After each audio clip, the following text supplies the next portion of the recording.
The approach has attracted attention because it moves away from the increasingly standardized style of global localization used in many modern productions. Rather than treating the Japanese version as a strict adaptation of the English script, Nintendo instead appears to have treated it almost like a separate production built around the same visuals. I don't know. Kind of sounds to me like they're actually just trying to say, whoa, don't get the English one, wait for the Japanese one and pay for the Japanese one. Kind of sounds like this. Or you already saw it in English, now see it in Japanese, pay again. Yeah, right? deluxe edition with the Japanese cut. Seeming. I did see this. The real reason why the Super Mario Galaxy movie has negative reviews. The protagonist is a man. There are no black people. There are no homosexuals. The romance is heterosexual. If your movie meets these precepts, it will be destroyed by the press. I rest my case. Super Mario Galaxy movie. 40% tomato meter, 90% popcorn meter. Lesbian Space Princess. 98% tomato meter, 36% popcorn meter. I also saw this. Issa Rae laments that DEI has become a bad word in Hollywood. Get fucked. And, oh, wait. No, something's missing.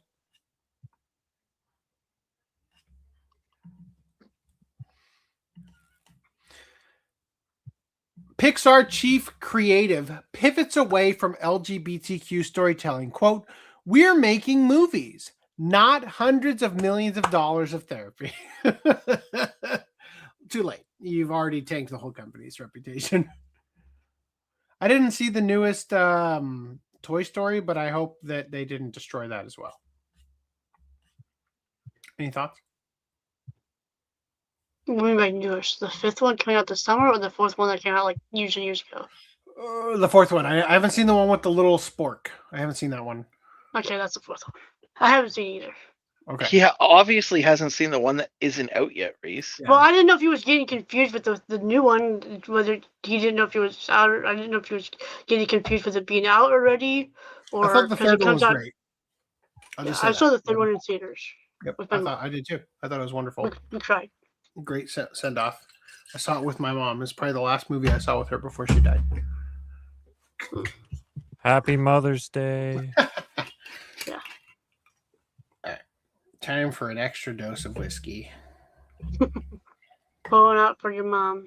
Mom would be proud. All right. You'd really like this the straw you're using. Mom, are you proud of me? She'd definitely be proud that I'm drinking it with the penis side in the glass.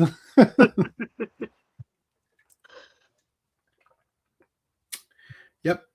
That all went down my shirt. At least it wasn't all on your face. Well, it also landed all over the box of Blu-rays I have right here. Fortunately, it looks like it landed on the outside of the box instead of going down that opening on the top. I'm going to just go ahead and push that a little bit further down there. But anyway, moving past that. Let's take a moment to let me go take a leak before I read this. How about that? Be right back.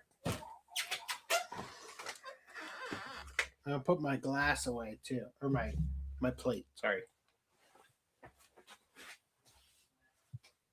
Randy, entertain us. I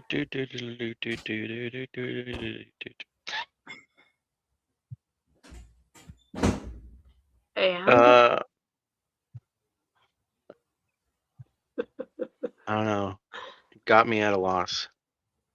Anime North is in 2 weeks. Huh. Getting ready for that. That's cool.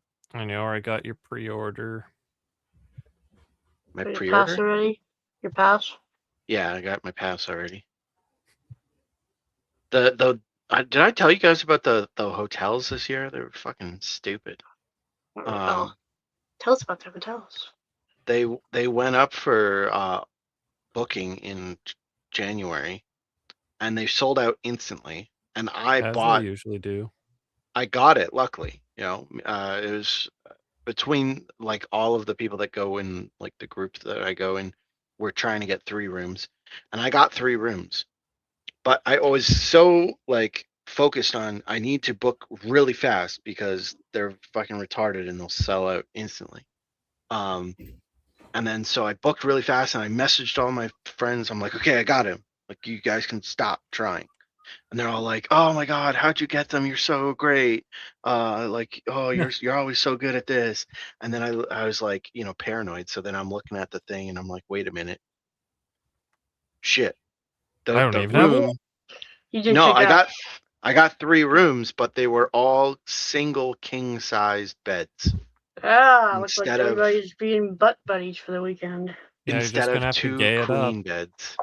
And then I started thinking to myself, I'm like, did I fuck that up, or did they not even offer the option for the queens?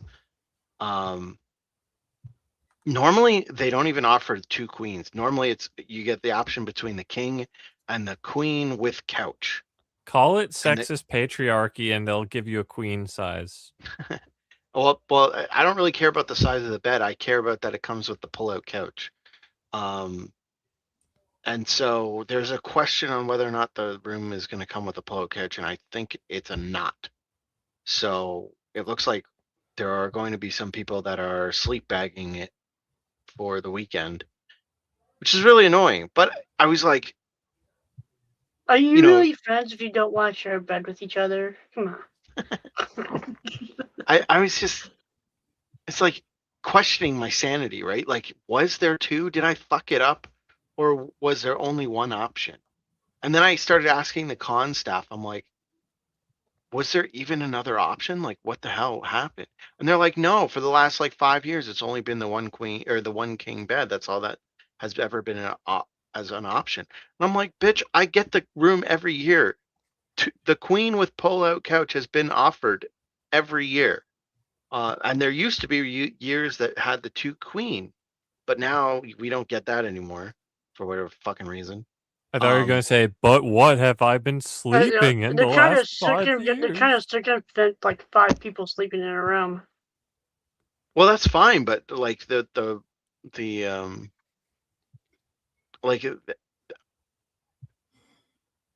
rooms are available. Like, someone has them, right? And I don't, and that's the annoying thing. I don't know if it's that they had some, like, normally they have the code. They have a code for like when the hotels go up, that you have to have like a group code. And so I know 1 year the group code leaked. And I wonder how many people get that group code, you know, on the sly given to them. Because I can't imagine that they only booked enough rooms in the group block for just king beds. And like, I've been normally the way the thing works is you can book, I think it's 50 or 48 weeks in advance or something like that. But normally every year, as soon as the rooms would otherwise have become available, they're instantly booked. Like, instantly. It's like, no, you can't pick that weekend. And so what I think is that they have some deal with the organization that runs the Anime North to automatically book those off, and not allow people to buy them. And my understanding is that they hold some for other guests that aren't in Anime North. And then generally in every other year, they'll release those rooms eventually, and they'll be like jacked up rates. They'll be like $800 a night, something insane. This year they have not done that. So I don't know who's taking all the fucking rooms. But hopefully next year it's random 10. Yeah. my nemesis. So hopefully next year we can get the the proper rooms, but it was very frustrating this year. And I will wonder how it will be sleeping in a sleeping bag on the floor. Will not like it. Can't wait to find out what this conversation's about. That was the prime con experience. He's talking about his gay escapades in Anime North. All the rooms he booked had one king size bed. It's like, what? You don't want to be buddies with your so-called friends? Randy sings circus music. That's it. You people have stood in my way long enough. I'm going to clown college. Oh. Random 11 stories like the start of a school trip episode where everybody has to share this. I can't wait. This is going to be a great recap when I re-listen to it. I was told to entertain, so yeah. I had to come up with something. I apologize. I walked out there to put the bacon plate away, and my wife said, "Here, have sausage and more bacon," and then regaled me with the story about how the Attorney General has just banned e-bikes from being sold that go over 20 miles an hour on Amazon in the state of California, and how that's going to affect our family, even though it won't because we're grandfathered in. And my kids shouldn't have e-bikes anyway. Anyway, but we'll see. All right, let's get into this topic. Here we go. Big news. Big news of the night, probably. Probably not. Wall Street Journal reports Hollywood's hottest business is once niche anime. It shall be niche again. Please, dear God. Sony's Crunchyroll increased its subscriber base by nearly 25% in the past year. Still couldn't catch up to Netflix. Get fucked, Sony. As young audiences seek entertainment that stands apart from typical fare. After decades on the fringes of pop culture in the West, anime has become one of Hollywood's hottest businesses. Crunchyroll, the largest streaming service dedicated to Japanese animation known as anime, Netflix is actually, boosted its subscriber base nearly 25% over the past year to 21 million. Parent company Sony said Friday, oh man, it's a shame how your stock price went down 0.51%. Damn. Sorry, Sony.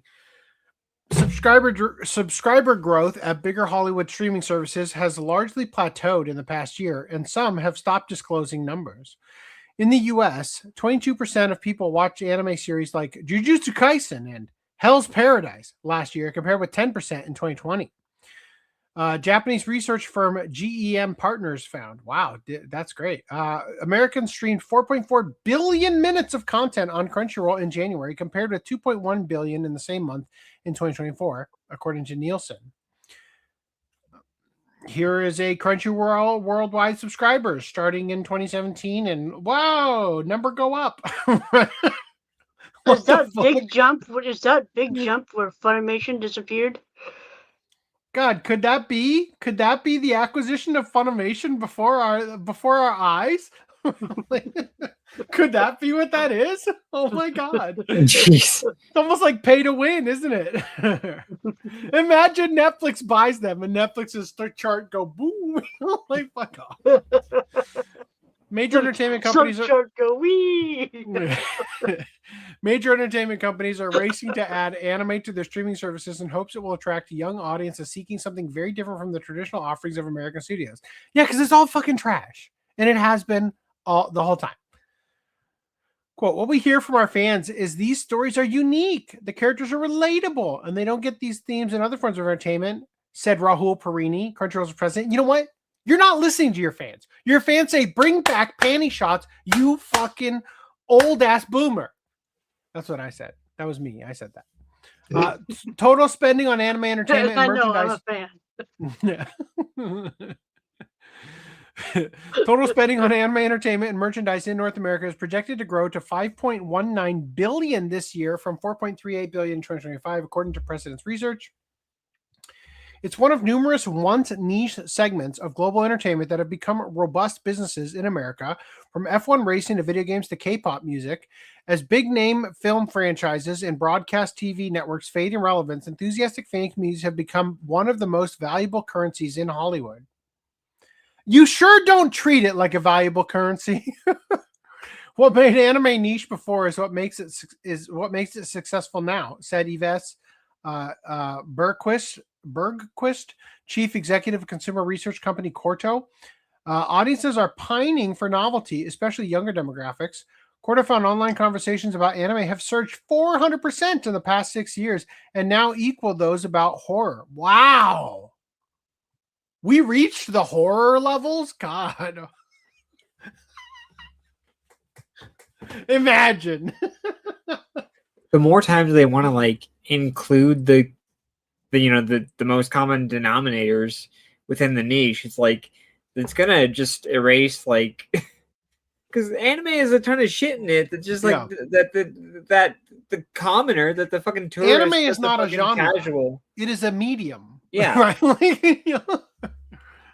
Like that they don't like. There's plenty of it in there, and they're just like, oh, they're whitewashing. Oh, they're doing this. Oh, they're doing that. It's like.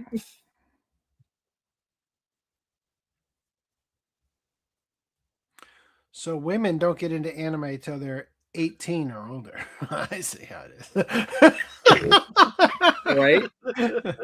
Quarter found online conversations about anime. A search 40% about equal to horror. Nearly 31% of those conversations involve people who aren't hardcore fans, compared with 14% 3 years ago. A sign of the art form's broadening popularity. Yeah, see, this is the difference. See,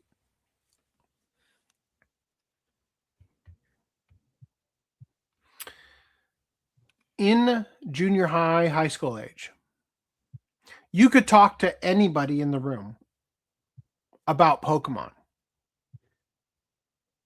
But how many people in the room could you talk to about Cardcaptor Sakura? How many people in the room could you talk to about Digimon or Sailor Moon or Dragon Ball? Maybe Dragon Ball, maybe Sailor Moon, but that's a maybe. Like that's, like, yeah, I've heard of it. And when they talked about it, Elfen Lied. How many people could you talk to about Elfen Lied? None. That would be just so. How many people could you talk to about Bible Black? Right? Yeah, there we go. No, but seriously, you like, talk to them about Elfen Lied, they're gonna think Bible Black. They're like, "What the? That's with the naked girl in the opening scene." You're just maybe my accounting teacher in high school. That guy got caught with child porn. Damn! Holy shit!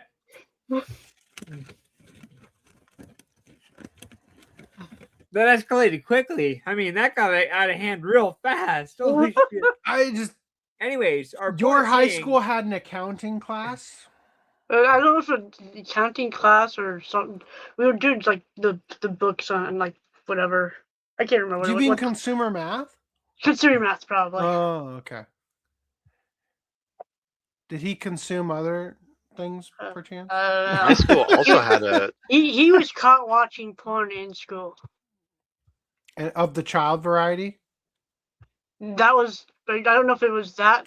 Barely legal. I don't know if it was that instant. But it was I'm just supporting my students on their OnlyFans. My school also had an accounting class, so I don't think that's like crazy. He grew up in Iowa, bro. Yeah, still, what's that got to do with anything? I don't think like Canadian education is like crazy different. It sure isn't, because your A's are everybody else's B's and below. So that's because our tests are harder, though. Wow.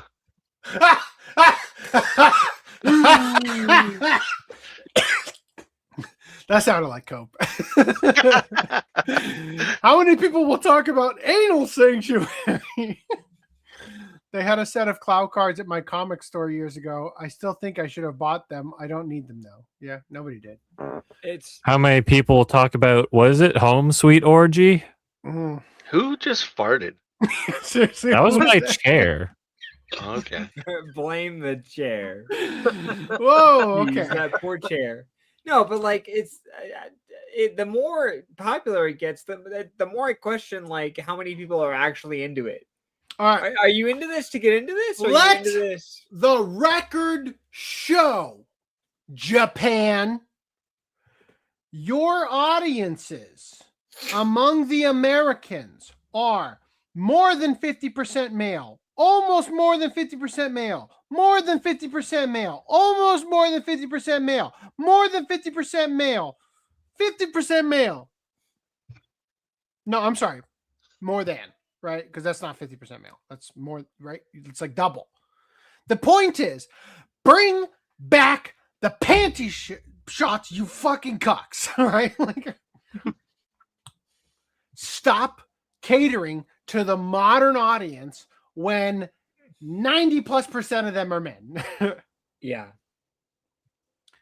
The core anime fan is a very passionate and engaged. Am I? Was I just now?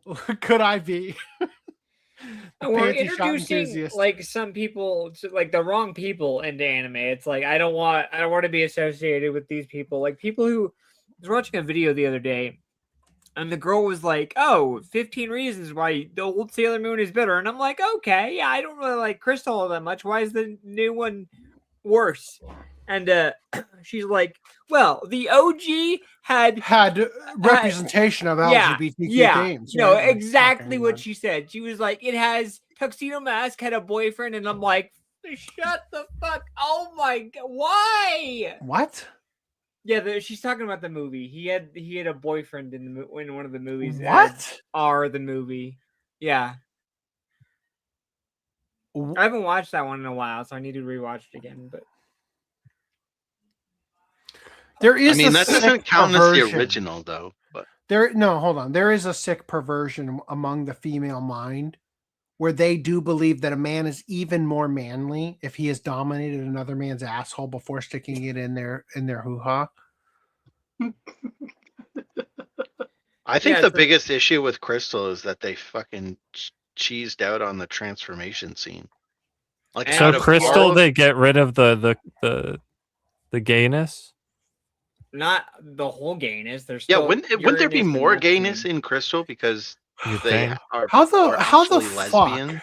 How the fuck have we become so goddamn cucked as a society that we value our artwork based entirely upon progressive values that have been thrust down your goddamn throat instead of entertainment? Like, we're going to measure the value of Sailor Moon against Crystal based entirely upon how much we can virtue signal. Right. Rather than how good that shit was. I preferred original because, it was slower paced with certain, and it helped to, establish the characters more. The animation and art sucked ass, at least in the first season. I hear it gets grab, largely. I hear it gets better as it continues, but like, man, you look at those images from the first season, and they're just like Usagi, and the rest of the girls look ugly as fuck. I'm sorry, like it's just they don't look good. Have you seen that, Brad? Have you seen like images of? Oh no, they look like shit on the cover. Even I haven't watched any of Crystal. I think the newest movie that came out for the anniversary looked good, but aside from that, like Crystal just doesn't look appealing to me. So I'll just say that I watched the first episode until they got to the transformation scene, saw that they went 3D CG animation, and I was like, oh. Nope. And the thing that is so frustrating about it is that in the original series, they fucking went hard on the transformation sequence because they're going to reuse that shit in every fucking episode at least once. Yeah. If not, that's not an invitation to cuck us on the transformation sequence by just going ahead and making it dog shit. Yeah. You know what I mean? Like that that's not on the table. We don't need that. We don't need you to treat us like we don't deserve better, right? You can invest some time. As far as I'm concerned, just take the original one and goddamn trace over it. I don't care. But don't fucking cuck me on your transformation sequence because it's the only time in the entire show that I see that sweet ass in silhouette. No, I'm just kidding. Right. All right. Okay. The core anime fan is very passionate and engaged. They talk about their fandom, which brings concentric circles of other viewers into the ecosystem, said Perini. Fuck Perini. I don't want to run Crunchyroll, but I would take that position. And you know what I would do? I would shut my fucking mouth and focus entirely on not ruining a good thing, right? Like, why is it so goddamn hard to treat this shit with fucking respect? I don't understand it. Yukitashi, that'd be all over Crunchyroll if I run things, right? Like, fuck you. I'm looking at Graph and I say, I know how to make stock price go up. End of story. God damn it. Don't let white stuff burn to the ground. Put out more Seriously. physical releases. First order of business with AC as CEO is restore right stuff. It becomes its own company again. Reese runs it from Iowa. He's our boots on the ground. Right? Anime watchers who start young tend to stick with the art form into adulthood, unlike other media popular with teen. Like what? Cartoons. What's a media popular with youngsters?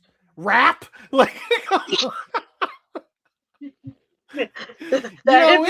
adulthood, the 8 Mile soundtrack just doesn't hit the same way. Right? Like, what the fuck is that?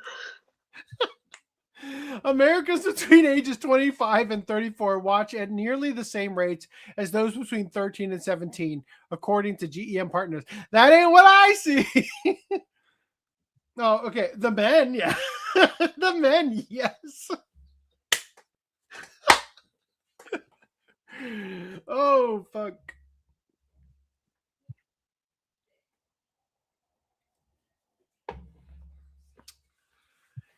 Anime's visual act. No. I did. Yep. Leave. Close the door. Tape it up. Enough of hearing the F word. All right. Anime's visual attributes like large, expressive eyes, exaggerated hair, and sharp lines look radically different from the typical Disney cartoon. It irritates me that the people authoritatively talking about this cannot see beyond that simple level of observation. Wow. Spiky hair. What Disney's never done. Could that be the missing It's the spiky link? hair. It's gotta be the spiky hair. It's the spiky hair. I've got it. Did you guys have like there was a subset of shows that came out in the early 2000s that were like trying to be anime, like Totally Spies. Okay, yeah, there you go. Your mouth's moving again. Totally Spies, yes. And Martin Mystery, I think. I don't know about that. Did you guys have those shows? I remember Totally Spies, yeah. I remember Totally Spies. Yeah. Same. Teen Titans also had kind of an anime-esque thing. Yeah, going Teen on. Titans also. Kappa Mikey, they tried to be Japanese. Yeah, Hi Puffy Yumi. Mm-hmm. There was also, I think that was an anime actually. What was it was associated with a Japanese pop group. Yeah, that was Hi Puffy Yumi was the band that did the Teen Titans theme song. They also, I think, were involved in Super Milk Chan to some degree. Oh, were they? I don't know. I don't know why. But yeah, there was all, like Brendan was saying, there's all these like anime-esque cartoons. But like Totally Spies, the Martin Mystery and Totally Spies definitely had the like, well, not so much Totally Spies, I guess, but definitely Martin Mystery had the spiky hair. Like they were trying to be anime without being anime. Totally Spies definitely felt like now retroactively remembering Holy on it. shit! How have I never ever heard of this? Screen share. I think it was Canadian, so it might not have. It might not have gotten a wide U.S. release. Screen share. The hell? Yeah. It looks familiar. Do you mean Martian Mystery? No, it says Martin. Because it's got a little green guy. That's like the anti-phonema. It did Vic voice Mr. Frosted Tips here? Frosted Tips. I doubt it. Even I don't remember this show, so I don't know what crack. Seriously, no. Totally Spies is actually French. What? This I don't think so. right here. You didn't know that? This looks like sure they it's squashed Canadian. and stretched and threw a new face on whoever's hair that is for this Hawaiian guy over here with like his puka shell. I don't know, whatever dagger. He's he's not Hawaiian. He's a Neanderthal. Oh, of course. Forgive me for misgendering the How should Neanderthal. I mix those up? My favorite thing about this is how fucking high her goddamn eyes are. Like, what's something about that is so fun. I'm the girlfriend. And then the Martian baby. Yeah. Oh, it was okay. Wikipedia says it was. See, okay. I guess it was a France and Canadian cooperation. Canadian. Because it says countries of origin France and Canada. So I don't know. What about Martin Mystery? I think it was the same company that made both. Samurai Jack, Code Lyoko. Those were they were like inspired by anime, Yeah, but they weren't definitely. trying to be anime. Yeah. Oh, so you're talking about like Devil May Cry and Castlevania. Yeah. Well, those would be the extremes, right? Did you see my tweet recently, Reese? The Akira one? No, the Adi Shankar doesn't miss? Question Oh mark. no, I didn't see that one. Yeah. I don't recall if I had seen that one. Why was I the only one that's seen it? Let me find it. Are you saying because it's like the humanizing the demons or whatever? No. Let me just pull it up. Fuck it. Whatever. Who gives a shit anymore? No, not that.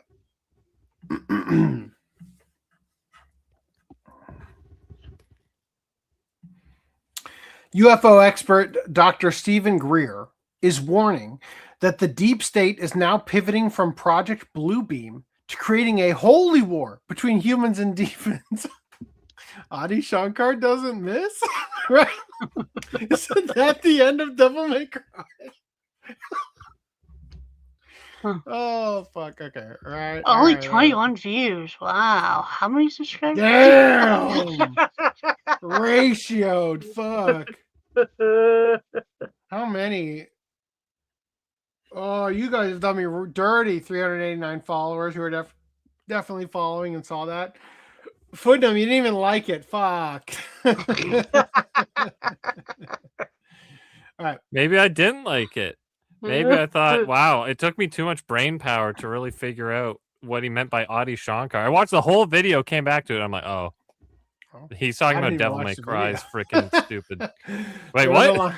There was a line of American-made manga comics made by Marvel. One of the editors was humiliated online because he was ghostwriting as a Jap. Oh, fuck. All right. Disney cartoon. What? Anime's visual attributes like large, expressive eyes, exaggerated hair, and sharp lines look radically different from the typical Disney cartoon. Disney's Doug doesn't look anything like that, except for Roger Klotz has spiky hair, right? Doesn't he? Kind of, maybe a little bit, maybe wavy. I don't know. Stories range from action to horror to romance and are often built on premises that would seem outlandish in Hollywood, such as a boy trying to retrieve a stolen testicles from a witch. Yeah. Narratives run. Every person who read those, like, oh shit, source, right? Like, narratives run for hundreds or even thousands of episodes and can span TV, movies, and comic books. Crunchyroll began as a place for Westerners to get anime not available legally. It later went legit before being acquired by AT&T's Warner Media, Sony, which was already in the anime business. Bought it in 2021 for $1.2 billion. Sony CEO I think they skipped a large chunk of history there. Sure seems like it. Highlighted anime as a growth driver for the Japanese media and technology conglomerate in the presentation to investors Friday. He cited the last year's film version of the anime series Demon Slayer, released theatrically by Crunchyroll and Sony Pictures. It grossed $741 million worldwide, more than 2025 Hollywood hits like How to Train Your Dragon and Superman. Please. Who gives a fuck about How to Train Your Dragon's live action movie and Superman? Jesus. Much of Crunchyroll's recent growth has come in emerging markets like India and Brazil. Wow. Emerging. For the service costs as little as $1 monthly. What the fuck? Sign up with a VPN compared to the 10 to 18 in the US. Perini said Sony has supported his business, which employs a little over 1,000 people to invest in growth while remaining profitable. Unlike American studios that make most of their own content, Crunchyroll primarily licenses its shows from other co-finances or co-finances them with Japanese production companies. As with Champagne from France, who gives a shit about that? Purists say anime can only come from Japan.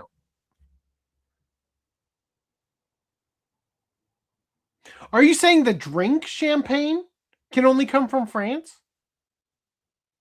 Yes. Because I don't give a fucking shit about that. What the fuck? I think they're comparing like drink champagne can only come from France. The anime can only come from Japan. I understand that part, and I agree with that part. Yeah.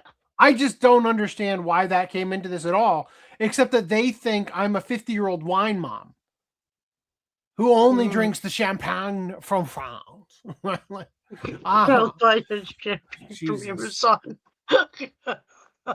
you bitch, you know they're drinking box wine. All right, they just pretend to be a fancy wine connoisseur of champagne or some shit.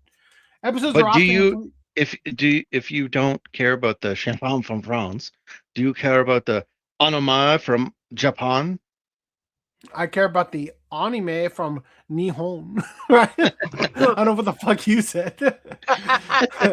Episodes are often completed a day or two before they premiere on Japanese TV. Crunchyroll rushes to get them online in the approximately 200 markets where it operates, first with subtitles and then dubbed voices. If we are not meeting that demand, it's going to get pirated, Perini said. Oh, yeah. Some 300 anime series are produced each year in Japan, and Crunchyroll acquires rights to 80% of them.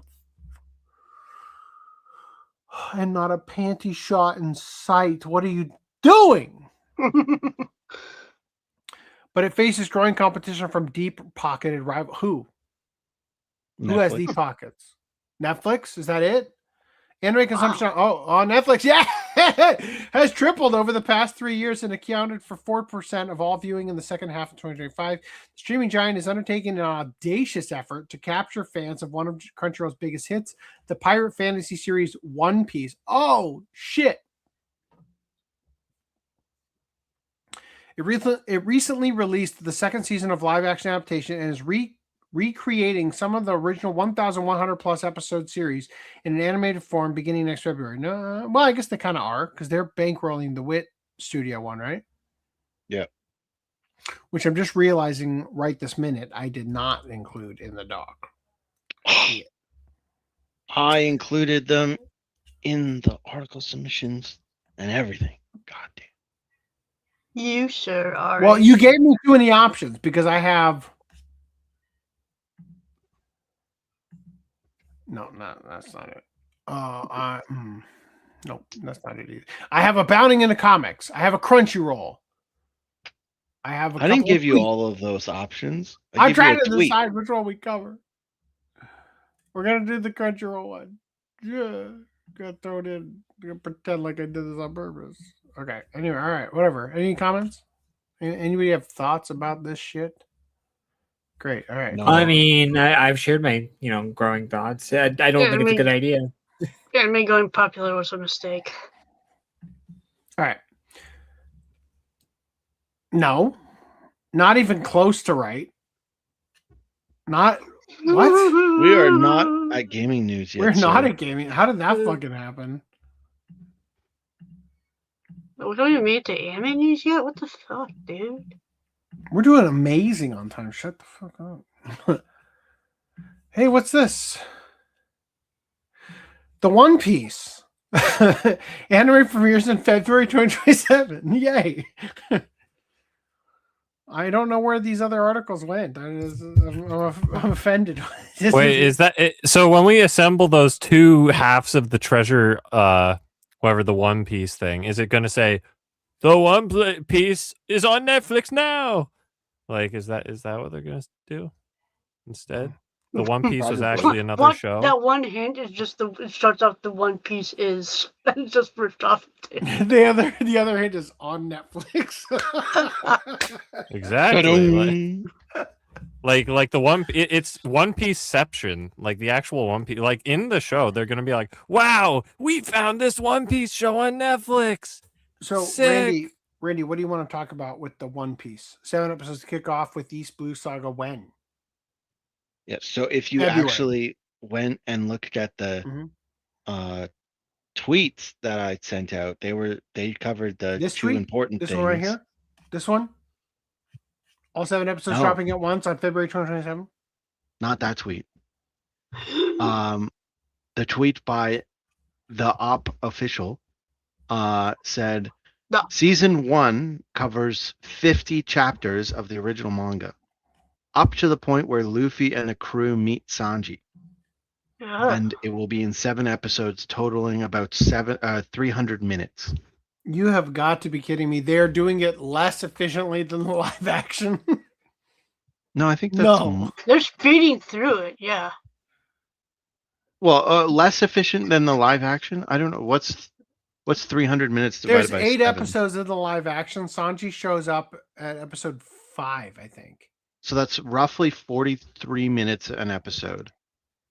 So yeah, I guess it will be slower than the live action then. A little bit.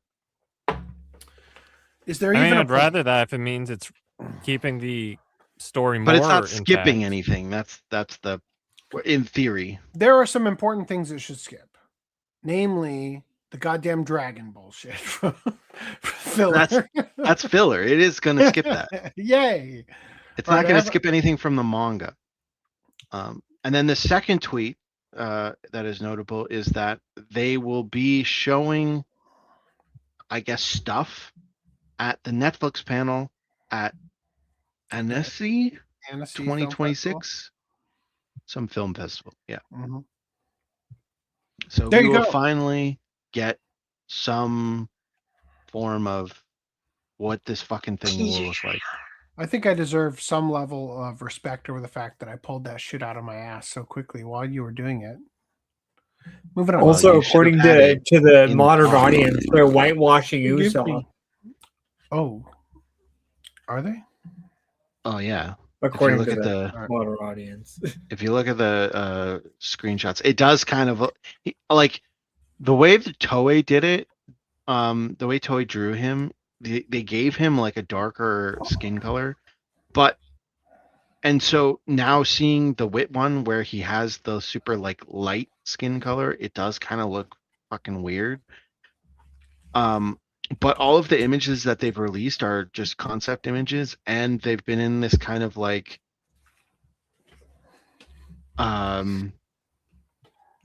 pastel-y, like kind of like drawn look to them, where they've got like watercolors like bleeding out. So in context, it might look better than in that context. Like, you know how if you have something on a white background, it'll look different than like, you know, properly like colored background area. Anyway, so it could be an issue. We'll see if it is. I don't know. Again, technically in the manga, Oda draws all of them with the same skin tone, but I think Wit might have gone a little bit too pale on the skin tone for everyone, not just Usopp. But we will see. So they're not going to win an Academy Award like Mario. Also, we know that they 3D modeled the entire village of where they That's how fight Wit Axon. rolls. Yeah, where they fight That's the way they Axon do and it. Morgan. Yeah. So it will be completely. Well, I would assume there'll be a lot of CG shots. Hopefully, it's like Attack on Titan CG, where it's not noticeable. Hopefully. Good ass shit. All right. Vertex Force anime debuts in October 2026. Crunchyroll. Booby. No one has called for more panty shots than me. I would like to thank you for hosting this on your website. Allow me. Granted, it's fucking CG, but god damn it, if that's what it takes for the panty shot, crotch shot to come back. Here it is.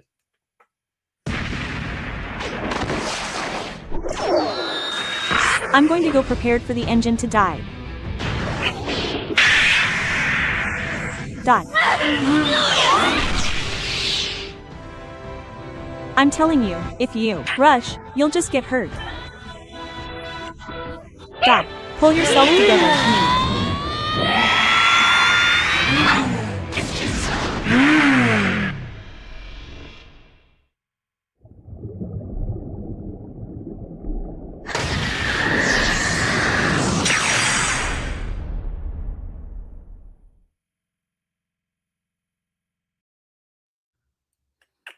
So it's going to be produced at Studio SMDE. Suck my dick, everybody. Yes.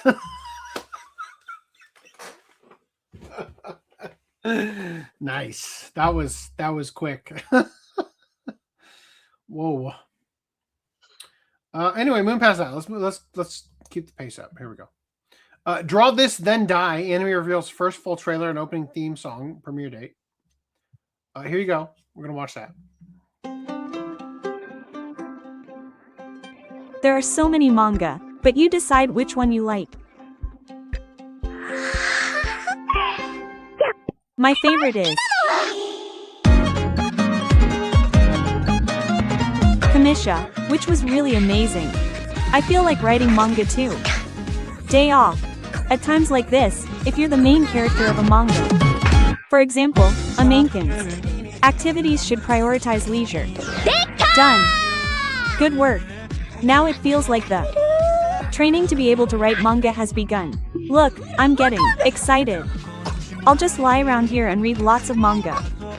My only friends are manga. Fujimori's drawings are good. Fujimori's drawings are good, but writing manga isn't easy. If you like manga, you can rely on him, especially if you like manga. Dot. You've got a partner in your friend. Dot. In it. Unknown place in an unknown future. Up until now, all I've done is read manga and haven't put in any effort. I've been writing alone all along, so if I'm with everyone, I'll be fine. I don't like manga that's just good. What's interesting again? Even if your drawings are immature, if your feelings are right and you put them into the manga, it will go beyond technique and shake people's brains. I wrote this and I like this book too. I also have more interesting manga here.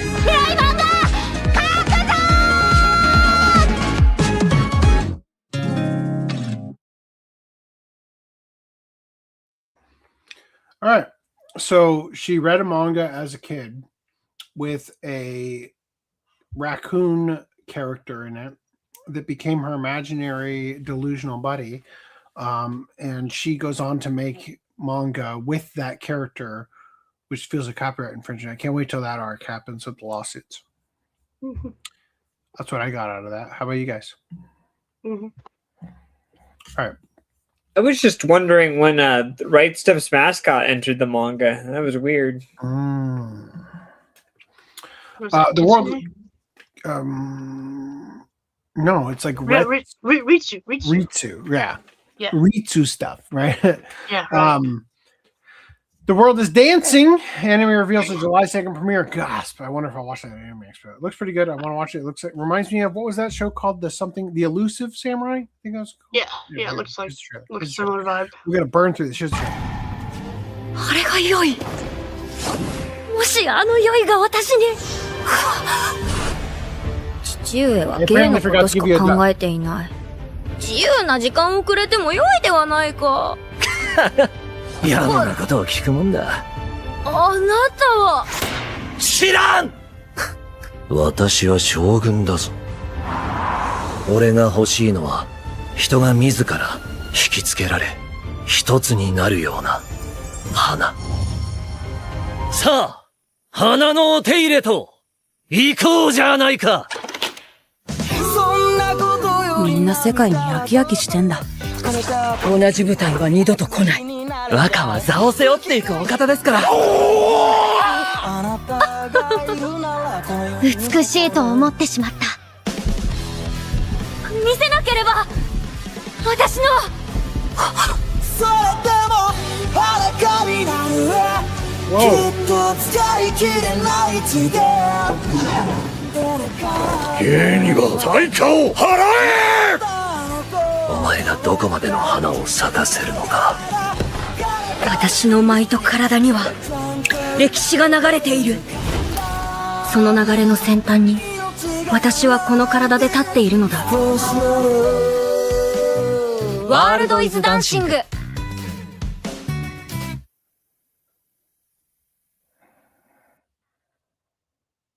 Right.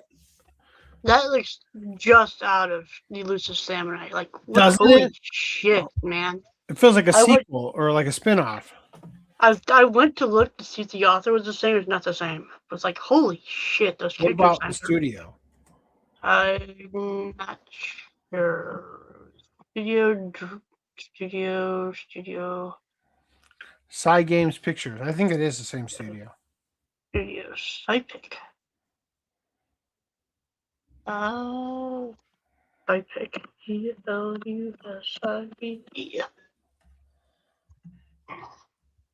Psypic Cloverworks did the Elusive Samurai. So, not the same studio. But looks, holy shit, it's So much like uncanny. it, right? All right, moving on. That new dodgeball anime has a big booby lady. Oh, she's got some dodgeballs. Yeah.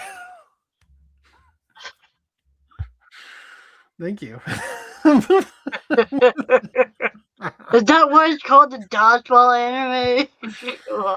I ain't dodging. Hit me Always- in the face! Always a Catch anime adds Asaki Yuikawa to cast as Theodoric. Oh, this is that one with these guys. It just keeps getting more Luigi the Metal 64 themed. Oh god. I gotta go take a look. Oh, okay. Enjoy. You just like Thanks throw it for the over your warning. shoulder and it like lands in the toilet, right? And you stay right here. No, he's gotten okay, all right. Set up a system of hoses. Liar Game anime lifts the curtain on second Yo Taichi voice role.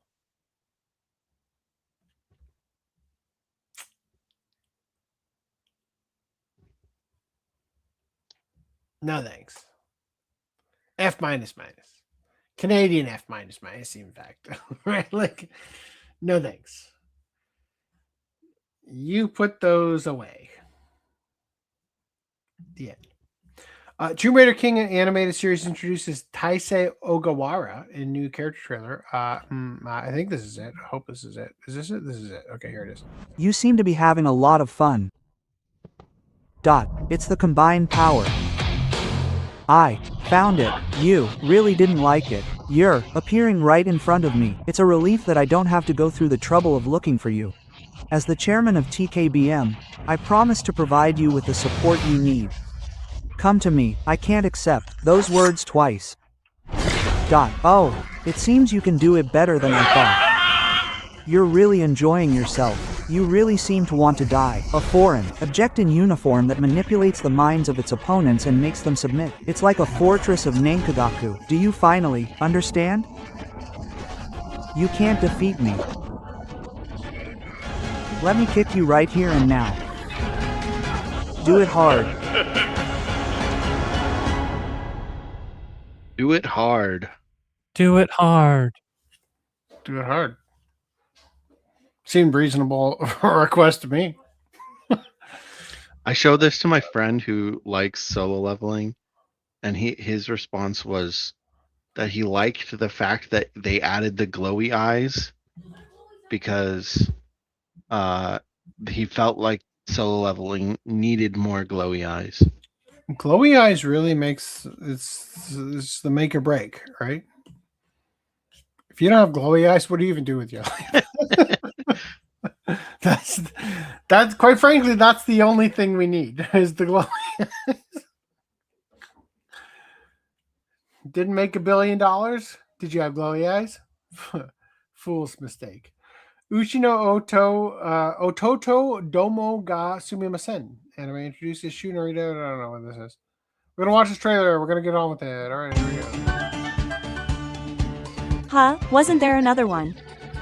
Question mark. What? When did Shishi-kun become like that?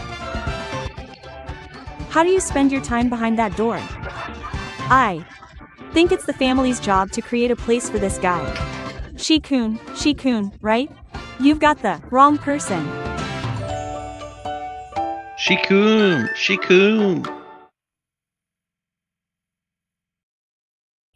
You got the wrong person, man.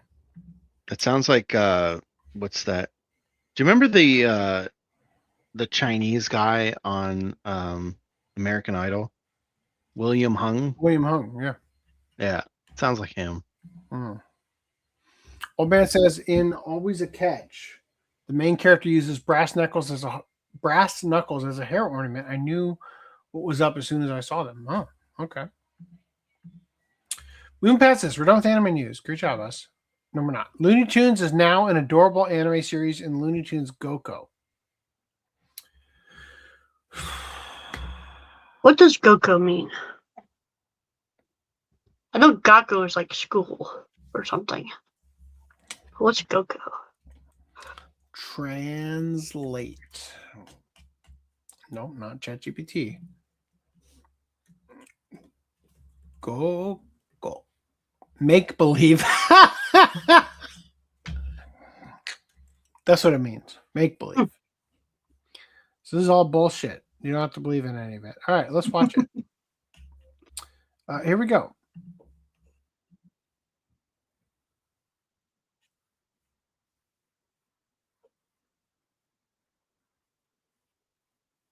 There's no audio.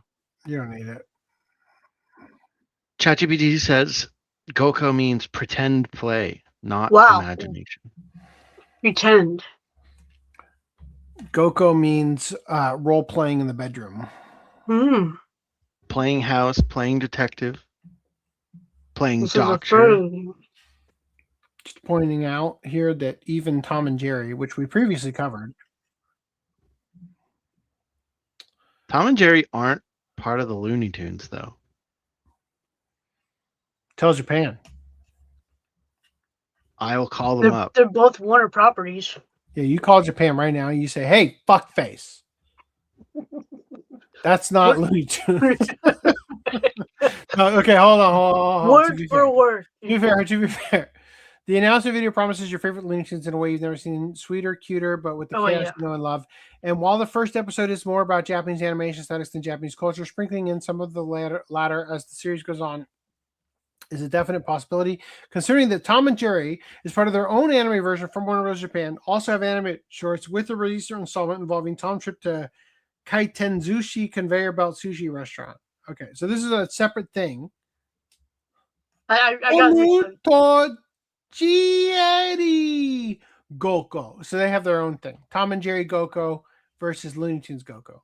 That's good. Keep them fucking separate. I got mixed up. Yeah. Tom Jerry isn't one of I was like, well, because I looked away for a minute and then I'm like, wait. If I ever walked in and I saw Bugs Bunny talking to Tom from Tom and Jerry, who doesn't fucking talk except for in the fucking movie, where all of a sudden they're like, wait a minute, you can talk? Dear God, nobody ever tried to listen before and that bullshit. And then it was like, I want to leave, Mom. Can I leave this theater? This is crap. I want to die.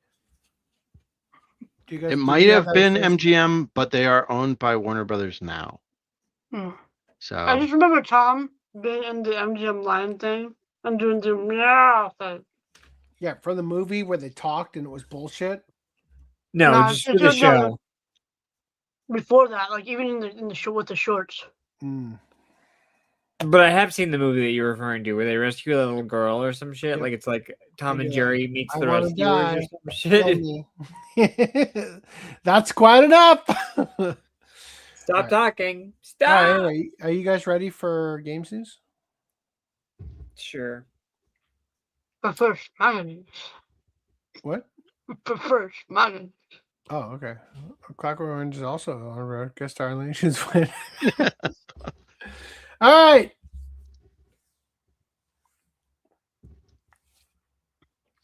Is Mixtape really a 10 out of 10 game? Well, seeing as though I just saw like a short for it about like how the reviews were rigged, I'm gonna guess no. Yeah. Oh yeah, I was just I'm sending you the Steam DB page right now in the private chat. That's not gonna fuck anything up. Thanks. You're welcome. Only for my boo. Looking at the number of reviews and the number of players, over on the right underneath the big ass logo.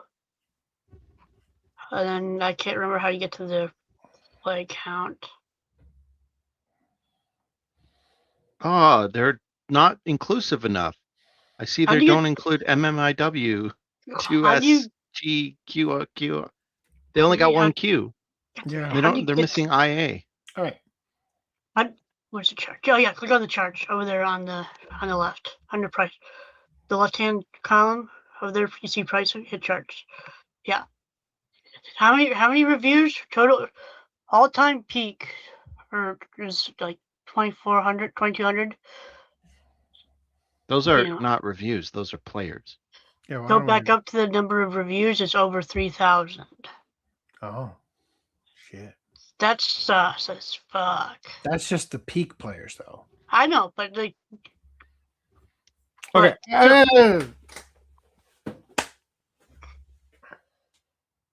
This game came across my radar.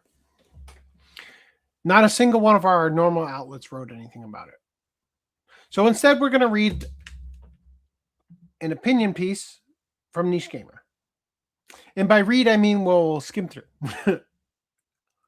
Quote, when I see a flood of near universal 10 out of 10 reviews, I naturally assume the game is something generational. A title so exceptional, innovative, or influential that it pushes the medium forward in a major way. To me, a 10 out of 10 game is something like Elden Ring, Super Mario Odyssey, or The Legend of Zelda Breath of the Wild. None of these games I would consider anything close to that.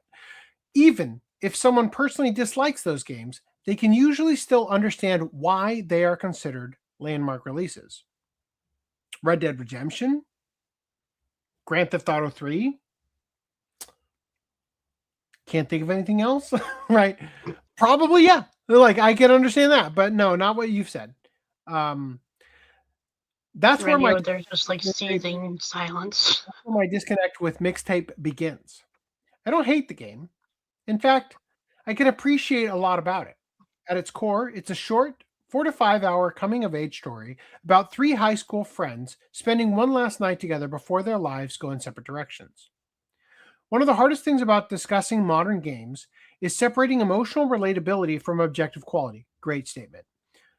A game can deeply affect someone personally while still not being revolutionary from a design perspective. Eminence and Shadow much, right? What? I think Mixtape perfectly represents that divide. The game uses music as emotional glue, building memories and moments around tracks from bands and musicians like Devo, David Gray, Iggy Pop, and The Cure. Okay.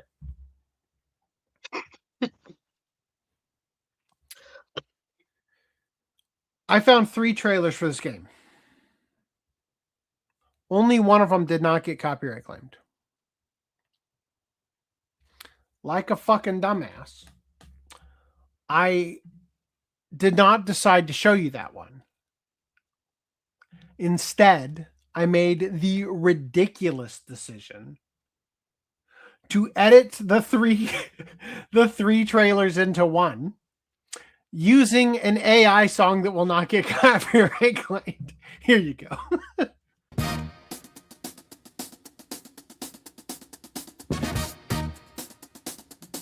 My mixtapes bend others to my will. It's a strange, almost cosmic talent. This year, I want to ride a flaming stallion of delinquency. Yes! What's your name again?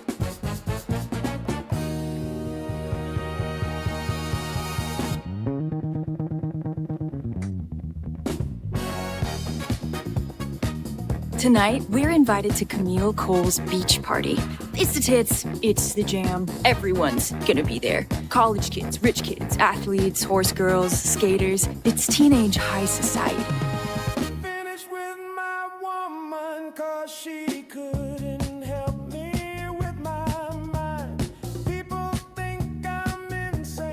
This isn't copyrighted? No. I'm pretty sure this is copyrighted. It is a funk AI cover of the Black Sabbath Ozzy Osbourne song. Yeah.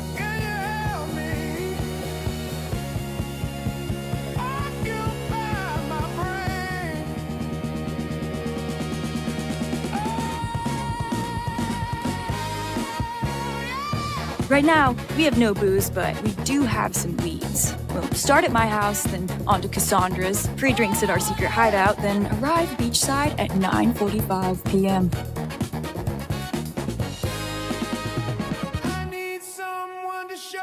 No way. I did it last time. I look like a child. I can't Well, hand not over the money with only these piece little of hands. gameplay we It's saw later you was do the it. You're the one with the side-scrolling mustache. Just wait. Most of the time, I'm wondering if I'm doing what I'm supposed to be doing to have the optimal teenage experience. The teenage experience is unobtainable. Go eat it! You are expelled, Stacy Rockman. There have been noise complaints. Okay. If I find you at that party, and I will find that party, you'll spend 24 hours in detention. I promise you that.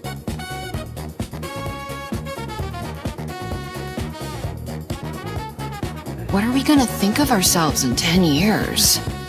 I'll just remember to tell myself it felt important at the time. Your greatest memories are stored in music. Do you know the perfect song for every moment? You're invited to go back. What song would be playing now? I don't think it's been written yet. In Mixtape. Okay, something's happening. Almost. Woo! Back in business, baby!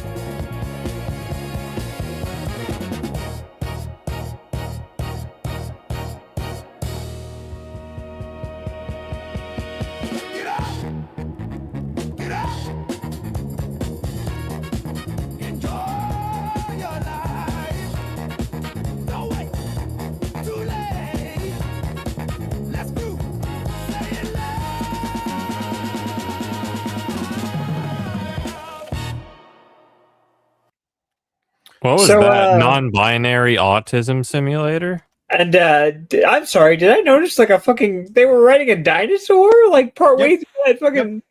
Now that I have completely ruined your ability to understand what this game is about by giving you a funk rendition of a song by Black Sabbath that is from a completely different age group and like millennia of music or whatever the fuck than this game is based on, let me keep reading. The soundtrack absolutely nails the tone the game is aiming for. There's no denying that. The music carries the emotion of the experience and helps sell the bittersweet nostalgia of youth, friendship, and growing apart. The problem is that, mechanically, there's barely a game here. Most of the experiences consist of simple interactive scenes, musical montages, skateboarding sections, shopping cart chases, awkward party moments, and scripted sequences where the player's input barely matters. In some chase scenes, you can practically put the controller down and still move forward. It feels less like a traditional game and more like an interactive movie or a curated nostalgia playlist, and that's fine. Not every game needs complex gameplay systems to be meaningful. Let me tab over. I'd also like to point out, like, I understand what this game is exactly. Somebody watched Ferris Bueller's Day Off and it was like, we could make a video game on that. Yes, you've already nailed it. Oh, were you waiting to say that? I'm sorry. No, you're good. You're good. Okay. Let me show you this song. I downloaded the track. I pulled the song out. Then I put it back in at half volume. Here is this tweet. Explaining why I personally hate Mixtape in just under 3 minutes of totally uninterrupted gameplay. So, in this cutscene, we're just going to... Oh, by the way, we're going to ignore this. I'm not going to be pressing a single thing. I'm just going to be ranting, as you can see. So this is a very pivotal part of the story where you're about to save your friend from their cop dad, or what little story there is, anyway. I say this, but I don't feel anything. Mostly because there's absolutely, virtually no, character insight. You've seen some Family Guy cutaway gags of the gang hanging together. But also, I don't need to do anything. I'm not pressing anything. She just keeps running. There's no consequence. She's gonna make it regardless. I should be like, oh, my heart is pumping, but no. Interactivity can make a mid-story better. But this game does not understand that, because it doesn't want to be a game. This is a game. This is how most of the game functions. And not only that, you've got to focus on the fact the background going at 60 frames per second, and the character is going at a janky frame rate that makes it look like she's running on 989 ms ping. And she keeps going. Still not pressing anything. She's still going. I'm still not pressing anything. It's not just the background; it's also the foreground. It's just like all these set pieces and all these moments where your input means absolutely nothing. And I'm supposed to point at this and go, look, it's like Ferris Bueller. It's like Ferris Bueller, guys. And oh, by the way, look at the rubber ring there. Excellent. They really appreciate the fact somebody obsessed with Sony animation. When they get to the bus, it's the slushy scene, but we did not need to interact with the pivotal character moment. Whoa, look, there's going to be a moment here. I'm not going to press anything. Oh, she did a quirky thing, but I didn't do that. The game did that on its own. Almost like this should have been a fucking movie. Does he just keep going? This is the game, by the way. There's like 4 maybe scenes, and look at how quirky it is. They're clapping, and there's a bunch of people on the roof. It would be great if the story actually made me care about what was happening. Ferris Bueller. Yeah. Just in service of nothing. I swear to you, I didn't pre-watch this. It pisses Like me I off. just made It that really does. analogy. It's I like was this got a hey, 10 out of 10. Oh, this is a really nice kill. I really wish I could have failed that, or punted a wide Vikings in the 1990s. I don't know. So it's a rhythm game that plays itself? I'm probably talking Pretty about. I much. don't know American. She hasn't touched the controller at all. What'd you go? What'd you go? There. And she's almost there. I wonder if I failed or not. I wonder if by not pressing a single thing, I failed this whole chapter. It's all flash with no substance. It's all in the sake of just a bunch of collective moments. And oh, look, the next sofa. Look, she made it. She made it. I'm so stressed right now. What's the satisfaction of running around a dingy neighborhood, even if you were to evaluate on like just the, I don't know, the immersion or the aesthetic? Like, does this game have a PS5 physical release? Out of curiosity, it said on the trailer Xbox and PC. It did. It did. No. There was also a PS5. Yeah, but does it have? I'm just saying. Look, I 100% agree. I 100% agree that this game should have just been a movie. But even still, I enjoy what it's trying to do. What the? I looked up Mixtape PS5 on Amazon. Dustborn limited edition is the first result. Ooh. No thanks. Listen, if I'll you skip like the new porn. if you like the idea of this game, you should just play Metal Hellsinger, because that's supposedly like a rhythm game, but it's like Doom. No, I'm just saying that, like, I think it's really cool, the aesthetic they produced. I personally like I don't. I don't You don't either. have to. Jesus Christ. I'm talking here, bitch. Fine. Oh, you're talk. saying we have to. I like the aesthetic they produced, and I like the janky, like 12 frame per second animation. I like that. I like it. I think it's a cool Is that idea. why you simp for the I Japanese just don't think animation it needed PG? to be a game. I think that they're completely right. It doesn't really need to be a game. It's a cool idea. Would have been great as a 2D movie or a 3D, effect movie. Whatever this thing is. Whatever the fuck it is. This person said this is a Hold on, huge hold on, problem. hold on the aesthetic. They stole the aesthetic. From Spider-Verse. Like, yeah. Not from Spider-Verse. No, fuck that. There's like, is it like Telltale? One of the Walking Dead fucking games. Like this aesthetic is straight. It's not quite. Minus. It's not quite. Yeah, but yes, this is. They didn't do the like that type of game. The 12 FPS bullshit. Yeah. But like the character design is pretty much just an evolution of that. I hate that aesthetic. It's so bad. I get you like it. I don't. Yeah. One of many reasons for me to instantly not like this is Randy's 13th reason why. I feel like I can see the vision behind the game was intended to be a John Hughes film with a Spider-Verse sort of style, choppy animation intention. It almost feels like stop motion. And I dig that. I dig that as an aesthetic. But as I said, didn't you hate that in Spider-Verse?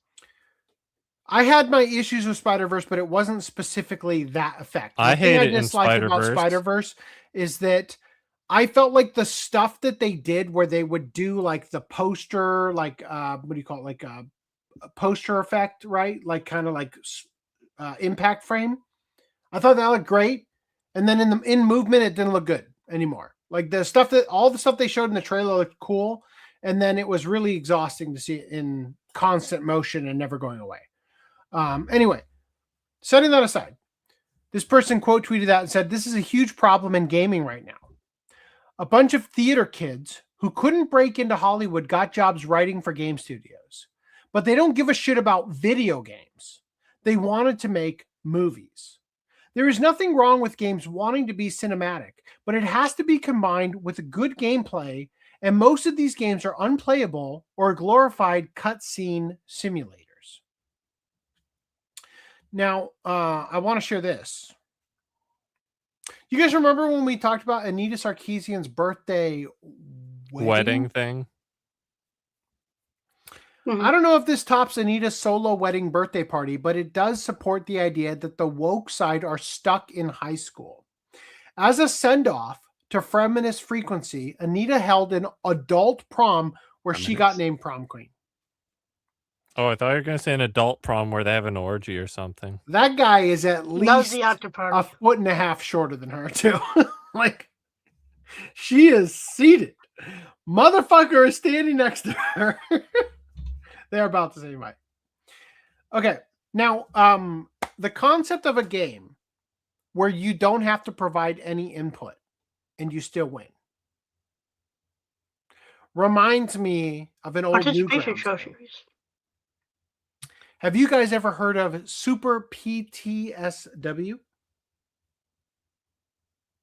I don't think so. PSTW. That's what it is. Yeah. Allow me to show you perhaps one of the greatest games ever made. Is this the walking game? No, it's better than that. Oh, okay. Allow me to show you the greatest thing ever. Cue the foot. All right. It was just a trick. Where the fuck? You look at the foot.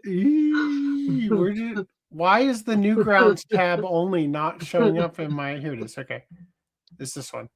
Okay, here you go. Super PSTW, also known as Super Press Space to Win Adventure RPG 2009. Allow me to show you perhaps the greatest game ever made.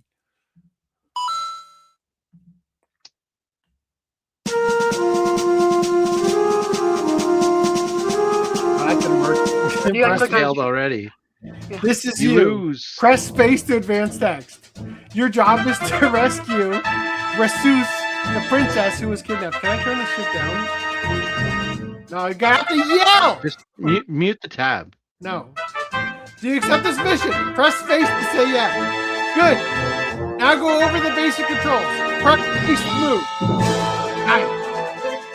Press space to jump. Press space to attack.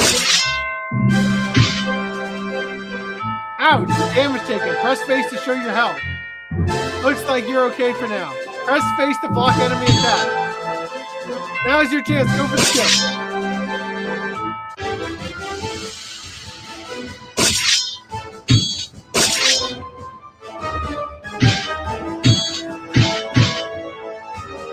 Oh, health is low. Press space to use your desperation attack. Press space to open the menu. Choose a stat to increase, then press space. Only strength available. Nice. Press space to enter doors. Select an item to buy, then press space. Buy potion for 10 gold, press space to buy. Bought potion. Stay in the inn, rest, press space.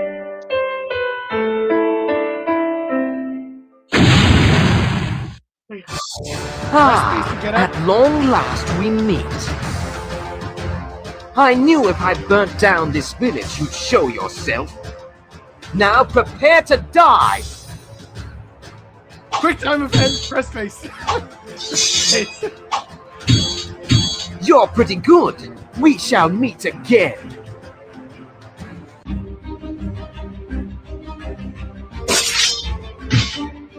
I got poison. Press space to use the potion.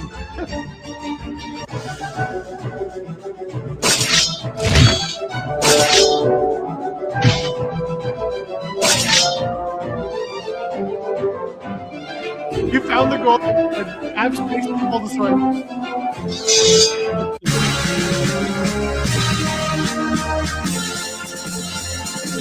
How long is this game? We're gonna end it soon. Hold on. Uh-oh. Press space to open the magic equipment. You can use the fireball. There we go. Alright. Sorry, but this is the end of the line for you.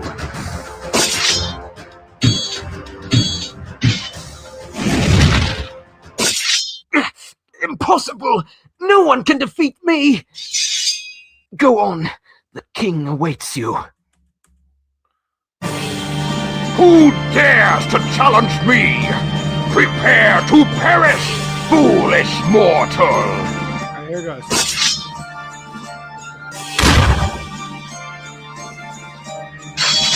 Here, take this.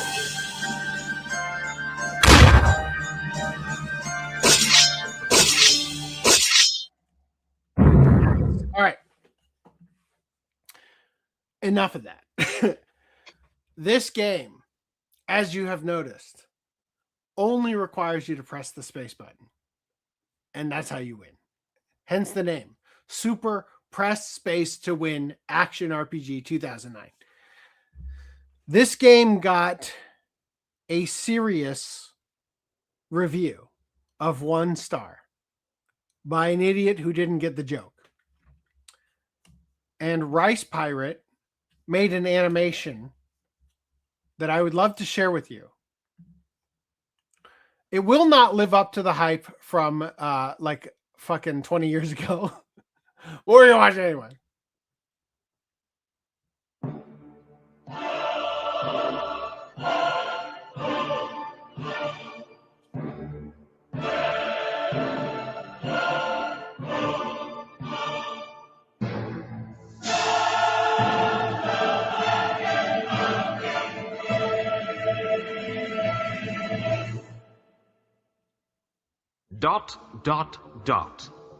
A review by Axman13. Date February 3rd, 2010. Score 1. I really don't want to say this, but I have to now. This game is so essy! I mean, all you do is hit the spacebar. That's it! How is this an RPG anyway? You can't control anything but what it says on the screen. What if I didn't want to buy the potion? What about quests? All you can upgrade is strength.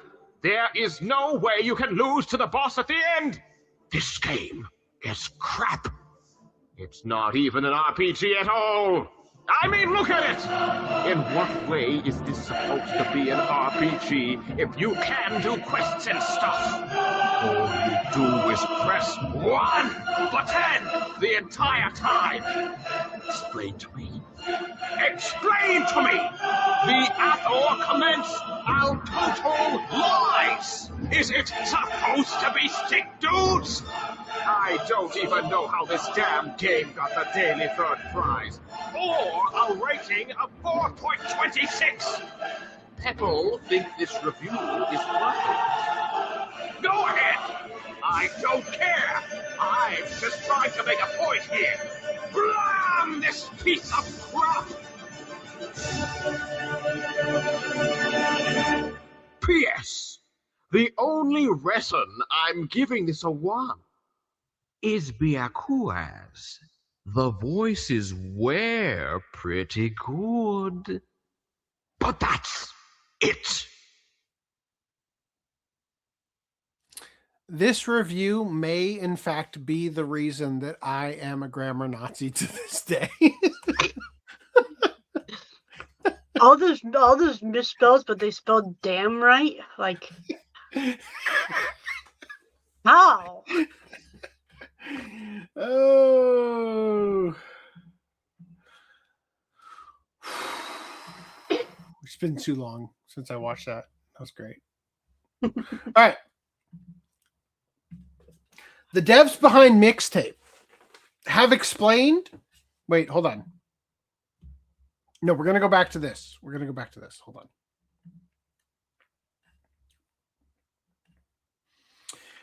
When I see... No, I read that. The problem is that, mechanically, there's barely a game here. I already read that. No, we're skipping that part.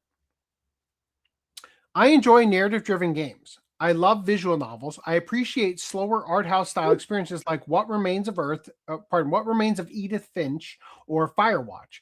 Games like Life is Strange, Dispatch, The Walking Dead, and titles from Supermassive Games prove that you can tell emotional stories while still using interactivity in meaningful ways.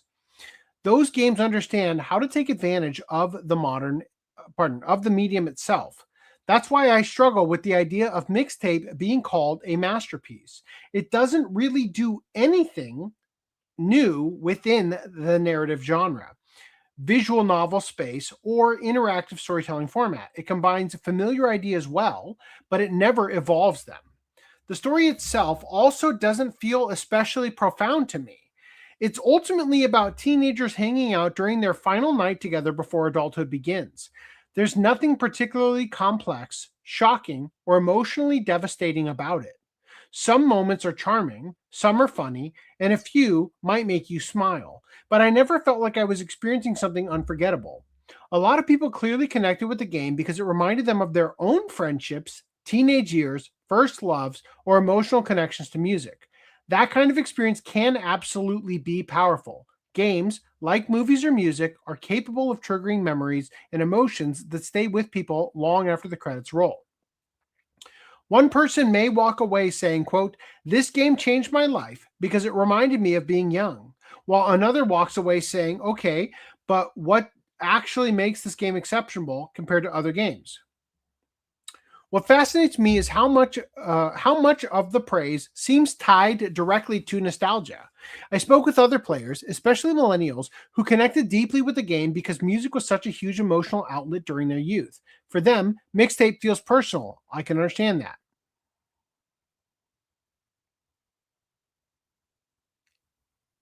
With the exception of Smashing Pumpkins,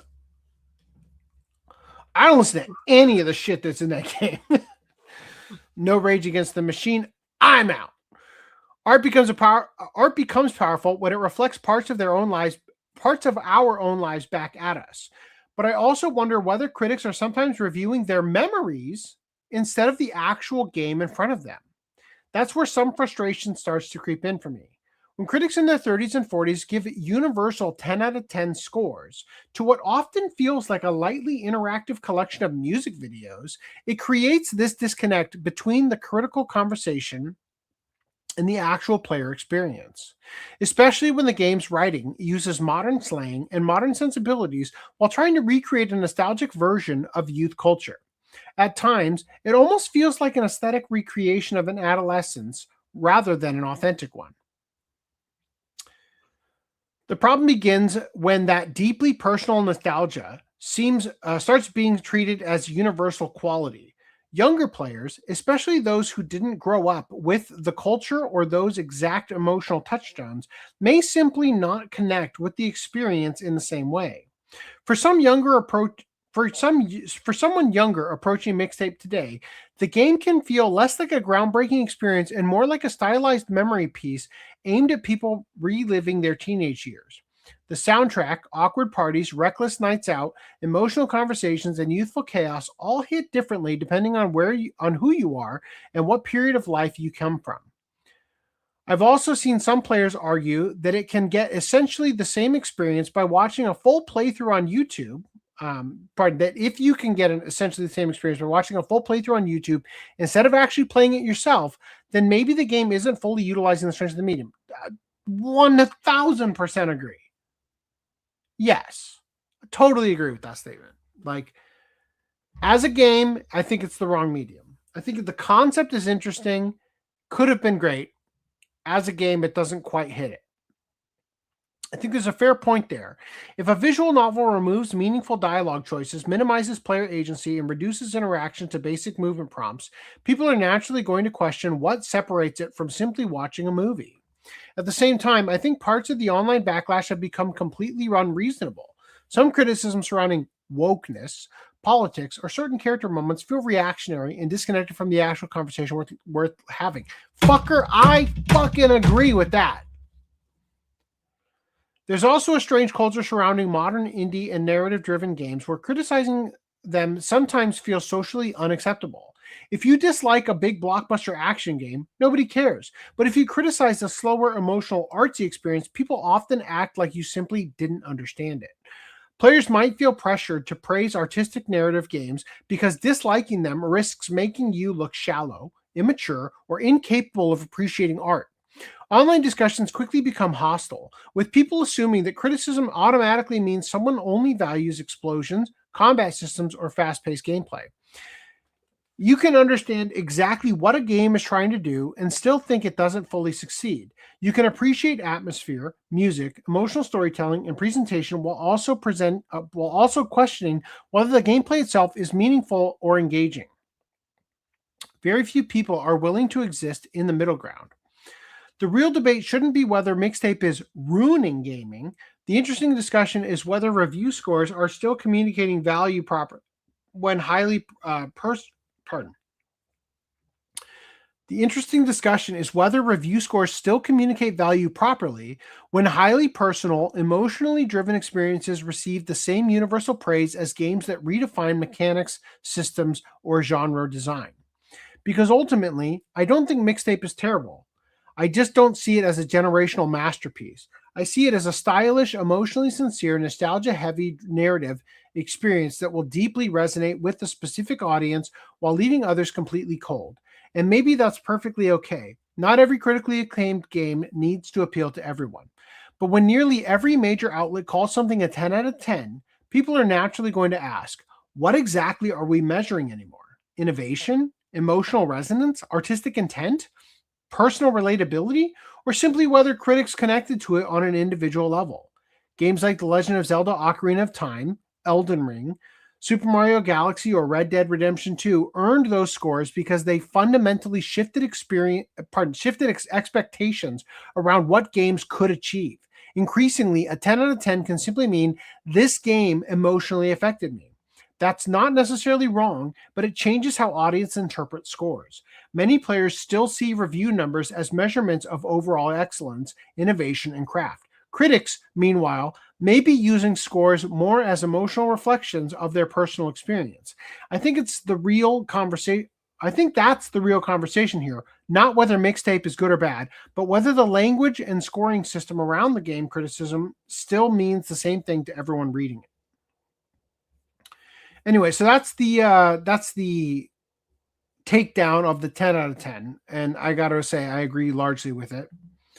I think that there's also a situation going on where, I mean, people are theorizing, conspiracizing that people were getting paid for these 10s. I 100% agree with that.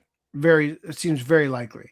But even if you don't want to go that far, I think that there is a lot of like, well, this game covers material and is an LGBT, inclusive game, and Is it? therefore. Oh, I guess it labeled itself as LGBT. It had the flag. Right, I don't know much about the game beyond. Yeah. The thing that like made me hate this game. Well, no, I don't hate it, but like the thing that said I'm not going to play this game ever is seeing 3 minutes of that footage of the person not playing, the obvious callbacks to like wannabe Ferris Bueller. Yeah. That was cringe as fuck. 100%. Totally. And then the art style. I hate the art style. Okay. But anyway, so back to what I was saying though. The reviewers may want to give this a high score as like an in-group thing to say I'm part of the group, right? If I don't like this, then you might think I'm a Republican who hates all woke stuff, right? And so That's because they me. don't want to because they don't want to be seen as a Republican or a person who is against LGBT people, or for whatever reason, they want to be on the in group of their, let's face it, most of the review people are all fucking California lefties. Oh, yeah. So I think that is affecting scores for this game and other this game, there's an argument of whether this game is even indie. I don't know if it was in one of the links that you sent, but someone was saying basically like this game has a ton of licensed music, and it's like generally indie games don't get licensed like this much licensed music. They said apparently they had a lot of like press kit material, which generally you wouldn't see on an indie game. Anyway, so there was just like a number of things that were like, it seems like there's a lot of money behind this. If it's technically indie, then fine, but if it's indie, it's got a lot of money backing it. So I'm not playing this game because there is no physical release. We are not the same, right? Just to wrap up my point, so it's one of those games that is advertised as indie, and people in general try and go easier on indie games, and then it's an indie game that's potentially on the in crowd of the lefty side, so then it's going to get bonuses from that too. Old man says mixtape threesome the game. Ronan Josh says good morning, y'all. Have you heard Karen Mill's apology tweet? No. You can go ahead and send that to me, and I'll check it out maybe for next podcast. So IGN said the devs behind Mixtape have explained why the game doesn't have a streamer mode, saying, quote, your soul is the one thing you can't compromise. That says nothing at all. I think what they mean is streamer mode would be like a mode where you're not going to get copyright claimed with the music, and they're like, nah, that's too important for the game. Maybe. Or like it covers up any nude, well, I guess it would be any nudity. Or like the underage kissing or something. Speaking of which, Kyle said, if an Asian game had a mini game of 17-year-olds French kissing, it would be an issue, right? I'll make sure the beta testers I instruct to not compromise their soul become obnoxious about gaming they love. Whore. Right? So, fuck, it wouldn't let me, hold on. Remove from studio. God damn it. Let me try that again. Share the image file.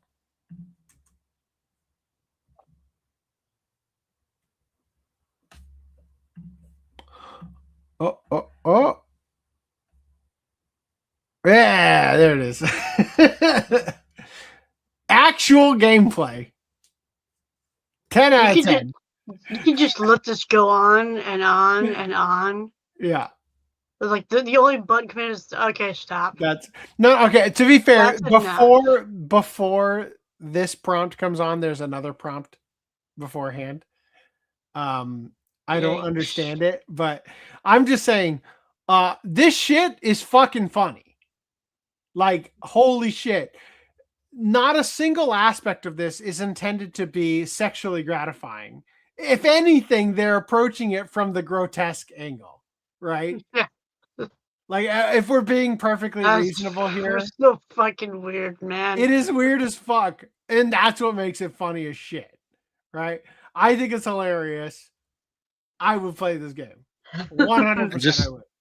I'm just looking on Twitter. Apparently, Larry Ellison's daughter was the lead developer. That's coming up. That's coming up. Old man says Western media wants to make all of entertainment safe for wine aunts to consume. All of its edginess must be smoothed away. Yeah, I'll come to that in a second. Anyway, so continuing from here, this is all you need to know about IGN. They gave a Mixtape a 10 out of 10. It's a masterpiece. And Celebrate was a 7. Just good.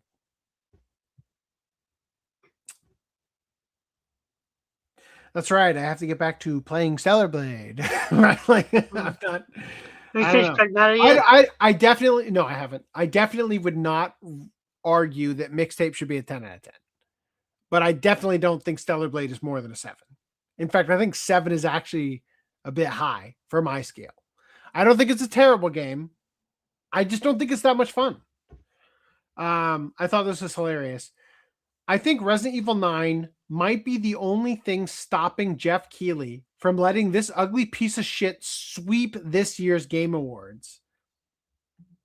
Mixtape is a truly special game.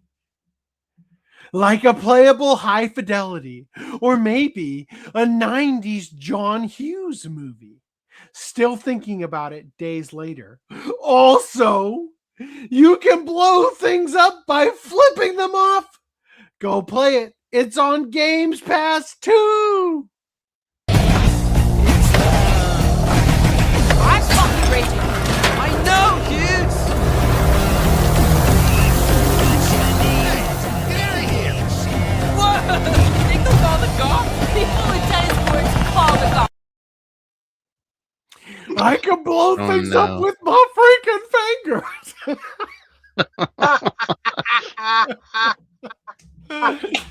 Oh, these are the responses to that tweet are goddamn devastating. Dude, hell yeah! You can freaking blow things up with your freaking fingers by flipping them off. That is so epic. Can't wait to play this when my wife's boyfriend tells me I'm allowed to.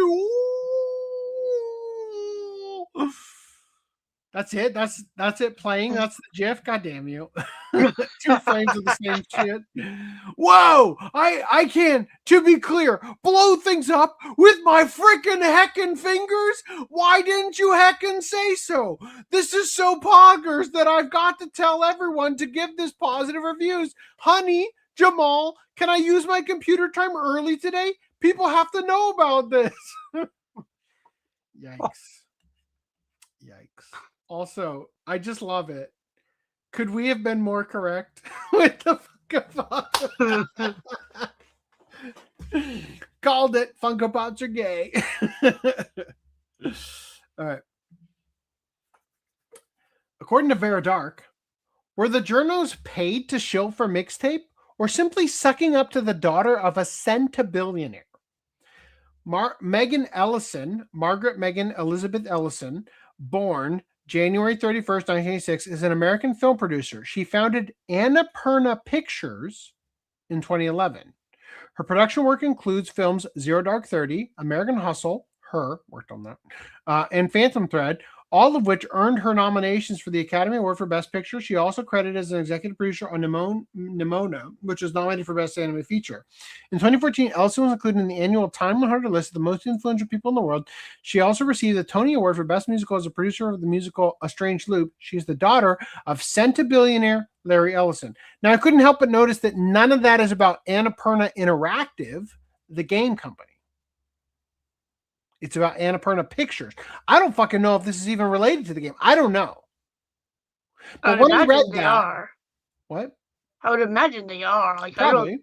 Yeah. Probably. Like, that'd be so weird if they're not related whatsoever. When I read this, however, I saw that and I was like, Annapurna, you say? I went over to the website. Here is the page for Mixtape, right? Annapurna Interactive. Here is the other games they've worked on.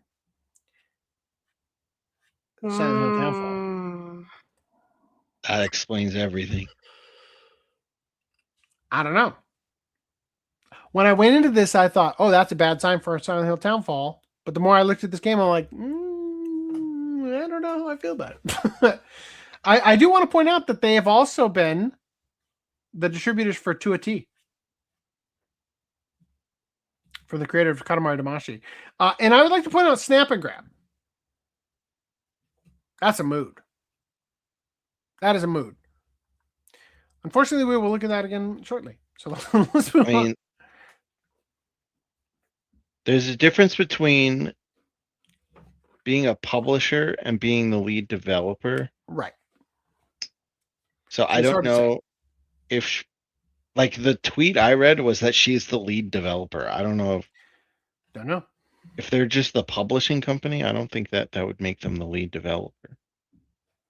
Apparently, this isn't the same. But maybe she used, like she is the lead developer and she used her own publishing company to publish her game. Go back to the mixtape page. Go all the way to the bottom.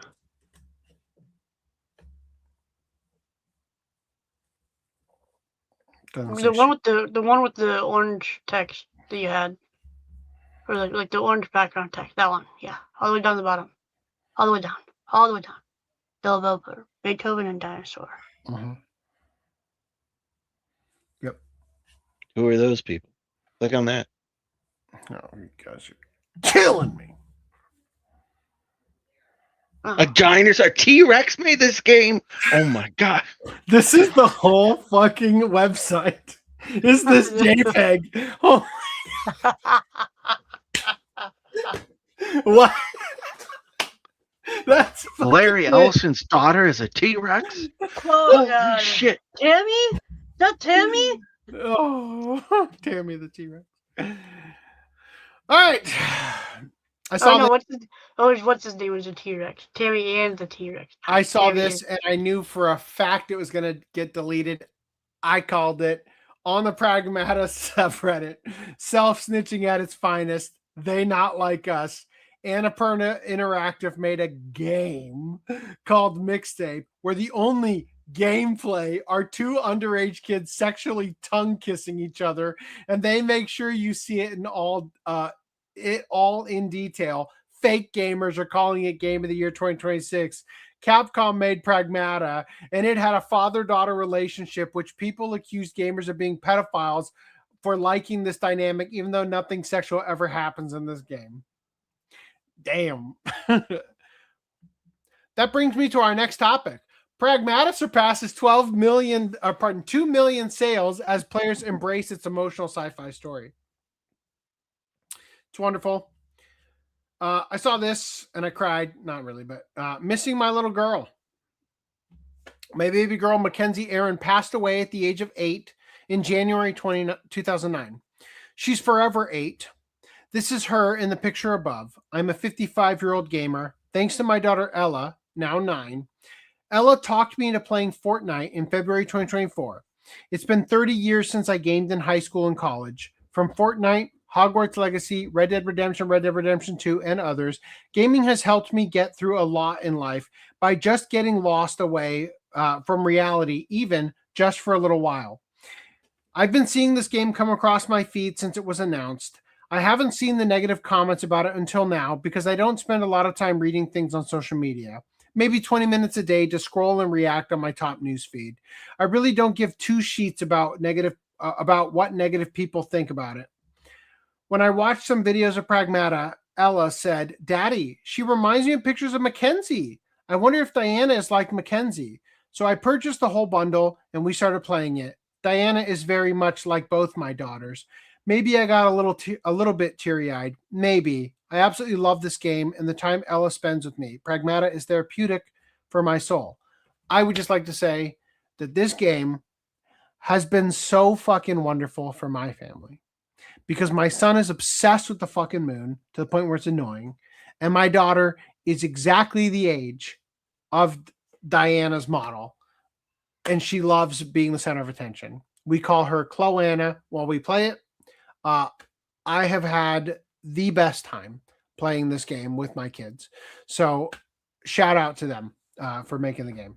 Not my kids, the developers. Anyway, also, do you guys remember this? Do you guys remember we covered this? Hack complete. Everybody, it's me. Hi, everyone. It's me, Diana, right? Where they hacked the Pragmata Twitter. Before this happened, they tweeted this like hacking video. says 0010100, right? And then somebody, this checks out, Pragmata Twitter account initiating hack, right? And then I saw this and I fucking died. Did you guys know Diana murdered someone on Twitter? So she hacked the Monster Hunter account, and somebody said, there's got to be a purpose to this spam, right? Because if not, this is where I hit the unfollow button, unfortunately. To which Diana replied, I'll miss you for following 0 followers. To which they said, you know that was offensive, right? And not a joke? Not everyone wants to follow 10,000 plus people. Not only that, but I'm not after followers here. Anyone who'd follow are to be always blocked on the spot. Fuck you, Capcom. You. Then they privated their account and labeled their name as Gone Forever out of spite.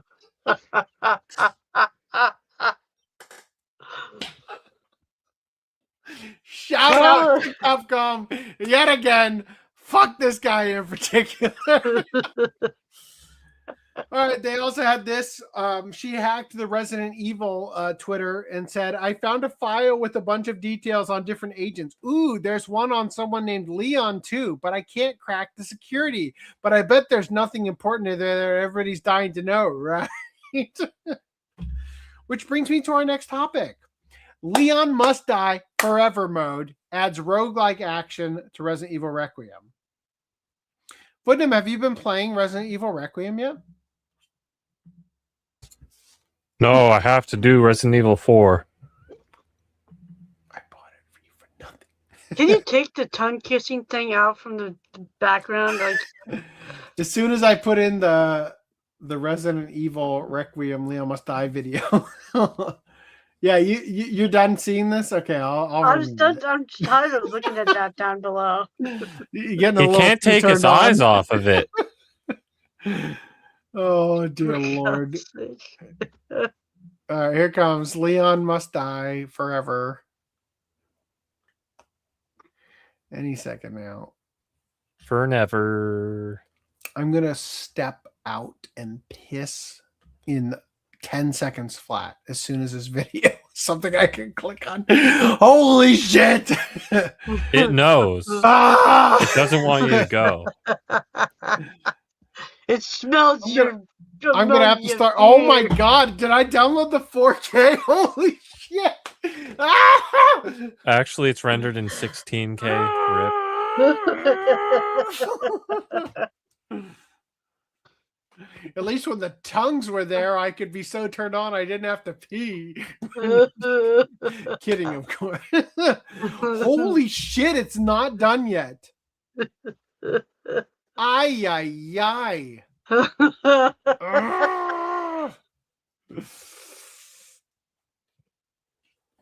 Fuck. It won't even, it's age restricted, so it can't even play on Niche Gamer. Like, still going. Holy you hell. gotta come back. Honestly, you guys can just hit play if it comes in. I gotta pee.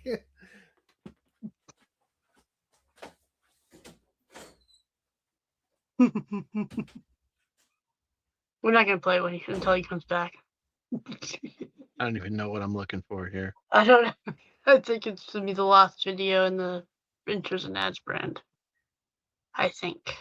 Probably. Should be.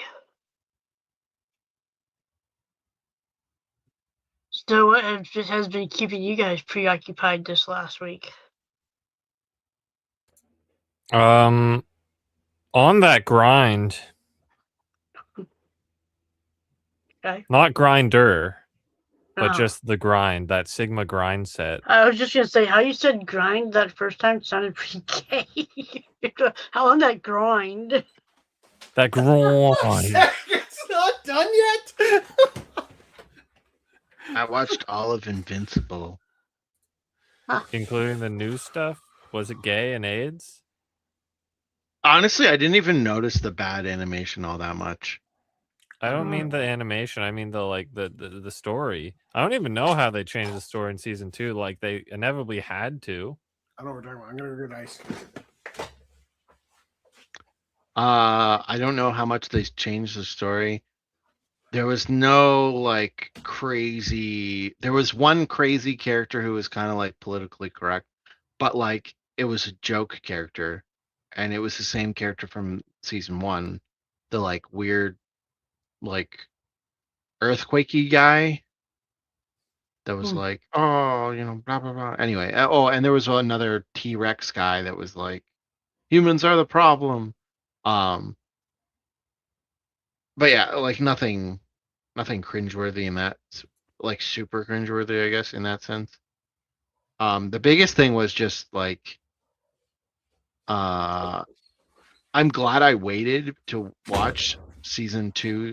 Like I only watched season 1 before, and so I watched season 2 and beyond, because like nothing fucking happens, and we're still at.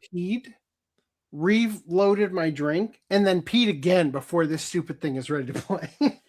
Yeah, we're still at a point where it's like I don't really know what's gonna happen. Like stuff did happen, obviously, but like I don't know. It's felt like it a seems slog. like it's like every episode they get into a fight, he gets a black eye, then he gets healed up again.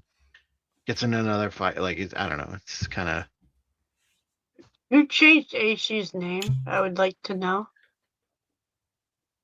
Who did that? Was that you, Reese? Hey, guess what? I just finished. No. I'll keep our friends busy.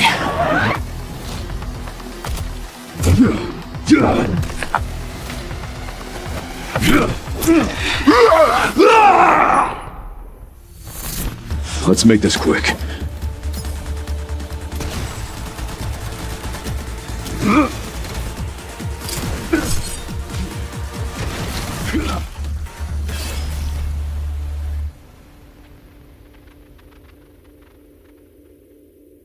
I can say with full certainty that it took longer to upload that than to watch it. I don't think that was Really? What's wrong with my name? Whoever spelled it wrong with T's and then fixed it with D's. Oh, It wasn't me. I'll tell you that. What? Randy. It's always been.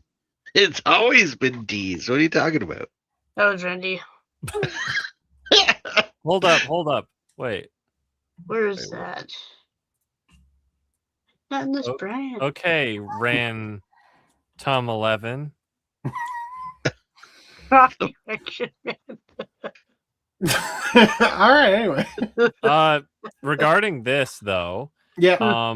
This year I've enjoyed some what do they call it? Roguelikes. I don't know why they interchangeably have both of those.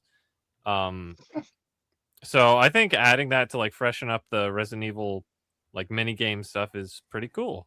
Maybe it's really define that genre for me so I understand what you're talking about. So think of it like an endless horde mode, except you get variables throughout it, and it's like completely RNG. So it's like, oh, you can get an upgrade, and it gives you a random set of a few upgrades you can get. And the idea is that, oh, if I get the really good upgrades, I get a really good run. Like if you can figure out what the best ones are, and you just stack it, and things get more and more chaotic because you get way more firepower, way more like explosive and everything. I'm sorry, way more firepower than the Requiem? I guess so, yeah. Fuck. Like usually in the other games you get weapons and stuff, so you literally get like extra weapons that automatically fire. So Resident Evil will be a bit different, but I imagine your weapon will get like upgraded with crazy, I don't know, powerful stuff to make it worth it. So I don't know. I'm looking forward to trying it. It's a free, make it worth it. It's a free mod. I was gonna say, and it's free, right? Yeah. Hold on. They just want this to be the game of the year.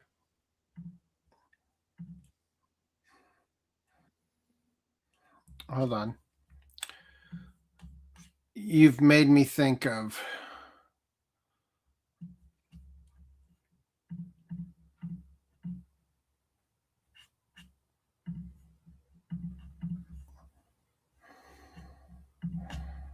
the dogs, drops the sign on it and everything. He just chucks the grenade. Boom! Yeah. And then there was the girl with the rail gun. She fires one shot, takes out a whole city block. Oh my god! That's how powerful the Requiem becomes, yeah? Fire one blast, goodbye Raccoon City, right? Well, hopefully it gets to that. All right. So, moon past that. Look at his foot. Mm-hmm. One might say that's the real reason. The real reason for the interruption. All right. Capcom releases the original Resident Evil trilogy on Steam. There you go. It was already on GOG, though. From what I hear, DRM-free. it's worth playing the originals, despite the remakes. In addition, Capcom credits PC for 12 straight years of growth. Guess why? Capcom's wrong, whatever they think. I'll tell you. Mods. Monster Hunter mods? What? Mods. It's because of mods. Speaking of mods, GameBanana removes the Bunnysuit Graves mod. Labels Graves a minor. From what game? I don't fucking know. Don't care. Also, GameBanana removes Lucid Blocks mod, replacing Pride textures because gay. Also, Nexus Mods permanently bans modder over child content and external links. Guess where the external links are to? Another mod site. Get fucked. Also, Nexus Mods bans another user and doubles down on child content crackdown for sexualized/fetishized outfits on minors and games. Damn, that's a minor. Fuck. We need to make a game that has like quadruple D's. You're no longer a minor, no matter what age you are. We need to make a game with like the main character, and she's like, she visibly looks like a 90-year-old like hag with quintuple and the G's. mod is that she's very young and beautiful. No. She has quintuple G's. She's literally like 90 years old looking, gray hair and everything, wrinkles, but she's canonically 4 years old.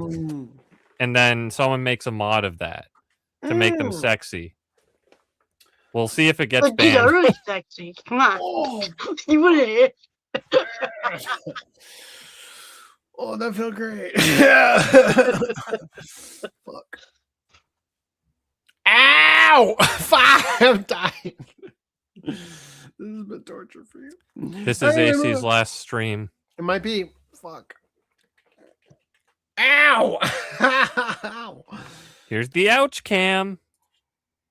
Welcome to Dolltown Indie Dev claims Steam is ignoring them days before launch. Oh, this is from February. Steam's ignoring them. That's the news. Oh, let's watch this PV. Not gonna lie, I play it. It's basically Silent Hill if you only have haymakers as your weapon, right? Go back. Can you? I guess you can't go back. I can go back. Oh, go back to where there's. Right there? No, keep going. When she's doing the walking. This? Hold on. Yeah, right there. What's going on with that skirt in the front? Go back. She's kicking it. It's like stayed in place. Yeah. You're just jealous of her high legs. I play the shit out of this. Give me a physical release. But what if it doesn't have penny shots? It has haymakers on ghosts. That's equal exchange, right? Equivalent exchange. Yeah. All right, anyway, now we're moving on to the real topic after that. Steam flags an indie dev for IP infringement over their own work. Guess what? It's a fucking board game that they also made. No, Steam won't let them have it. I don't fucking know. I don't really want to cover this anymore. Here we go. That's my name. Produced by Daikichi or whatever. I don't know. Moving past that. Moving right on. Girlzoon Panzer gives mom characters new skins for Mother's Day. Guess what? We're only covering this because guess what day it is? It's Mother's Day. Whoa. Look at the mommies. Whoa. Let me turn off the night shift. That's it. That was it. Those are the two images. Moving past that. Nice. Final Fantasy VII Rebirth Switch 2 version reduces the indoor prop count to the surprise of no one. Did you really think a Switch 2 is as powerful as a PS5? You fucking idiots. Of course you didn't. Not sure why there's the like Ocarina of Time music bar thing here. Right? It's a frame counter. Okay, well the frames are at 0.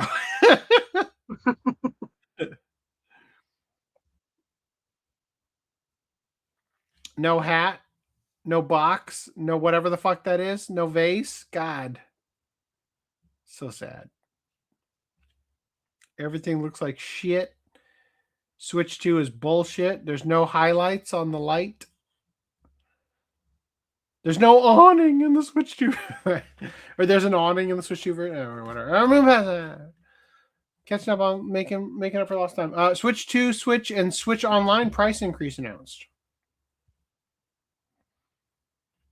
Price will jump from $449 to $499, $50 more in Canada. No, in Canada it rises to $679.99. Get fucked, Canada. Guess why?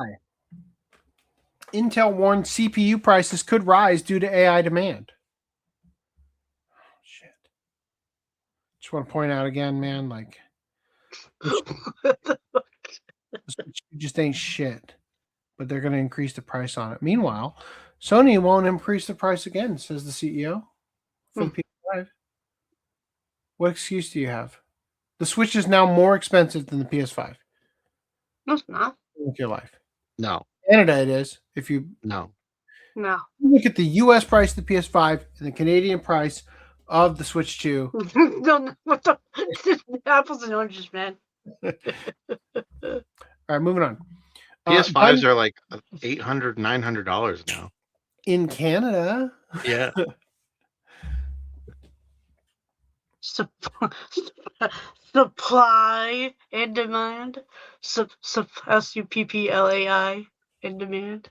Supply and demand. Awesome. Right.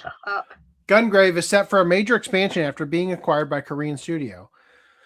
The Gungrave franchise is entering a new era as South Korean developer Iggy Mob has officially acquired the rights and plans to expand it across multiple platforms and media.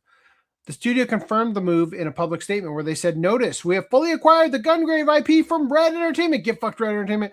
I feel a mix of excitement and trepidation as we embark on this new journey alongside Yasuhiro Naito. That's the creator of Trigun, yeah? Mm-hmm. And all of you. However, we will work tirelessly to build a better future. Thank you for your continued support. What has Gungrave done in the last 20 years?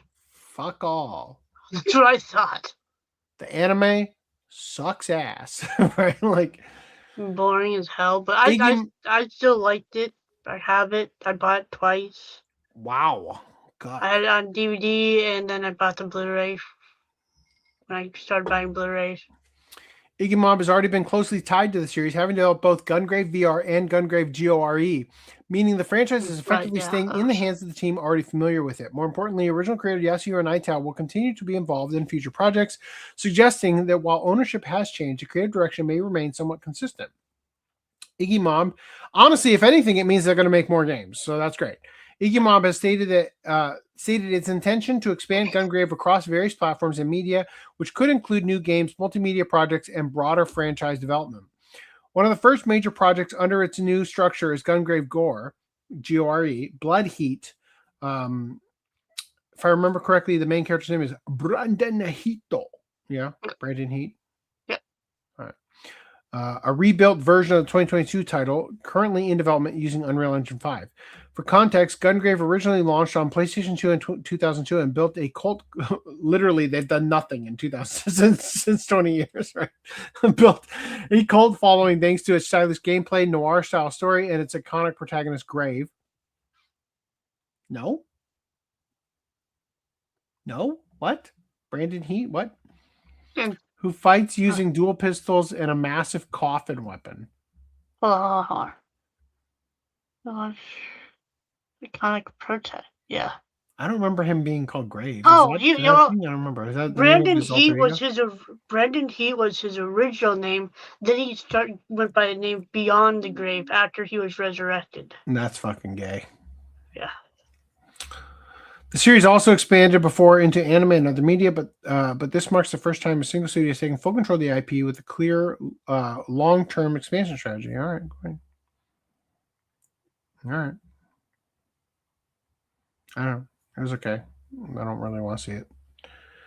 Watch Club never. How about that? All right. Ananta leak claims swimsuit toned down and pantsuit removed in dev build. I am livid. Do you guys remember Ananta?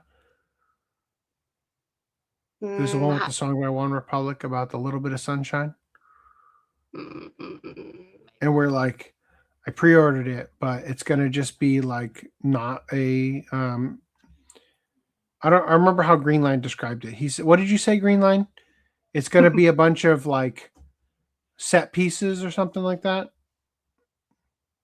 Instead of actual open world, it's gonna be like,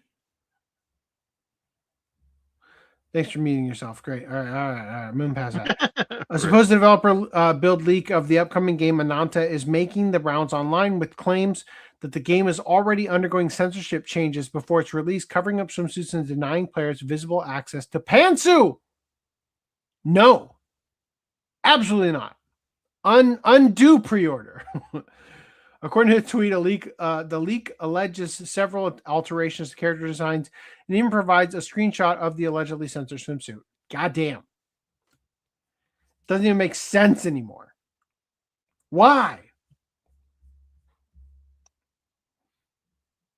Someone got hands on developer build of Ananta. Summary: one-piece swimsuits toned down. The one-piece swimsuits, not the bikinis. The fucking one-pieces are toned down. Removing all clothes of the female main character, leaves her with a tank top and spats instead of a bra and panties. On launch, the game will have two massive maps. The map with Saw at TGS, the game show, I don't know, Tokyo Game Show, is only one part of the map. So far, the dev build has 232 story missions. Average one story mission contains 45 minutes or more time without skipping. 1,000 plus quests. This includes character quests, side quests, game quests, cop quests, and racing quests. Mobile version size is 32.6 gigabytes. Holy shit. Additional details from the leaked build summary claim that removing the female protagonist's clothing no longer reveals underwear, but instead leaves her wearing a tank top and spats. At the moment, those details remain unverified, as there has been no official confirmation from the developers regarding any censorship or design changes. It almost looks like a paint job or something. Like, it feels so weird that it doesn't seem real. But I don't know. I couldn't say. It's also not a deal breaker for me, unfortunately, sadly. Massive cuck over here. I don't know. All right, Wuthering Waves previews Cyberpunk Edgerunners collab in new video. To the muted individuals, have you played Wuthering Waves? Yeah. Okay, good. Tell me about it.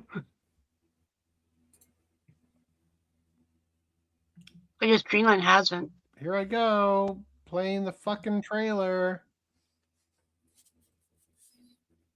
Say something, you whore! Oh my god, so innovative. Oh god, wow. I was talking about internet ass. His internet was ass just at the right time. What you want me to talk over the trailer? Yeah, the trailer I have muted so you could talk over it. I still think those oversized fists are like the most cringe weapon, if you will, and Can I just say that I am like genuinely horrified at the fact that CD Projekt Red is taking credit for Cyberpunk Edgerunners. Right. Like you did fuck all. That was true. Mediocre game. And then Studio Trigger said the lolly must stay, and now you're gonna try to take credit for it? Fuck off. Yep, so people are pretty excited. We're getting Lucy for free, if I remember correctly. Oh, really? So I'm sorry, Rebecca is the one you pay for? Wow, who could have seen that coming? Maybe you owe Studio Trigger yet another apology for trying to take her out of Rebecca. I forget. Fuck. So we have to pay to get in character, dude? David, I don't know if David's even a part of the game. Nobody cares about David. It's all. I mean, he was in CG. No, wait. I'm so sorry. I'm pretty sure we're getting Rebecca for free. My mistake. Oh. Nobody gives a shit about David. Nobody wants to pay for that. I apologize. Well, that's what I was thinking. We're getting the lolly for free. My bad. I forgot what. You know what Brown Dust does? They give you the mail for free, like Goblin Slayer. So they know who isn't worth anything. The So real it's kind of question odd. is, do they recreate the scene on the gurney going through the hospital? I haven't seen the show. I don't know what that means. Wow. I feel like it's gonna Wow. be not linked to the show What's very going? much. You've got a lot of watching to do, Footnote. Jesus Yeah, Christ. dude, what the fuck? You an anime fan? Why or would what? why would I watch a digital at the time only cyberpunk whatever show? Digital at the time. It's not digital at the time now, is it? Not at the time anymore. Well, we're waiting for a standard edition, aren't we? No. That's Buy a Aniplex fucking of America, dude. Yeah, we gotta. Oh, so it's perma we expensive, gotta is what take you're it saying. out of our ass. What I'm curious about, and I know nobody else here cares, but what I'm curious about is if they're going to be voiced by their actual actors, or if they're going to have to hire. That's a good like, point. though. Outside. I doubt it because they have. I'd rather like them hire UK outside studio or people. whatever. I'd rather hire their UK people than have them be mute, because having them be mute is gay as fuck. It takes me out of it when people. There's no way they'd be mute, but maybe they'd give them like Chinese only dialogue or something. I can't wait. I till meant get mute for English, complaint from an audience member who's like, hey, I'm That's what I gay." mean. It'll be Chinese in English, and they'll have That's subtitles just as- Oh, dear specifically Lord. for those. characters. Anyways, yeah, everybody's who plays the game is pretty stoked. I'm pretty stoked. It seems like a decent collab. So Does anybody I like hope they Steins- do the Honkai Star Rail thing where it's infinite. yeah, that'd be nice. Steins Gate. I'm Yeah, not- does anybody like Steins Gate? I like I liked Steins Gate. Yeah. So is this a remake of a reboot of the game or the anime? The game. The game. Okay. That's why it's in games. Remake of the original game. Well, I'm not- sorry. I kind of figured it was. I'm games, sorry, I stepped that it away was from- in Get Games out! News. Yeah. But wasn't Right. Elite already a remake, or like didn't they? There Oh, was you know, Steins Gate Elite used anime footage from the anime produced by White Fox. This but it is was back- the original game, right? Hold on. Yeah, it was at the basis level. Yes. Listen. They did something else here. Okay. Yes, Give we the know. main heroine a boost. But I don't like it. What are you, gay? I like the original better. I agree. Small titty Kuriso for the win. It has the aesthetic that you know. But Daru with That's the Hitler other thing. I think mustache I've said is this in the okay. past. Is it about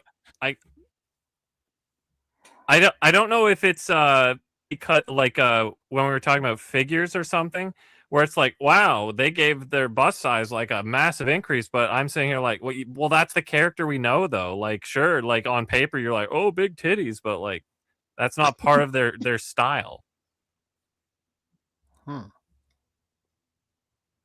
I wonder if they'll give what's her name? The blue dress girl bigger tits. A trans Yuri. Mayuri. How dare Yuri, you? Mayuri, yeah. Yeah, my Because she had large breasts in the original, and then they made them smaller Yeah. in the newer material. So now, if they're making Kirisu larger, are they going to be even larger than the original? Or They're just transferred from one to the other. All Still- I want to overall, know it's is still what the is same going to party. happen to the American weather report girl with the unbuttoned jeans and the big ass titties. Is she going to be stacked from the movie? You know what I'm talking about. All right. I don't know if she's in the game. I don't know. It's either. from the movie. I haven't played the game. I have not also played the game, but I will say that I've bought Elite. I have yet to play the game. But And, you know, you're over here making fun of Footnum for not watching anime. I watched the anime. I like the anime. Footnum, how I many watched games the have anime. you I like played the this anime year? too. I have the I, original limited edition PC version and well as Elite on Switch. And You I know will what? buy I've this seen one Science Switch again. Gate's original twice actually. Wait, the original wasn't released on Switch, Reese. Yeah, so I got So the what- I got the original limited edition for PC And I got the one for Elite on Switch. Oh, okay. Sorry, I missed the word elite there. And I also have yeah. Mike Belling's Embrace on Elitist. Switch. So I will say that I like the original art better, but apparently both, like the new art is still the same artist as the original. Hook. Okay, So I'm like gonna close like half of these fucking tabs real quick. So the original artist went back and remade all of the art from the game, but it looks less good so far in what I've seen, which is kind of bad. But I will be buying it still. Same. The anime has done so much goodwill towards the brand of Steins Gate that I will throw money at the things. Yes. Even though I hated Zero. It was bad. Sad scientist though. Come on. It was so good. You loved it. I fired Randy. Oh, I see. He's fired. Okay. All right, I'm gonna move this. The video game was good, is why they want to make another video game, but they're just remaking the. I mean, I guess that's the same for another game that's going to be coming up. And that, and this, and that. When's Steins Gate Zero Elite coming out? Come on. 5. Honestly, it's like, why not make this one a combination of Steins Gate and Steins Gate Zero? 16, 18, 19, 20, 21, 22, 23, 24. Like, it seems weird to just remake the original. Well, maybe they're gonna remake Zero at some point.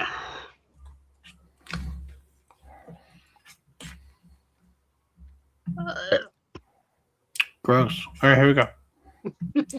Neverness to Everness is overflowing with anime and game references. Okay. Really? That's Exit 8. Yep. So this is Exit 8. That's why it says 8 here. Right? Versus Exit 0. I've been refusing to play it out principle, not the AI, just because it's like AIDSy. Randy, it's your favorite movie. No, I recognized it instantly. Do you not understand? Have we not watched this for Watch Club yet? No, we have not. Randy's Wait, we birthday, haven't? must. I thought we did. I will not partake. I watched it once. I will never watch Garden it again. of Feet. Good.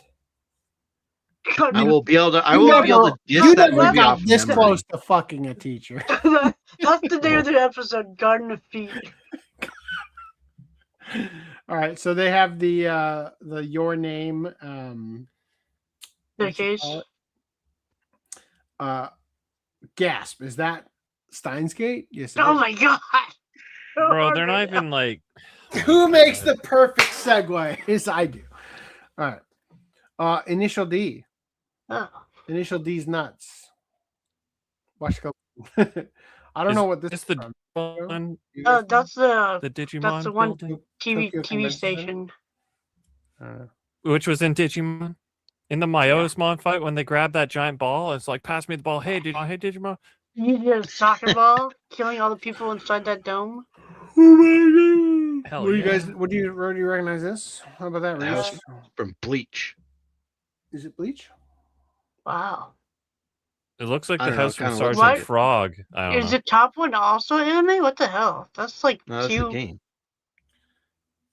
That is a gorgeous picture, that top one. Holy shit. If that's real life, that can't be real life. That's the game. CG. That is clearly a 3D render. What I is was your just deal? like, I thought they were comparing the freaking. Are you colorblind and Reese, brain what blind? section are we in right now? I'm retarded. Do you remember? Did you forget? Hey, how about this? What is this, Doraemon? I thought we were looking at real world locations. I remember that segment, real world locations, when we used to cover those.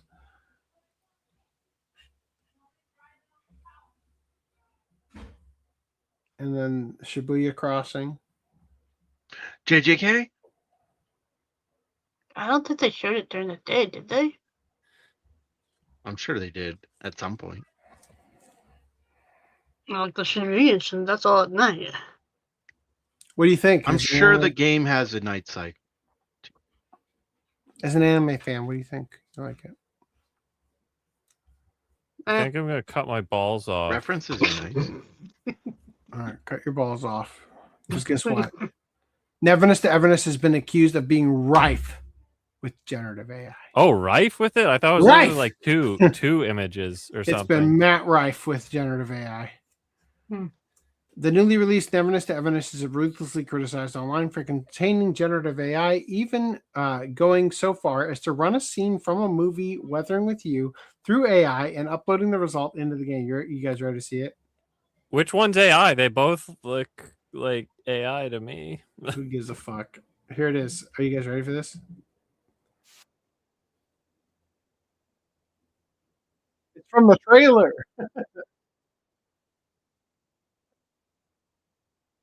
Did it always have the cat?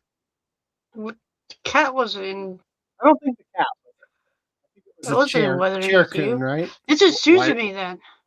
Why did the cat shit on the lake? What was it in Weathering with You? I've only seen it once. Is Anyway, this there- Grok or? I don't know. It looks great. I don't know why we can't do better. There's another instance of generative AI that players have found. Are you ready for it? 6'7". Are you telling me that static wasn't real static? I mean, this definitely reeks of AI. This is clearly an AI rendering of me drinking, right? Like,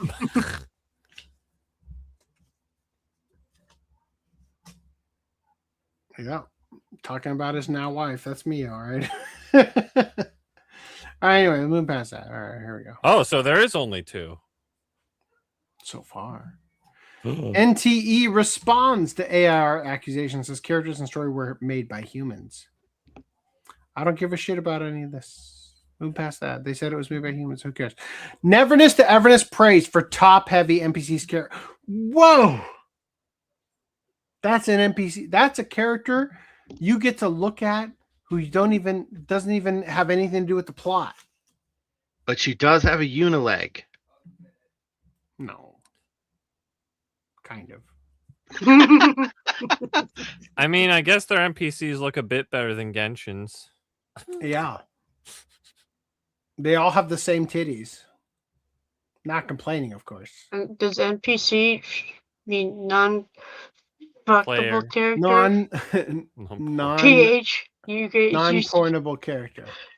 Non-PHUCKABL. Non-penisable character. Penetrable character. Penetrable. There we go. You got it. There's a It diamond was a in this group effort, spotlight. but we did it. Is she taking a selfie? Oh, that was from Shin-chan. Cool. Good to know. All right, there you go. There's the stacked mommies. Those tits are a dime a dozen. Women wish. Am I right? Nintendo revealed Star Fox 64 remake for Switch 2. Just after Thanks. they made I hate the it. PC port, the fan PC port comes out for 64. Lamau. All right, you guys ready for the actual Nintendo Direct? I'm going to let Randy control it. Hello everyone, I'm Shigeru Miyamoto. Last month, we released the Super Mario Galaxy movie, which was enjoyed by many people around the world.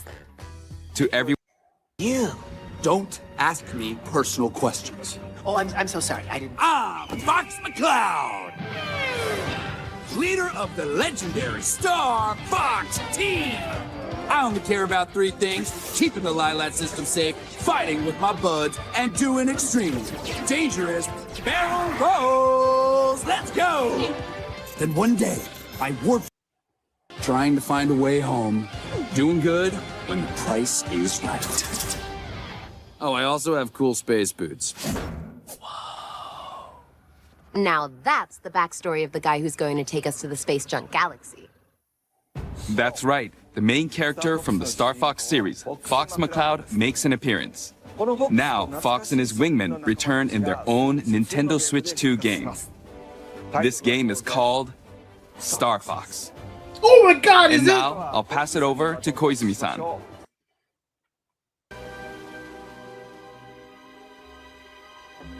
Are we watching this whole damn thing? No. I'm trying to skip through it. It's a G remake diffuser systems of the check. N64 Sound off, team. Slippy here. So far, so good. This is Peppy. cursed. All systems go. Falco here. G diffuser seems fine.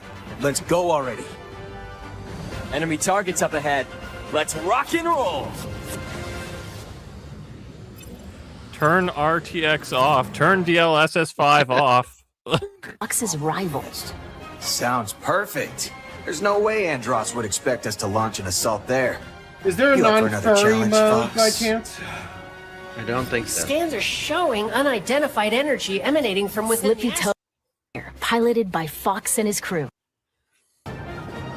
Besides the R-Wing, an agile ground assault vehicle called the Landmaster.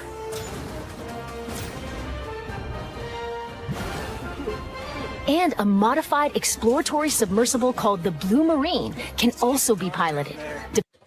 Debina is Cool. a frozen planet. Where with have I most of its seen this surface before? covered in In from Star planet Fox 64, surfaces 'cause to it's the outer exact same space, game. a Yeah, variety no, of they've remade it like 3 factors. times The now. route you take through the system may change. What if we just put Replay DLSS stages 5 with a on different top of approach. the previous remake? Or When even playing on the easy original game? difficulty, your shield gauge will be longer, and your lasers will remain powered up, making it ideal for novice pilots. Players are split between Team Star Fox and Team Star Wolf. This is the Then compete to multiplayer. earn the most points by clearing missions and taking down foes. Before we get into this, let us address things I have queued up. Random said this. Personally, I prefer the movie version. That's what you said, didn't you? No. You don't prefer the movie version? You like your... You know what? I prefer the 2D section of the movie version. I like that. Sure. I prefer the Super Smash Bros. Design. Yeah. You should have changed the website code for that to say random 11. Also, I would like to make a retraction of my previous statement. That Mario Galaxy movie segment made me want to cut my balls off. That did. Yeah. Do it. The section of Fox's like bottom cheeks area in the movie model. His lower cheeks. I don't know how else. fancy The part that sticks out, the part that points out on his chin. How that is- part. How are these not updating? I just... Sorry, I just remembered what Reese requested. For this image to accompany. Pass me a fucking egg! Sorry, you were saying the lower cheeks. Tell me more about the lower cheeks. The sticky out part. You're talking. Yes. You're talking about. I don't like that. Mutton chops. The chops, the cheek chops. It looks bad, I think. Mm. Yeah, I'm not a fan Of the movie one or the new of one?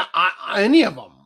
Well, I was a fan of Fox from the N64 Super Smash Bros. Now I want nothing to do with Fox. I want Fox to die. I want to get a time machine and kill the people who made Star Fox. Like everything about this is awful now.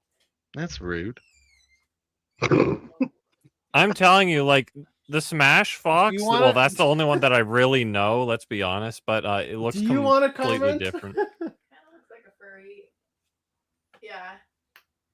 Like a sex symbol furry. Yeah. My wife says that he's too sexy and needs to be fired. All right. Whoa. So. Wow. Oh, okay. I love the hug. And I'd also love some cheese tortillas. Star Fox with DLSS 5 turned on. That was the same thing I thought. Same thought I had. Whatever. They have 4v4 battle online mode. Yeah, we were about to get to that, and then we were rudely interrupted.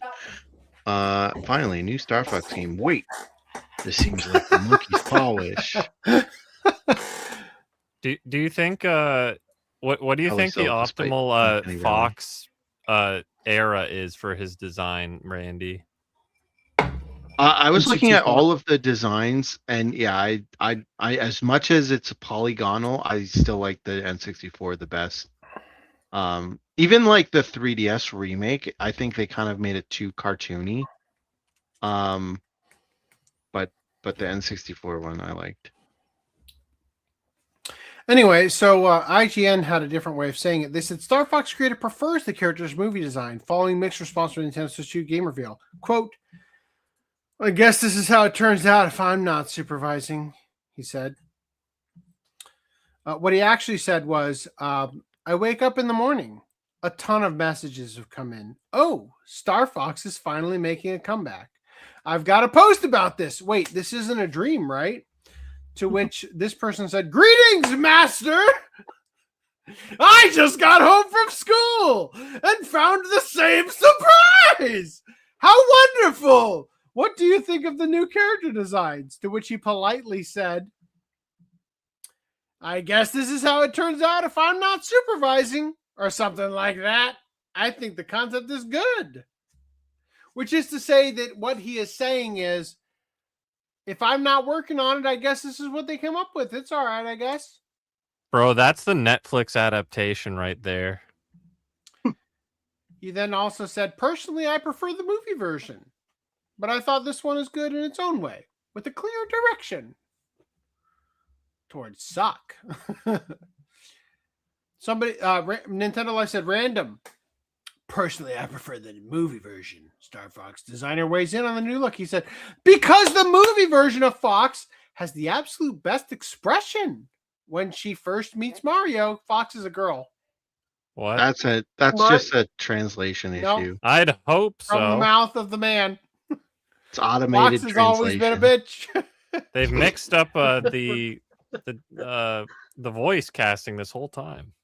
For a moment, they size each other up like enemies, but then the way they quickly show mutual understanding is just brilliant. I love how gay it is. What? We also have this one. Randy said, show this next. So I did. And there it is. Sorry, it goes here. He said, the new work is exactly the visuals I had in my head back when I was making Star Fox 64. I absolutely love the super realistic character expressions too. That said, the movie version of Fox is just too cute because I'm a fucking furry. No, that comparison, like Fox on the right just wants to kill himself. Like, I'm sorry. I don't like the weird voice you're giving this guy. Like, he can't get off to it. You see, unnecessary. He's a big old fucking furry. You know it. Oh. Anyway, this is the image I was looking at earlier that I was talking about. And of all of these, I think the N64 one is still the best. Star Fox Zero is a close second, I suppose. Oh, Star Fox Zero. What the fuck? Sorry, what were you saying? I said Slippy certainly thinks so. He's seen some shit. Oh. Yeah, 64, man. Well, actually, Star Fox 64. He's seen some shit. I think he's doing a little bit better in Star Fox 2005, whatever the fuck that one He is. seems tired of your shit Assault. in 1997 Assault. compared to all the rest of them. Yeah. Falco looks like he just saw Disney execs getting escorted off of a cruise ship in 1993. Yeah. What's the rabbit's name again? Peppy hair. Why is he like Chinese in the third from the bottom on the left? 2006. Oh fuck. Confucius. I don't think that's Peppy in Command. I think that might Oh, be he it. died in the 2005 game, and He this is is old his as fuck replacement? compared to the rest of them. This is cringe and terrible. Why aren't they showing any of the Smash Bros. Models? Let me show you the Hold on real- 1 second. The Star Fox Command Fox has the same face shape as the movie Fox, and it's that shape I really don't like. Yeah, the jowly, pointy bits. Okay. Now I don't understand. Star Fox Command being the third for the top. Like 2006. Chinese Slippy? Yeah. Yeah. He's got the weird pointy fucking shit. I hate this part. This is the part I hate the most about Fox is the fucking mohawk. The widow's peacock. Yeah. He also looks like he's like constipated in 2006. Like he looks like he's like it's time to fart, but I might want to do it at a gas station bathroom just in case. It must be rough being a Star Fox fan with all the freaking different designs. Jesus Christ. You know who hasn't changed much except for goddamn 2005 is fucking Falco. What the fuck is that? Holy shit, 2005 Falco. Oh my god. I mean, 2002, he looks like a hipster as well. Like, 2002, he's voiced by a woman. Like, wow. The Star Fox Adventures game was a weird game. I think it was made by Rare, if I remember Yeah, was correctly. that the mega furry one with the furry chick and the? It had like a girl, and a dinosaur. Yeah. It was like you could walk What around. It wasn't girl? all in the. There's some. I We forget what talk she about looked like. we talk about Cat. I didn't. Yeah, I play think it was the game. cat girl. Katt, because she was in Yeah. Star Fox 64, and I know that because I'm about to blow your mind with the next thing we're gonna look at in a minute. Well, it's been a minute since I played 64. I was No, like not fucking 11. Cat. Like, I Yeah, don't I know even you know don't. who that is, I know but you know. not that. This is the GameCube game, right, for 2002. Yeah. I remember this game, and I remember choosing not to buy it. All right, I'm gonna ask you to remove your star. Crystal. There you go. Her name was Crystal. All right. My ex's name. Great job. All right. This person said, those are my thoughts as well. I prefer the animated look they've been doing in the series, but the style is a classic callback. I imagine they're doing this to the definitive remake of Star Fox 64 and to introduce the series to the people who just saw the movie. Oh my God. They just want to make the poster except for the whole game. From what I understand, Miyamoto built these fucking puppets. No. That's what the YouTube short I watched earlier today said. I watched the whole video. I posted the video. It was a long video. He watched along. He's got it. It explained who made these puppets. It was They're based on the Thunderbirds TV series from the UK. Miyamoto saw Thunderbirds According to the shorts I watched. and liked Thunderbirds, and therefore wanted to get puppets made for it. But it was a Japanese company that made them. So he commissioned. It wasn't literally Miyamoto making them. Miyamoto said, "Bitch, I'm the boss. Make me some puppets of a fox and a falcon and a bunny and a frog in case I feel like getting freaky with the woodland creatures.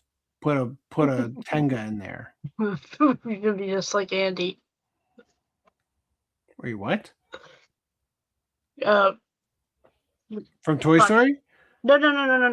Andy in the Discord. What's his name? Oh, Andy Cooley.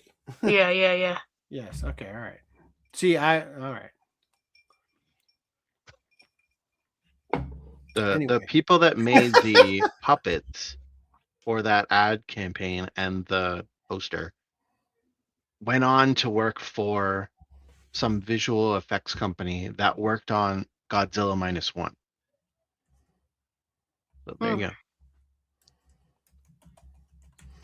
I need to see what Falco's hands look like in Smash Bros. Oh, they are in fact wings. All right. That's how Fair he enough. smashes. Fair enough.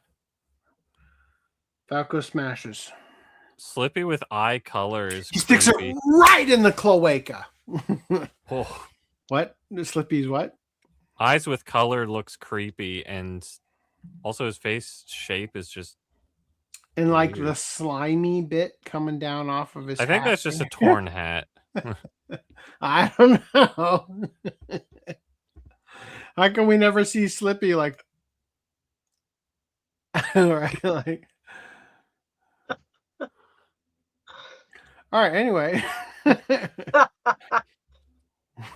you on the thumbnail. Nope. Thumbnail's this. Anyway.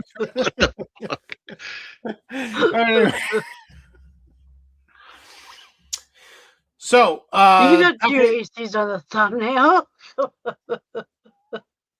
What? Takaya Imamura said, when I introducing myself to students at university, I include this page as part of my slides and present it by saying, this is part of the characters and mechs I designed. I designed this. I designed this. I also designed this over here. This is the same thing. You might remember it from over here when I showed you that. Also, I made the moon. Also, I made the R-Wing and the fucking whatever this is called. This guy from that game that you didn't play, but you remember. And also Slippy. I did Falco. And Fox and Peppy. But Falcon, Captain Falcon. And Fierce Duty Link. There you go. You did Captain Falcon and Falco? God, I'm the B team at Nintendo. I don't know. Thoughts? I also made this and this. I really like the aesthetic of Majora's Mask, so I think it's cool. He made like pretty much all the key things about the game. Right. Yeah, he made the freaky ass looking mask and the moon. Okay. Fair. But everything else is sure. Like, meh. But what about this guy? You didn't talk about this guy at all. I mean, that's a neat boss. A link to the past boss. Is it? I don't think so. Pretty sure. I've never seen that fucker in my life. Anyway, moving on. Have you seen this? Let's play this again. Show me this. Randy, you pull it up. You can select from 3 stages, multiplayer. Each with its own rule set.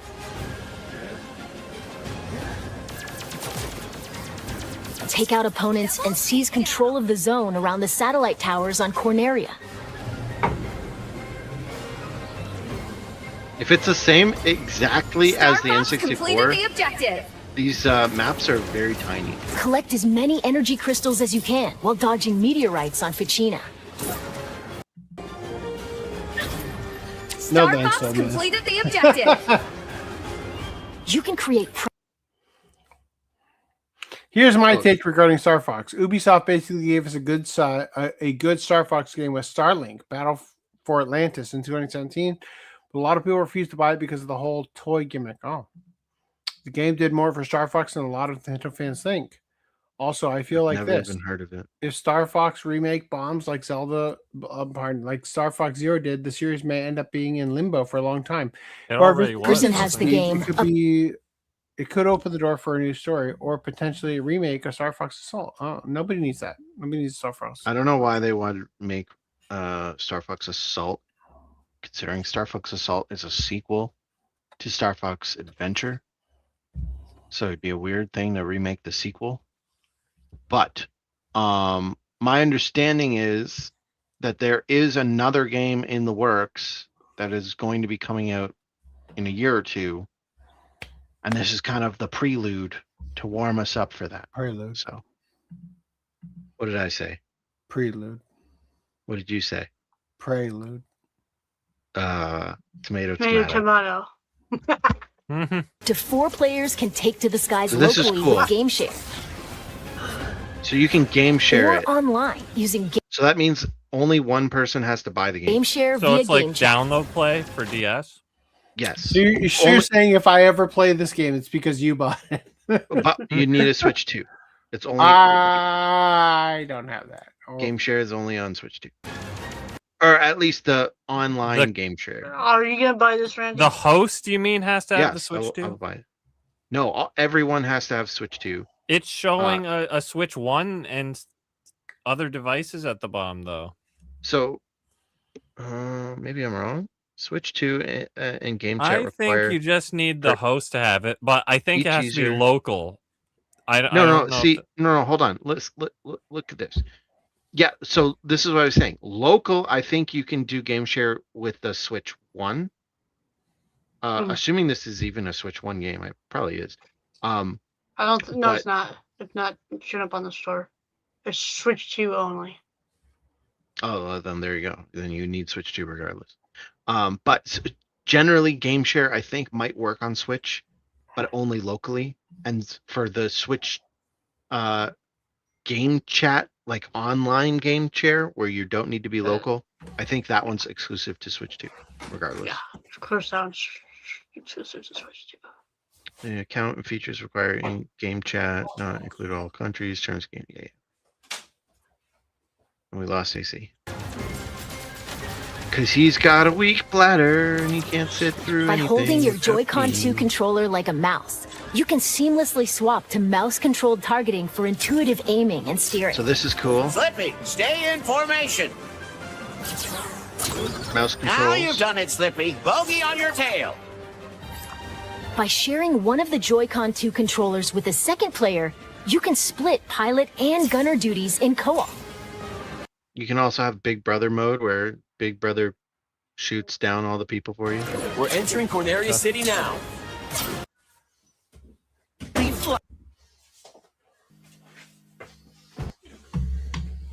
In this game.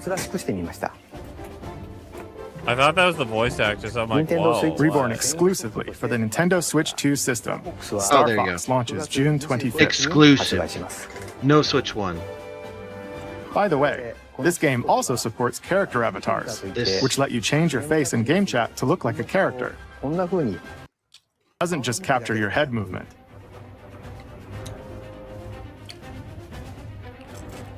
But I your can't mouth wait for Star Fox to be the VTuber blinks. that blows up. And your eyebrow movement as well. Please give it a try. So it shows up in game chat, so you can be playing various other games and be in game chat with other people and be your persona, I guess. Good thing I didn't buy a stupid camera. Step into R-Wing using AR filters and character avatars.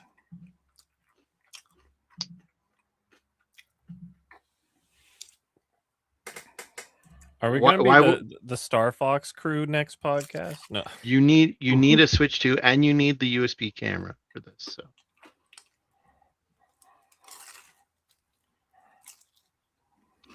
Why do I ever see them do these kinds of things with people with glasses? Because they're racist. it's so weird that the person on the left looks AI to me. Probably is. No real human being would be that retarded. Like, look at that photo of him opening his mouth. Come on. I'm sure everyone online will use this feature responsibly. Banter between characters is also best. I'm homophobic! Replay stages with a different approach. I decided that I don't hate gays anymore. That's great. But I do hate Muslims. Oh no. Fox, what have you done? Okay. I nearly fucking died, dude. Like, I was like, I looked away, I turned back, I'm like, what the fuck is going on? You know, maybe this is a good feature after all. Well, okay, so this person brings up a valid concern that Nintendo may have of people abusing the thing, but also I don't want Nintendo to get cold feet on this. Like, so what? Let people do whatever the fuck they want, and yeah, people are going to abuse it. Let but me who gives a suck shit? this birdo. Come on. Like, that makes it more. That makes like you're gonna take. You'd have to take away the whole feature. So you're gonna take away something that could be potentially fun for someone because some people are gonna abuse it. You know, that's. I don't know. And when you're in game chat, I believe you have to be playing with people that you know. Like, there's no way to like enter. Yeah. Yeah, there's as far as I know, there's no way to enter a game chat thing with like random people. So who cares? I hope they don't like censor it. All right. Star Fox remake voice acting highly criticized. Yeah, I was gonna say this doesn't sound like the cast that. Like, I'm not familiar with the cast, but I don't recall. homophobic. Yeah, that was the original right there.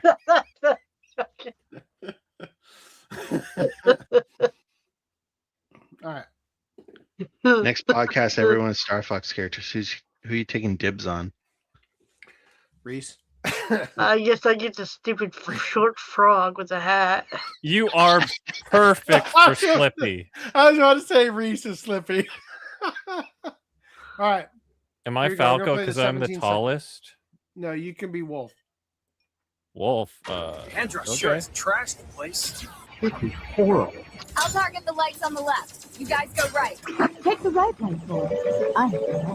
Don't crawl back under your rock. Time for a little payback.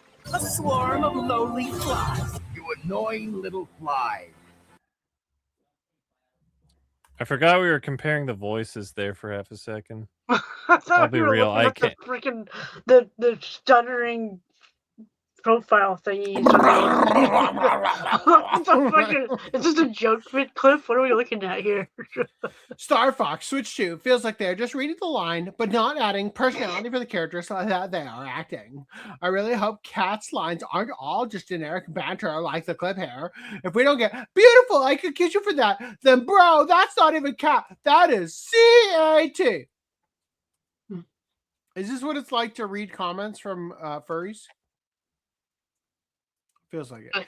Andros sure has trashed the place. This is horrible. What a fucking downgrade. I know. I liked how, in spite of Falco being a dick, he still has feelings deep down. Holy, I skip. Done.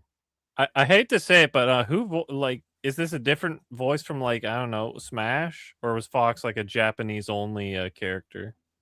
Yes, I don't know. I think Fox was in Smash. Are we ready to move past what? Star Fox? What did Reese say? I think I said my got PP confused. Smash is hardcore, bitch. Yeah.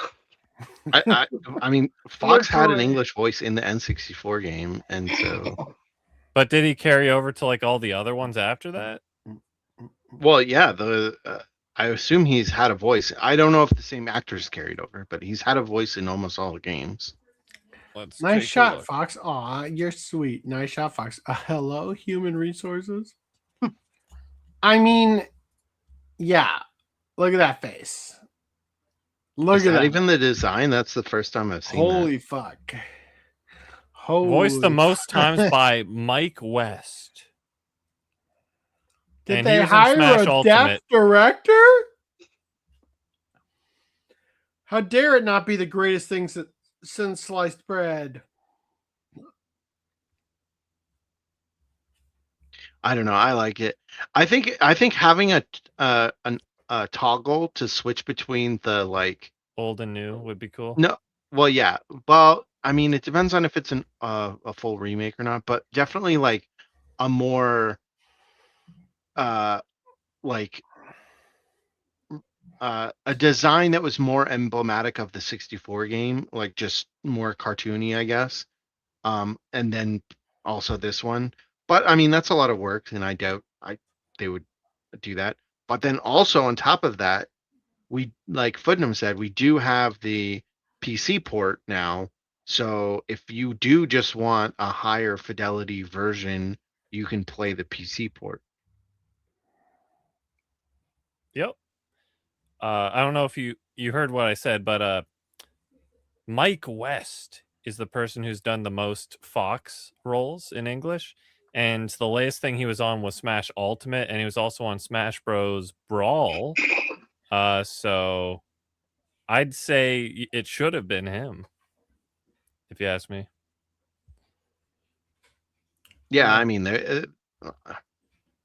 they're weird with voices. Sometimes they'll randomly change the voice of a character just because they're being weird. I don't know. Ever since the whiny union strikes and all that crap, they've just ruined every game, especially Resident Evil franchise.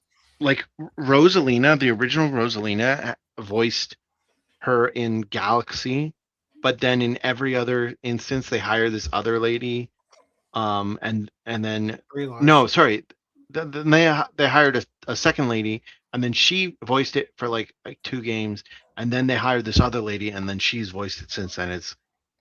But like they didn't really tell the first one they stopped using because she wanted to like not be in games anymore or something. But then the second one, they didn't really tell her why. They were just kind of like, we're going to somewhere else. So they're weird sometimes. Turtle Power. Mirage. So Mirage. East is Slippy. AC is Fox. Ran 11 is Falco. Green Line is Peppy. But you left out Footnum. Wow. And Footnum get fucked. I feel so low. Footnum is cat. Footnum, you can have Falco, and I'll just stay Spider-Man. How about that? Seth Rogen is Pigma. Pigma more like Ligma. Ligma balls. I'm not gay, Starfox. Mark Zuckerberg is Fox McCloud. What are you saying? It's a Switch 2 only game, and only one person needs the actual game, and they just share it with others who don't have it for local multiplayer, I believe. Oh. You have to be on the same network. Are we done? What? Or whatever, you have to be within distance, within like... You don't have it for local multiplayer. Oh, okay. Yeah. So, and they just share it with people who don't have it when you're playing local multiplayer. Okay. Yeah. Or like Ready? to play multiplayer. Yeah. Multiplayer. But it also counts as, it's not just local, it's also online. Do it online through Game Chat. Let's talk about the spiritual successor. Ex-Zodiac feels like a modern love letter to classic Star Fox games. Exodia? Ex-Zodiac.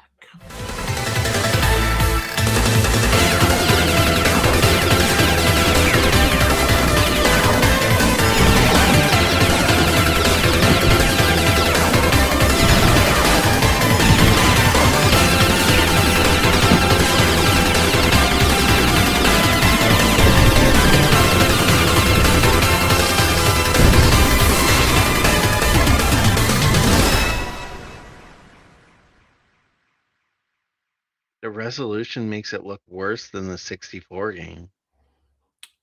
It's clearly based on the SNES game. I guess. Meanwhile, as we transition into the next segment... Oh, hold on. Before we transition, I saw a tweet by the developer of that game that said, like, I've been building this game through, like, 3 remakes of the Star Fox game. RIP. It still looks better, in my opinion. Anyway, Abyss X0 promises stylish Metroidvania action. Here you go.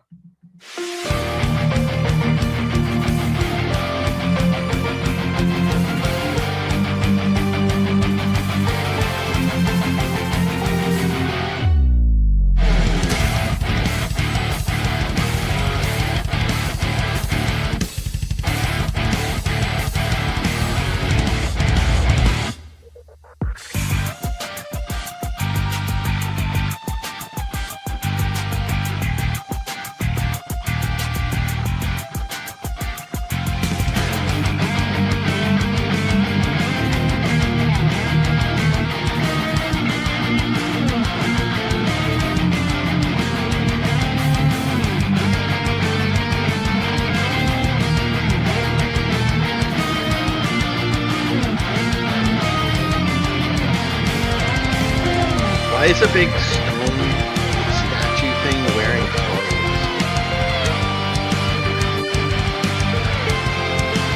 Statues are naked around.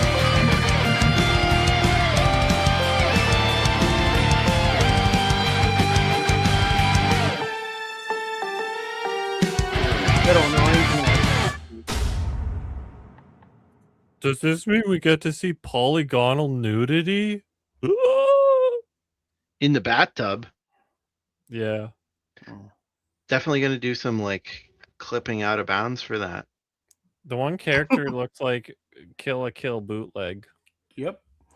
Hey, you guys remember this snap and grab from Annapurna? I remember that. Oh, it was almost like an hour ago. Heist adventure game Snap and Grab launches this month. You ready to be disappointed? You ready to be? I can't be disappointed. You ready for that rock hard dick to be flaccid in 2 seconds flat? Here it goes. Hi there, I'm Nifty Nevada, premier fashion photographer and secretly high crimes mastermind. All of my brilliant heists are built on just 3 special words: snap, plan, and grab. First, I visit the world's most luxurious locations and snap photos of what's valuable, what's dangerous, and what's useful. And in the darkroom, you need that editor mindset to assemble the perfect photo spread, or in my case, the perfect heist plan. What's the plan, boss? Yeah, what's the plan? Then it's my crew's turn to grab the loot by following my heist photos to the letter. I'm ready for my big break. Guess we can't have a Let's try that. The end of time it will begin. Yoink. Welcome to the Tiger's Den. In and out, no problem. I'm the best photographer in the world, and thanks to my camera and my crew, the best thief in the world. It is a pity no one will ever know that last part. Because taking credit for her never, cruise to ever get success. caught. Nifty Nevada, I finally caught you. Oh, on my way out, in fact. God. And there you have it. Spinning around. That should cover everything. Spin me up and slow me down. Let's get this show on the road. The end of time it will begin. Welcome to the Tiger's Den. That sounded a little gay at the end there. Oh my god. It almost sounded like Chris Sabat for half a second. So just in case this picture moved anybody to think, whoa, I should buy that game. The trailer surely moved you away from buying that game. If she had blue skin in the trailer, would that have made a difference? It definitely would have been better. But the trailer was like, I wish I was Carmen Sandiego, but I'm not. Definitely. And I saw. Well, we don't have to think, okay, because clearly, what's it? The Oracle guy is making money off of this. He's a Zionist, so it's already in the shit list. What? The Oracle guy? Yeah, the guy that runs Oracle. We talking about Larry Ellison? Yes. I don't think he's making money off of this. It's his daughter's company that is running this. Oh, I forgot that Zionists make money off of their kids. He put money. You got to follow the chain, okay? Of course. He put money into the company, right? The and guy therefore, who owned the son who bought Paramount, right? yes, his son also bought Paramount, or is trying to. And now he is making money off of this game that nobody's playing because nobody. Yes, clear. That's and therefore, because the thread connects, we no longer have to think Zionists making money. We don't buy. Well, we look at this and think Zionists ain't making money. Right? Do you think Nintendo should keep the on-rail serial combat or make it more free flow like Ace Combat? I don't think anybody should play it at all. I don't think the game looks fun. Star Fox has never been fun. The concept was a novelty back in the day because it was like, whoa, this doesn't exist on such a low polygon platform like the SNES. And then they're like, Star Fox 64, and you're like, I've played other games that are 3D. This ain't shit. That's a weird take. That is I like Star Fox. 100% true. The only reason anybody likes Star Fox is because the theme song is stuck in their head because they played Smash Bros. That's the only reason. Did I play Smash Brothers first? I don't think so. I get the Drive, the Kaneda bike, and game sold. Yeah, so that was for the previous game, Abyss X-Zero. This looks like Mega Man Legends on PS1, only with Big Bob the Anime Girl. You're selling me on it better than the trailer did. This looks like Kill la Kill X Indie Zelda. Not quite. They made the black character a thief again. Yeah, they sure fucking did. Don't worry though, because she's blue here. It's okay. The advertisement. But she's not actually the thief. She's just taking photos. Hey, look, it's the modern woke Carmen Sandiego. Hey, that's what I said. They just changed her race and made her Tyra Banks. Oh, even Ironheart was a thief when she stole Iron Man's armor. Oh shit. He is funding games at DEI. Maybe. It's relooted only. She's a photographer. Yep, seems that way. The whole thing is that he funded the company, and if it wasn't clear, I was making fun of the people on Twitter who are literally making that argument right now about Mixtape. Okay. Like, guys, don't buy this game because Larry Ellison, Zionism. You don't want to support the people hating Palestine. Guys, don't goon on OnlyFans. He supports the Jews. It's true. Are you not familiar with this? The owner of OnlyFans is a Jew? Yeah, no, I know that. That's what I'm saying. But R.I.P. Dead Jew. You know what I saw?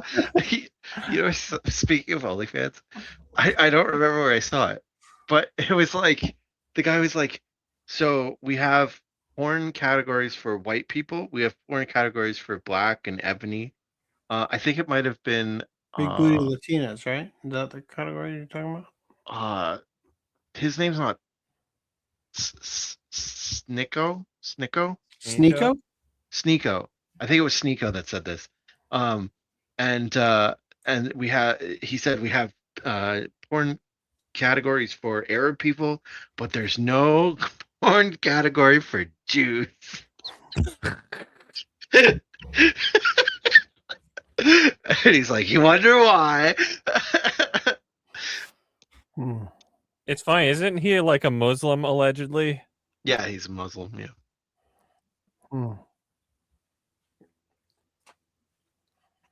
What are the Jews into other than? Are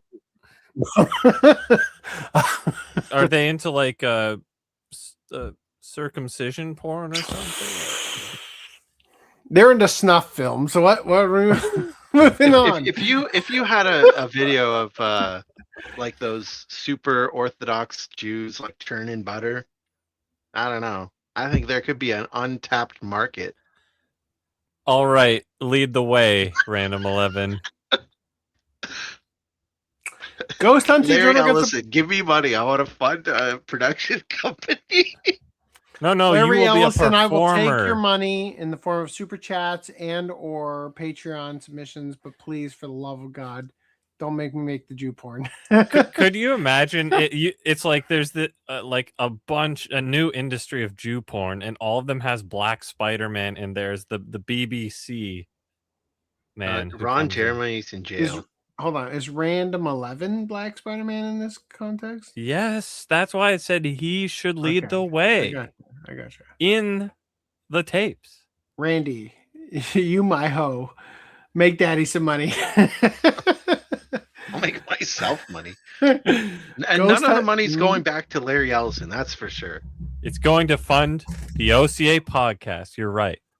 Ghost Hunting Journal gets a playable demo. Here it is.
Could that trailer be any louder? Jesus Christ. I could try. About Fishing gets a new gameplay trailer. Here it is. Oh my god.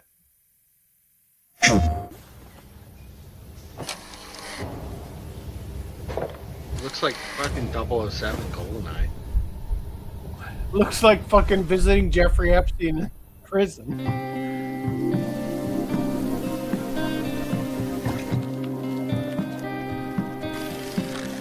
It stole the fishing game out of Ocarina of Time. The inventory management out of Resident Evil 4. Her.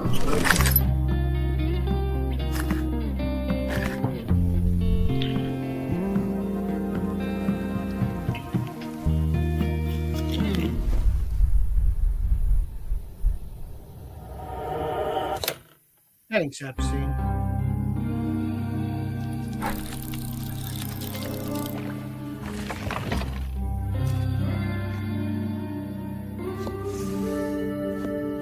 I still haven't figured out what the fuck this game is.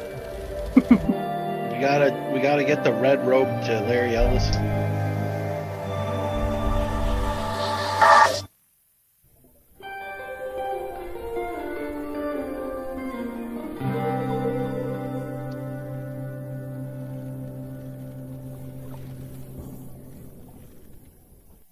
PlayStation. Tremendous. That was weird as hell. Meanwhile, Japanese horror harpoon fishing game Umigari launched already.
Is this something that really interests you?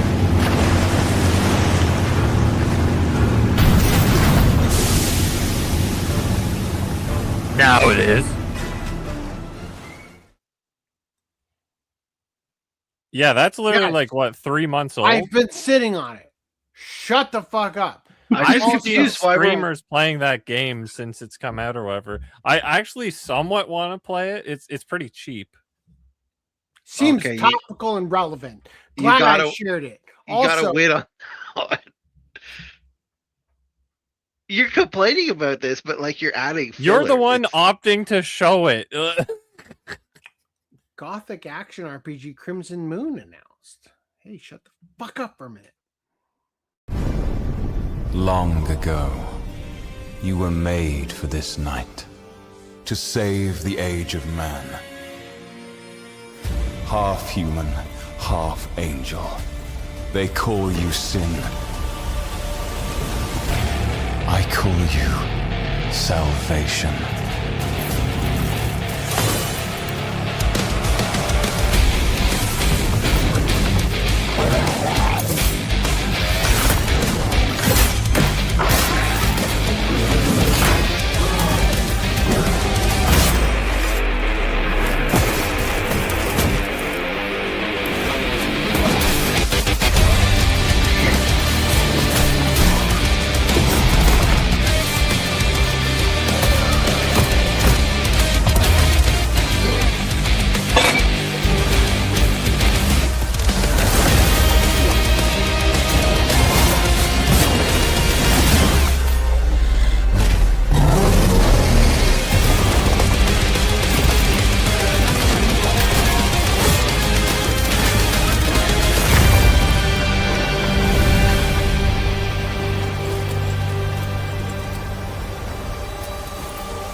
music is trying so hard to be a Doom 2016, but the production is kind of meh. So You're not allowed to have opinions on it. We're just watching it, moving on for them.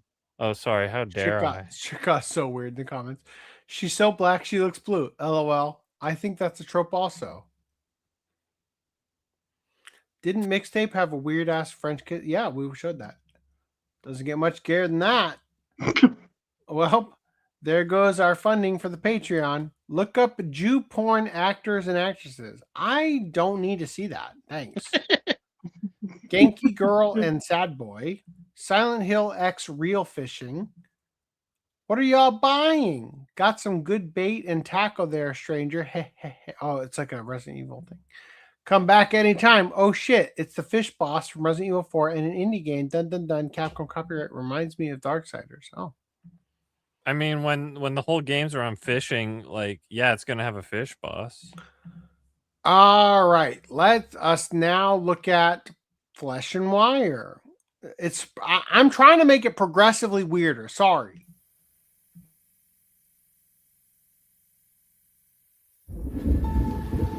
How many of you watched this gameplay? Don't run with scissors. There was no don't in that. Play as a Sims character. That monster's still out there.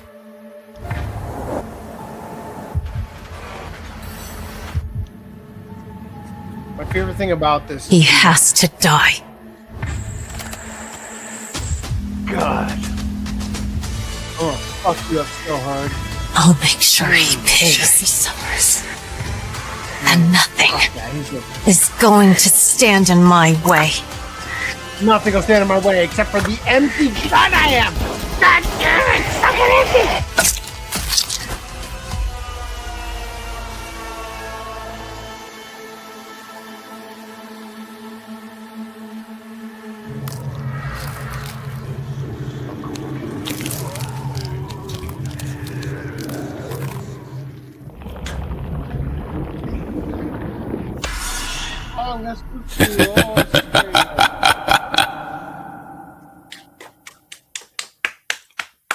So glad I got to close those tabs.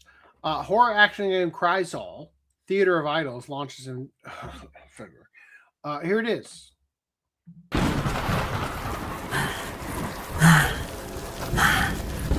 Play the shit out of this game if you guys want to see it. Wait.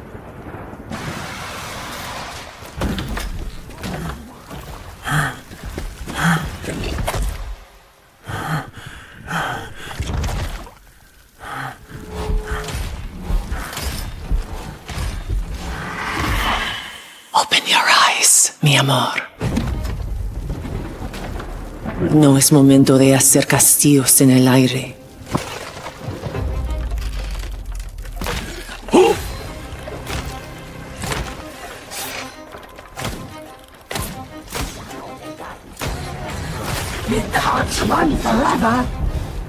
Every secret you've hidden, every drop of blood you've spilled. A prize for the god you so love.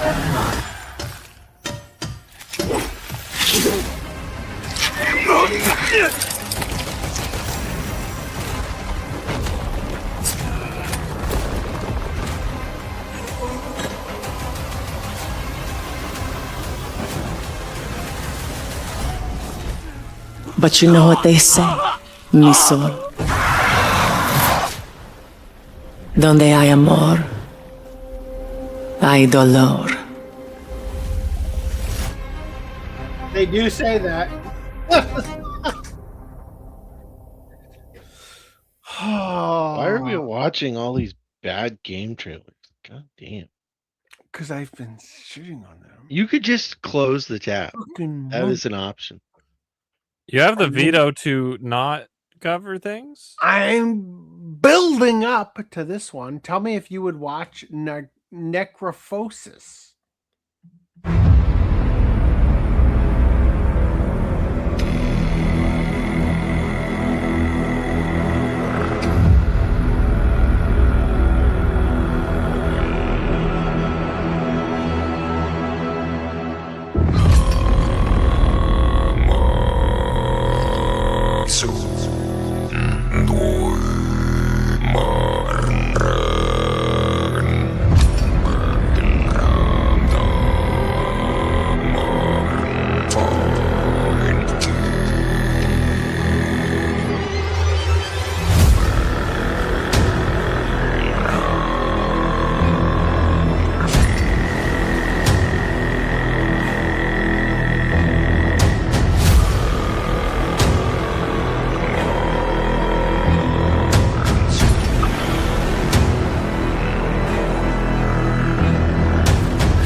Just saying, the game is fucking weird enough that I don't think I would know to put the eyeball in that fucking puzzle.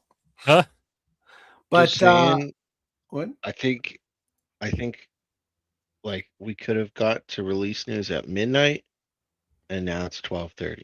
It's midnight 30. Imagine we started the show on time. We don't. That too. I mean, we can't help I that. think this all game these looks things pretty are cool. AC's fault then.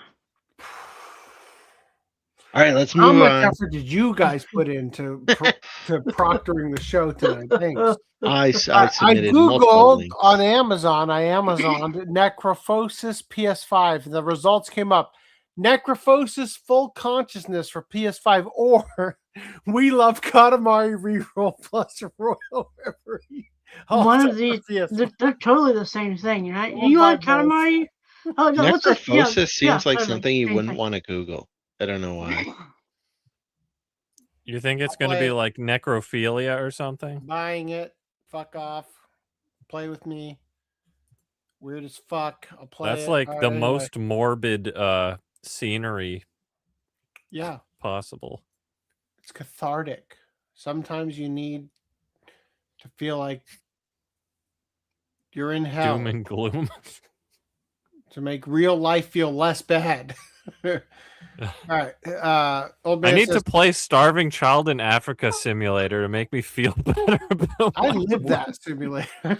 Assassin's Creed plus Doom plus Dark Souls equals Crimson Moon. Still better than all those. Well, maybe not better than Doom.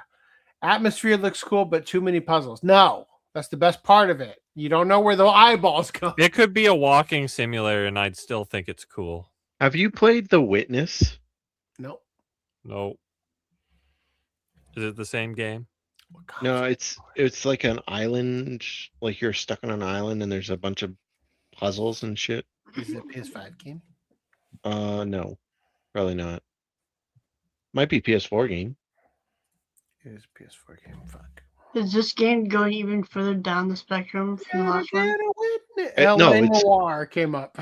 it's basically just like Untitled Goose Game came up.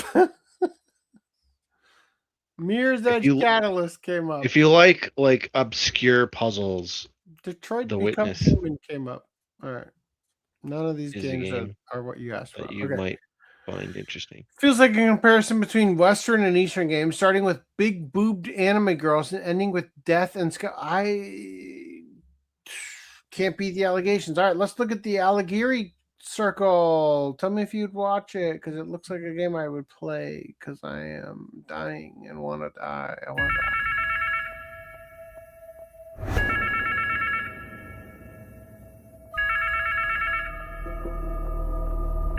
Gabriele? Hey, it's me. Just got to the family house. Hey, I've been trying not to think about it all day. How bad is it? It's like a nightmare. But one that knows all your secrets. It's the dive. It's messing with your head. Just breathe. What do you want from me?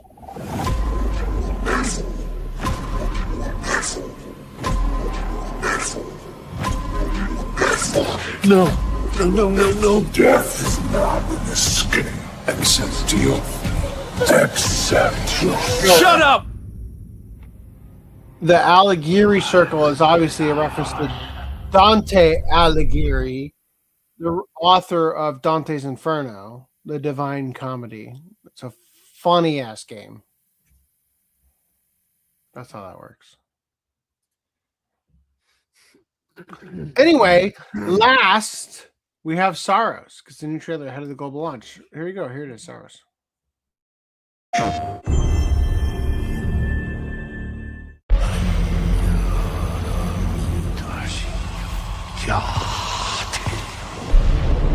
Reese, does this guy look like Masuka from The Expert to you? Art is the strongest of tides from the shore.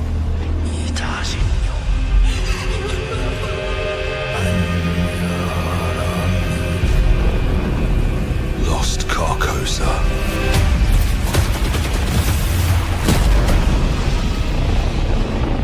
Rule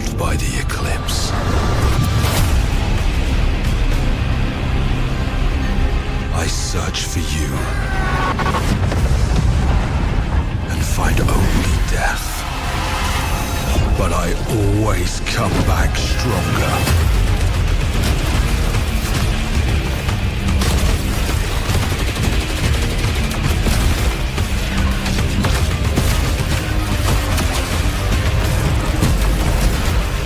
Every time, one step closer to answers, to more power. This is a newly established colony. All that matters is finding you. There's no way to get home, and you can just... He's returned to us.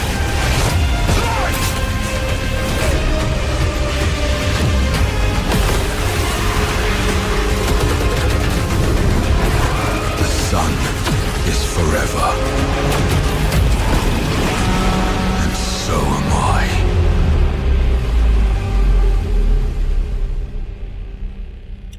Okay. Expedition 44. Yep. Granted, he tweeted this on April 30th. Severus Chud says, Sony's new exclusive Soros is the most Reddit game ever made. LMAO. Again, he said this before Mixtape got released. He said, quote, you play as an Indian. Main character cheats on his wife, Nitya. He then murders his friend to cover it up and gets away with it. His wife finds out about him cheating and leaves anyway. He then dies thousands of times and is in a delusional quest to rescue her and force her forgiveness. The game ends with his wife falling in love with a black lesbian crew member. Main character gets told to fuck off and let her be happy. This is genuinely one of the worst games ever made. Jesus. All right. I was building to that. You guys fucking no patience with you guys. Building. I don't really see what the context provided previously. We literally could have skipped misdirection and been the same. We certainly didn't see that one coming. Except 20 minutes.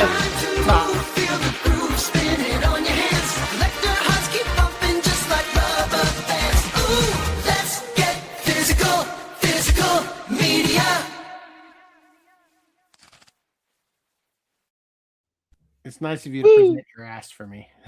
When I say let's get physical, Footnum says, how high? Right? No. All right. The Dangers of My Heart spin-off manga and more coming from 7 Seas. Who cares about this? Betrayed to My Sister's Ex. Who cares? I don't give a shit about any of these. Guess what? There's only one in here worth reading, and it's Record of Chronos War. Apparently, I'm only the strongest in bed. Are we gonna have to watch this with the Record of Lodos War Watch Club continuation? Record of yes, we're gonna watch Record of Grand Crest War, followed by reading I'm Only the Strongest in Bed, light novel, soon to be hentai. Right? You don't want to read the clingy new hire keeps asking me out. Is that yaoi? I don't know. Scroll up there. Doesn't look like a yaoi. Oh. Yeah, I'll pass. Okay. Surprising. 3 years ago, you can have both. Jeez. Chrono Crawford found himself sent to another world on the day of his high school entrance exams. Today, he serves as both a lord and general commanding an army of demi-humans. In a world where his soldiers face discrimination and hardship, goddamn, that sucks. Chrono must use his experience in both worlds to bring about equality for all races. Fuck, I don't want to read it anymore. Seems like fucking bullshit. But when a beautiful half-elf girl appears in his bedroom to confess her love, his mission gets a whole lot more personal. Is he ready to start navigating the sexy women of this fan? Fuck you. You don't deserve them. That was terrible. I skip it. Fuck it. Whatever. Now you want to go back to the clean girlfriend, right? Yeah. Let's read that one. Corporate drone Kazama Masato just wants to get his work done and go home. But there's a new employee who's making things hard for him. Inami Nagisa is friendly, competent, a fast learner, and even kind of cute. Is she? But she annoys the heck out of Masato, especially with all her teasing and flirting. God damn it, bitch. Keep your teasing and flirting on under wraps, bitch. As the senpai, he should be above it all, but her words and actions are especially grating. It can't possibly be that he's into her, though. Can't. Oh, fuck. God damn. F-, Canadian scale. Anyway, Mortal Kombat 2 has a steelbook coming from Walmart. When's it coming out? No date yet. Hard to pre-order. Could be infinite. Might just take your money. I'd pre-order it anyway. I pre-ordered it already. Just It's because a it's bit the only premature to be portion pre-ordering it already. Why? Oh. Reese already saw it. He liked the movie. I didn't see this one. This is Mortal Kombat 2. And it's already out. So he went if you're paying saw it. attention, you saw Mortal Kombat 1. Yes, and you're not understanding that in my hypothetical, Reese already went to the theater and saw Reese? Mortal Kombat 2. Did you see Mortal Kombat 2 without us? No, I did not. Good. You know why? Because you're low. My point still stands, isn't it? A bit I'm not even like within 100 miles of a movie theater. Just like what? It's in the middle of nowhere. You not live within 100 miles of a movie theater? I'm at our other place. We're on the currently. I'm on Mars, bitch. He's out currently in the cabin. Like 40 miles to the closest movie theater from here. 40. See, that's a different from fucking 100. Yeah, I'm same thing. 40 miles, 100 miles. It might as well be the same thing when you can't drive. No. When you can't drive, it's the same fucking thing. It's like a whole ass mile away if you're walking. My point still stands that it's a bit premature for him to pre-order. I hear Right Stuff and Sentai are a bit Nothing new, nothing new on Red Stuff, nothing new on Sentai. All right, we're in the home stretch, everyone. You can put your dicks away, all right? If you guys want to support the OCA podcast, No, you don't put your dicks away when you're home stretch. You can crank harder. keep it to yourself. Finish all over yourselves silently. Mute yourselves if you Jesus. I don't want to hear it. If you want to Is support that why the Green OCA Line is podcast, muted the whole time? Ooh.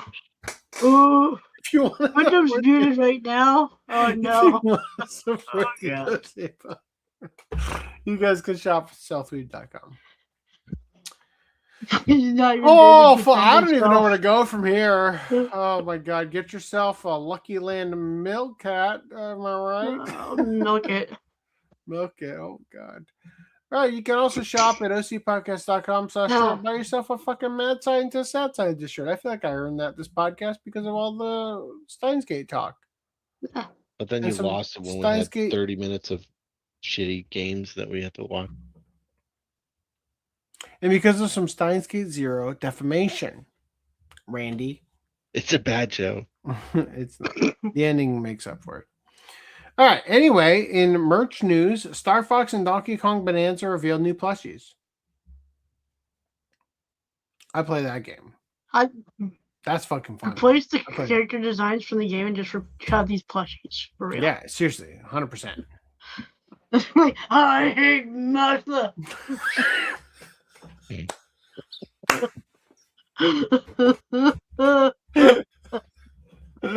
Look at that! Look at that Star Fox. That is exactly what that Star Fox would say. Look at that face. Who do you think is the most racist on the Star Fox crew?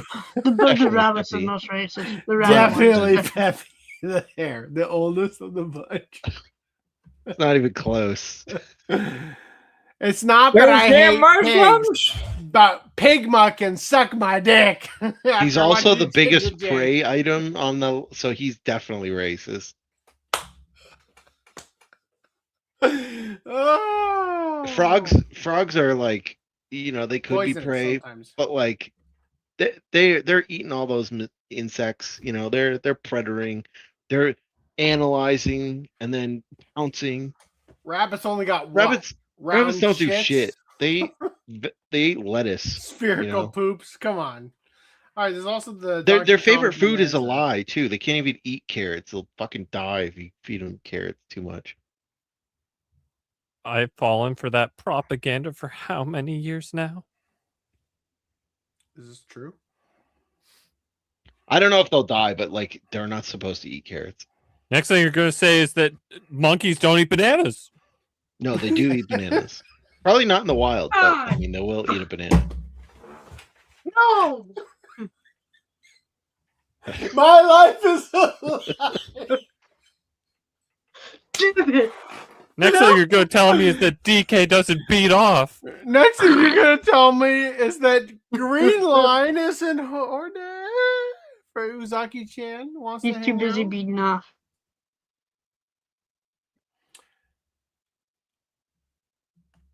I feel like we already covered this, but as a just to be safe, It's okay. I don't give a shit about you. Let me see your mom. Ooh. Mom, best girl. I need a lower angle.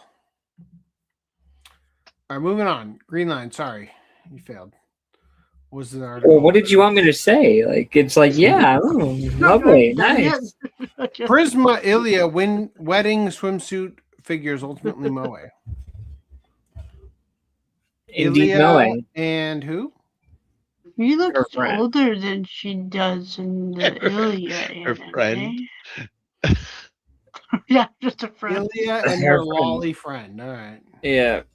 And then there's her, like, alternate universe clone or some clone or bullshit or whatever the fuck Chloe is. I forget. Azur Lane's Shinano gets fittingly Fox figure. I actually liked this one, but I think my brother said this is like one of the best units in the game, like No in the way. meta. I can't believe it. What's the like? yeah, oh, I can't. Yeah, I'm not seeing three things Show to me like what- about. Is that a tongue? What the fuck? Jury's still out. Show me. Kearsarge temps with the new figure. Oh my god. Oh, zip it up. No, zip it up. It's No, zip fucking it down. semi-transparent and everything too. Like NTE's got nothing on this. step it up, neverness to everness. You don't have any figures. God damn it. Might as well be a fake game. Their Before we go figures on to are this- AI generated. Check private chat.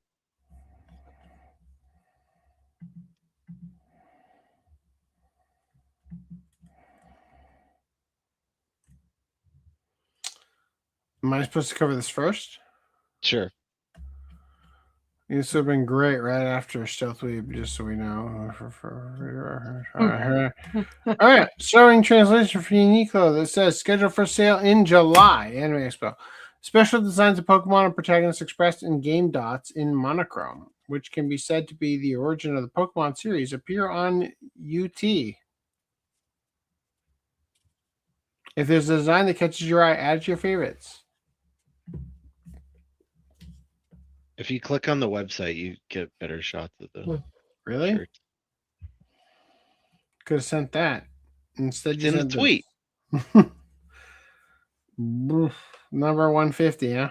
What does this one say? Oh yeah!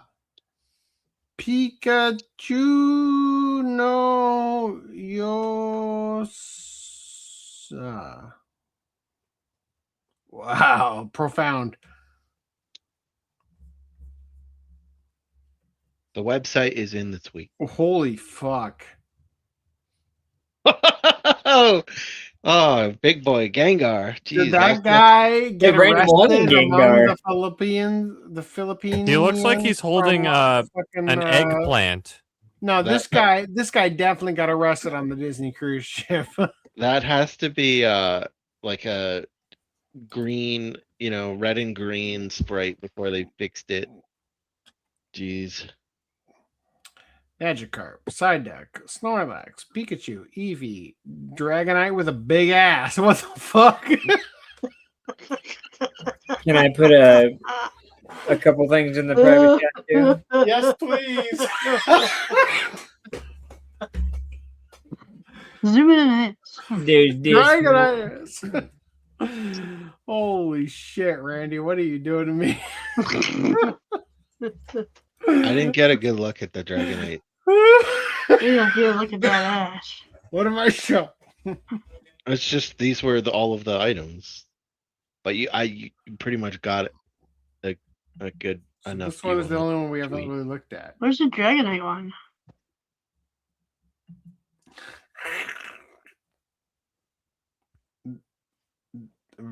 Is that his name? Starmie. Raichu. Raichu. Mata Dogas. Mata Dogas? Mother of Ass. No, Mother of Gas? I don't know that one. Fudane. Oh, great name. Winda. Profound. Sidone. Oh, yeah. Have I mentioned how much I hate Pokemon? These are all terrible. Whoa. Damn. Randy, why doesn't yours look like this? None of your shit looks like this. Is that a flame or a water droplet? What the fuck? It's a water droplet. That looks terrible. I'm sorry. I need to zoom and enhance your pickups real quick. I need to see this heart badge.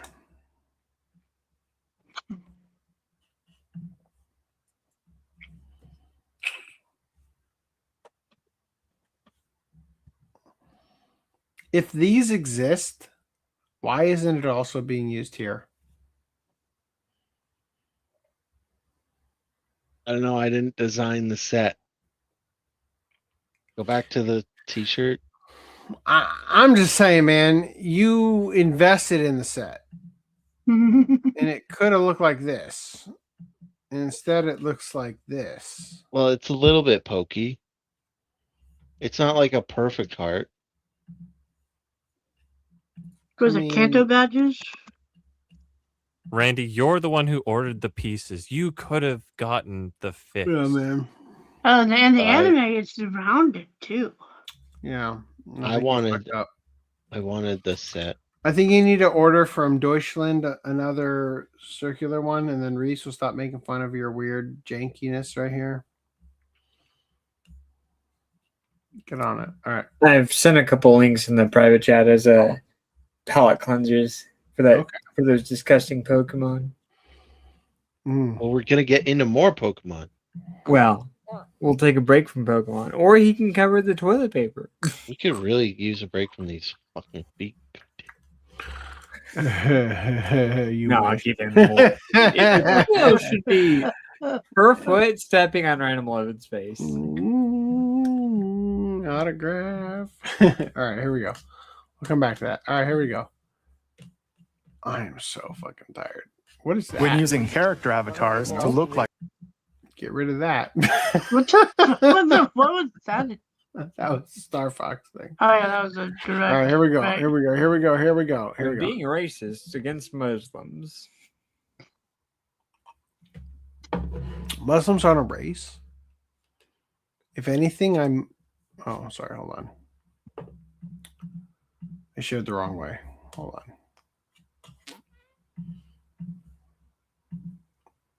There we go. If anything, it's moral superiority, right? Secularist? I don't know. I want to iterate before we start this article that remember all the times I've complained about consumable collectibles? Well, this is like the most extreme example. Sony's still fighting the look, man. If you're gonna make your main character Indian, I don't think you can be picky as to what women you're going to get in the sack. Wipe your butt with Pikachu, Pokemon. Toilet paper ad read. Perfect for parents who hate Pokemon but still have to buy merch for their kids. Yeah. Pokemon launches. Me?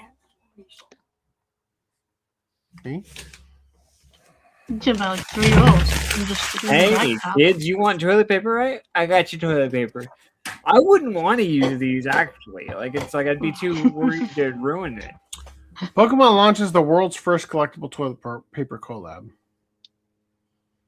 Of course, Mr. Beast is in this article. Of course. I don't know what I was thinking.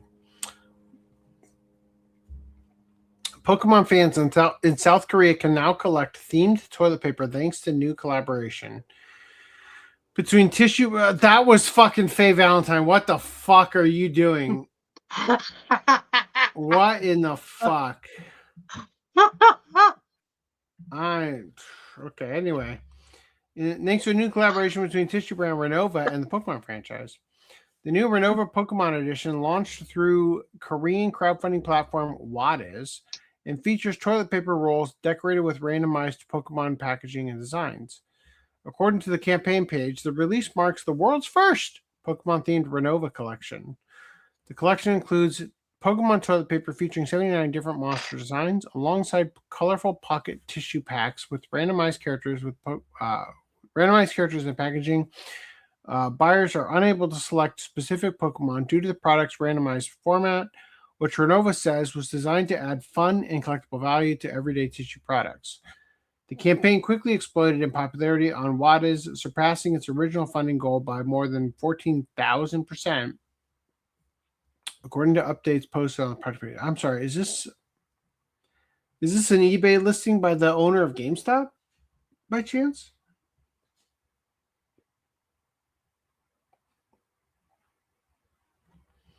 Is this the outward packaging of it?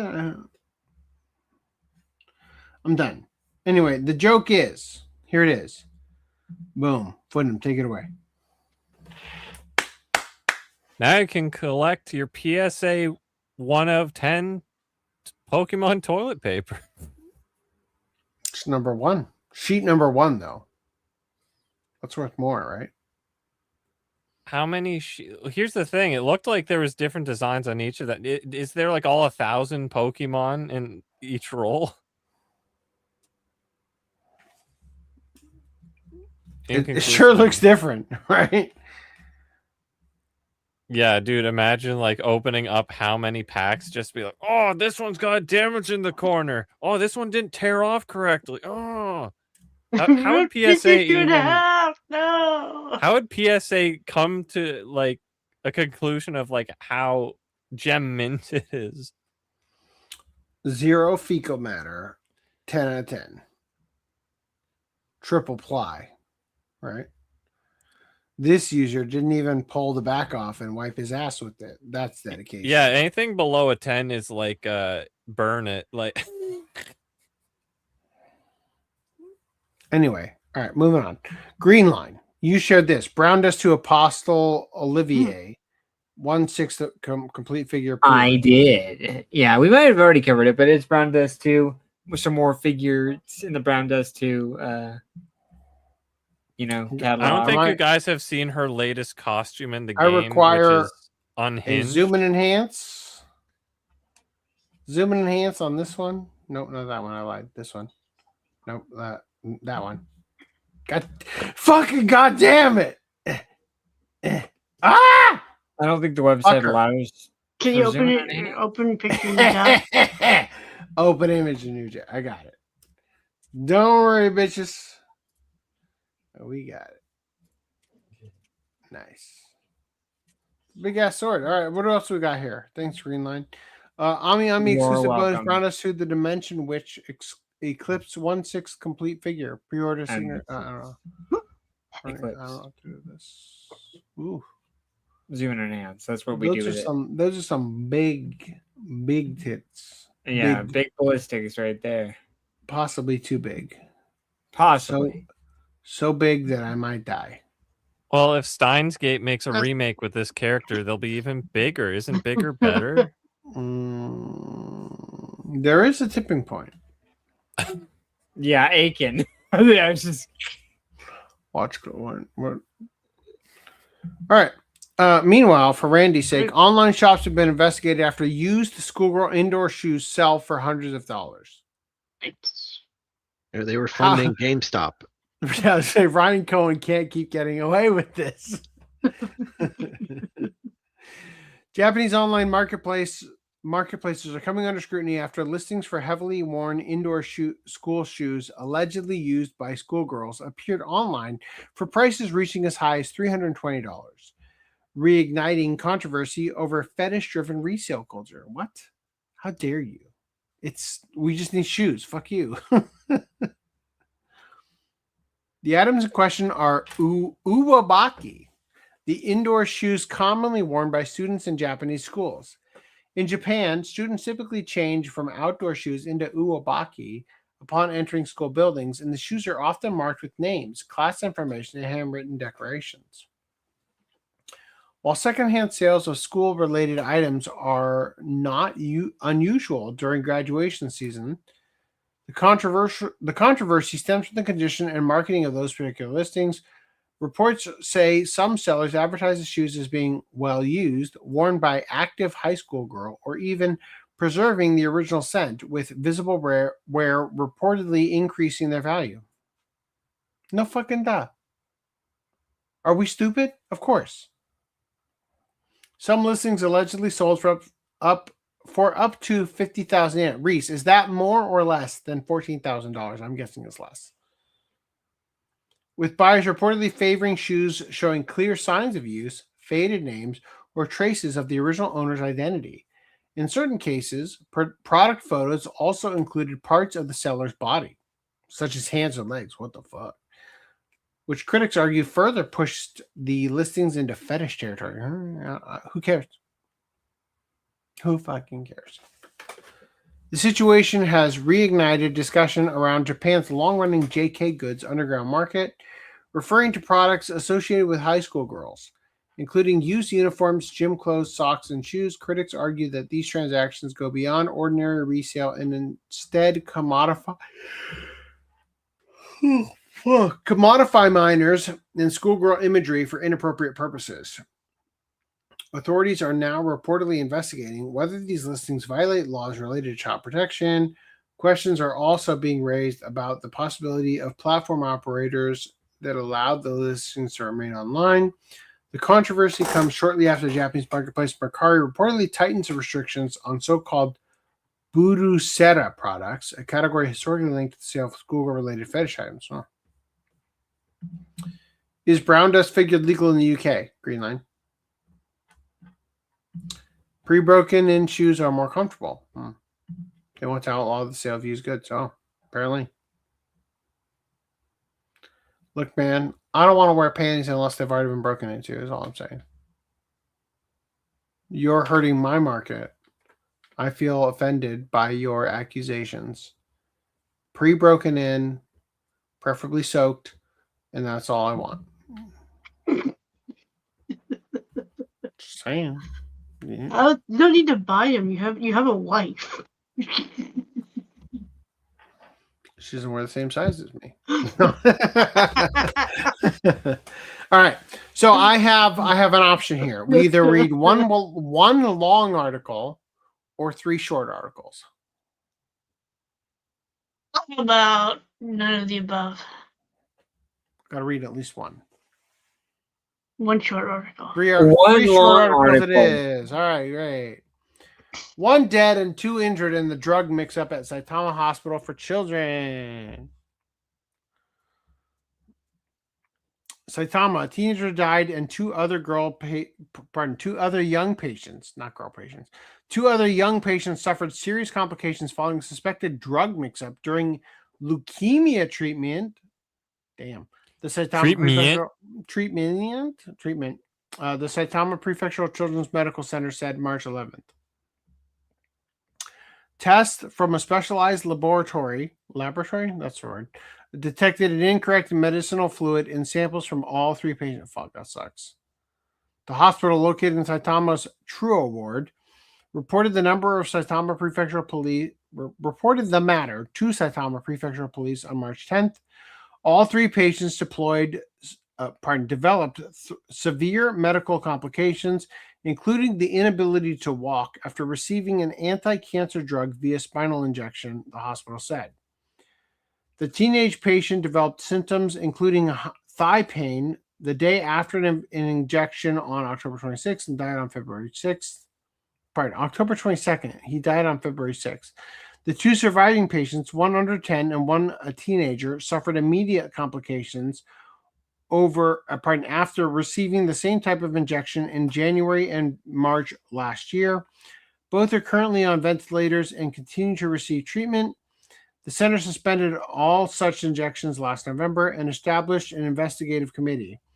Although the committee said its review of the injection process and procedures found no problems, a subsequent analysis of samples from the blah, blah, blah, blah.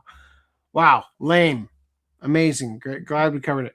Japanese woman, 30, accused of killing her husband, 77, 3 months after their marriage. Found not guilty.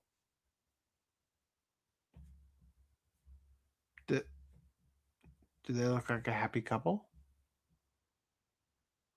Based on image alone, would you say that bitch would absolutely never kill that man?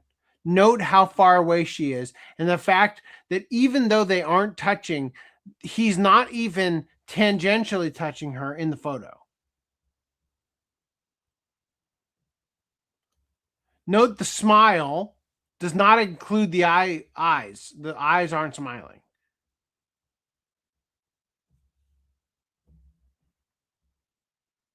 Case closed. She killed him, right? Obviously.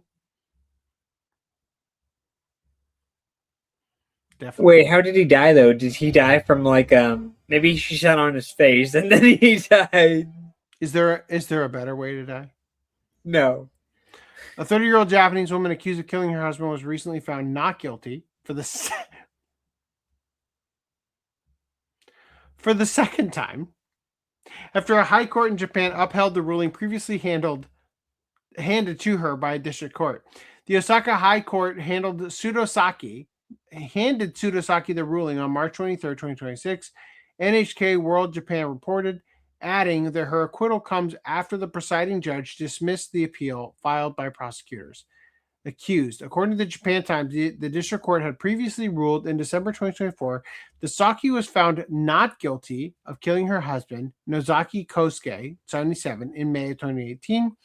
She was accused of doing so just 3 months after marriage by allegedly getting him to ingest stimulants at his home, after which he died of acute poisoning. She had then admitted to marrying Kosuke for money, but denied killing him. What? At the time, Kosuke had about 1.3 billion yen, over $10 million in assets. What's S?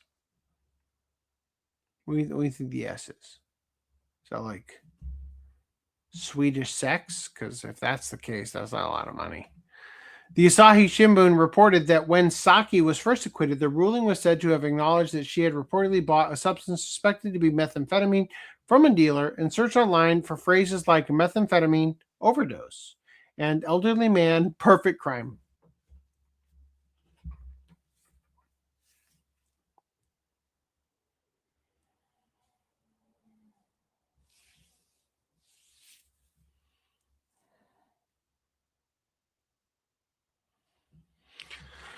I don't care who you are. If you've ever searched the term elderly man perfect crime and your elderly spouse dies under mysterious circumstances, jail, execution, prison for life. Which is like what, 3 months? I mean, it depends on the Japanese. Sometimes it lets be 100. I don't know. Fuck. I don't know. The court concluded it could not rule out the possibility that Kosuke had ingested the drug himself from his dog. Could have been. You procured the illicit substance, but maybe he did it by willful ingestion of drug. Could have been. Prosecutors who sought a life sentence for Saki then appealed to the High Court after she was found not guilty.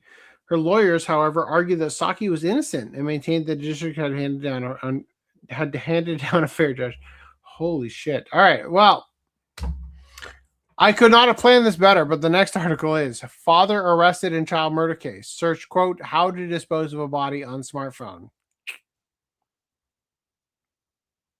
Because, you know, there's just so many blogs detailing exactly how to do it. Right? Like, Much texture. A disturbing murder case in Kyoto has taken an even darker turn as investigators reveal that a father accused of killing his own son had reportedly searched for ways to dispose of a body on his smartphone. The incident centers around 11-year-old Yuki Adachi, a 6th grade elementary school student who went missing on March 23rd. His body was later discovered on April 13th in a forested area in Nantan City, Kyoto Prefecture. Police arrested his father, 37-year-old company employee Yuki Adachi, on April 16th on suspicion of abandoning the body. According to investigators, the suspect has already admitted to the charges during questioning.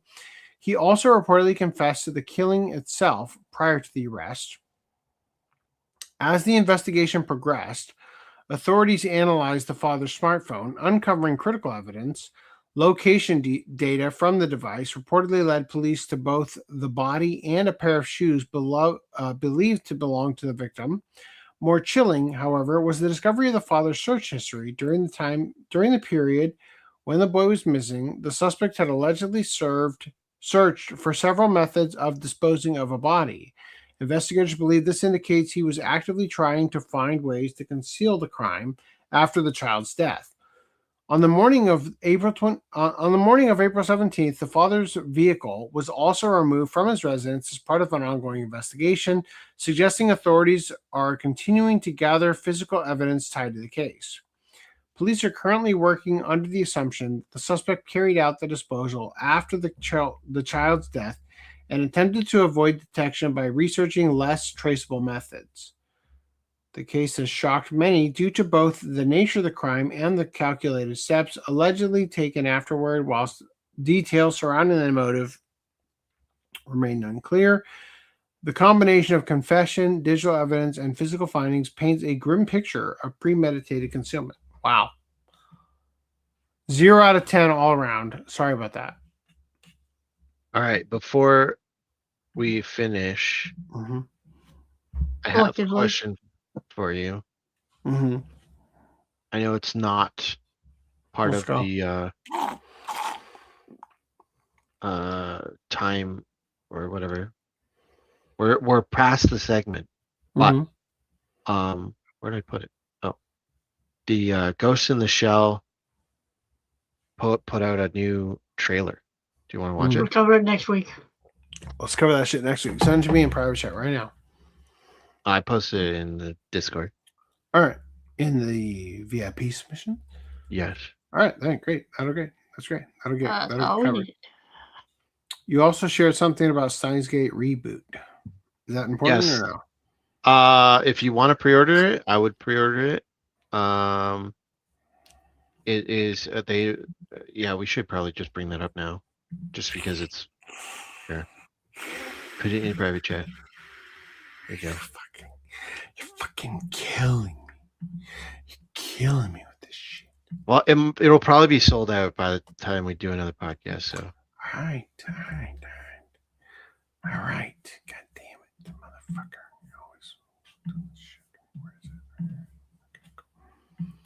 All right, here it goes. Ladies and gentlemen.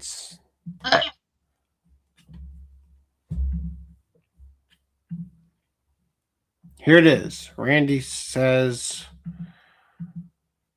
Steins Gate reboot, the ultra limited edition exclusively available on Amazon through Mages is a completely ultra limited production item.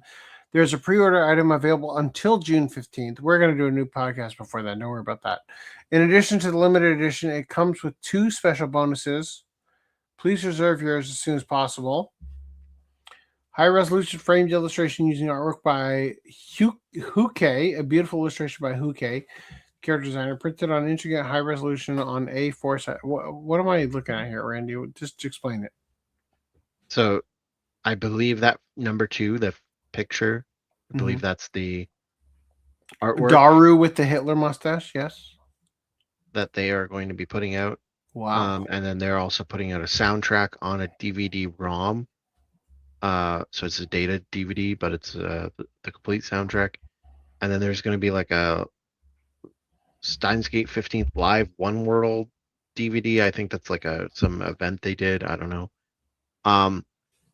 But you have to buy it on Amazon.co.jp. Also, something to note, it's expensive as fuck. It's like $300 something. And it doesn't look like they'll allow you to cancel it if you do pre-order. So, does the Japanese version have English support? I don't know. Probably. I don't see why it wouldn't. Not guaranteed, I suppose. But then also, just to finish what I was saying, Amazon doesn't allow cancellations. It says in the fine print, like once you place the order, no cancellations. But there's a trick if you set, which might not work anymore, but it used to. If you set your payment method to like at one of those prepaid cards with like $10 left on it, when it goes to charge the card, it'll say, "Oh, there's not enough funds," and then it'll just automatically cancel. Speaking of which, holy fuck, how is my... Oh my god, I totally forgot about the thing I was... But I don't know if that trick will still work anymore. They haven't said anything since I forgot about the customer service thing I was dealing with. Fuck, that's gonna be shit. Okay, anyway. All right. Do you want to run through the last bit of comments? Yes, I would. And everybody will be thrilled to know that I have finished all but this drink of gin. Thank God. Holy shit. We're going to go sober for a couple of podcasts here. Holy fuck. That'd be nice. Fun. Yes, I apologize for that. There was a country song about a young woman married to an old man. Something about her cheating. Found it. Ruby, Don't Take Your Love to Town by Kenny. Oh, okay. She's guilty of being stupid for sure. I don't know about that. For Your Honor, my sounds like she wins. Just saying. Like, she won. My client's too pretty to jail. AI search is almost as good as Google Chrome. Used to be before 2016. All right. I don't know what that's about. Oh, Reboot has moving pictures. No way. For the game, instead of static images like the original, it has actual animated moving pictures in the art style. Didn't Elite have that? It's impossible. Yeah, well, Elite had the anime. Used the anime for the. That's insane. Thing to start Steam chat. All right. I would love to go to bed. Go to bed. Good night. All right, good With night. us? Yeah, bro. Randy's not up for that though. He sleeps on the floor. Randy loves that. He's so on board. I'm gonna get the bed, and everyone Yeah, me else too. is gonna get on the Me floor. too. I'm in bed already. So you get the king size bed. Oh, for Fine. sure. What do I? My fat ass has to take the whole bed. Yeah, That's true. You will take up probably every square inch and more. All right. Jesus loves you, everyone. Good night and stream.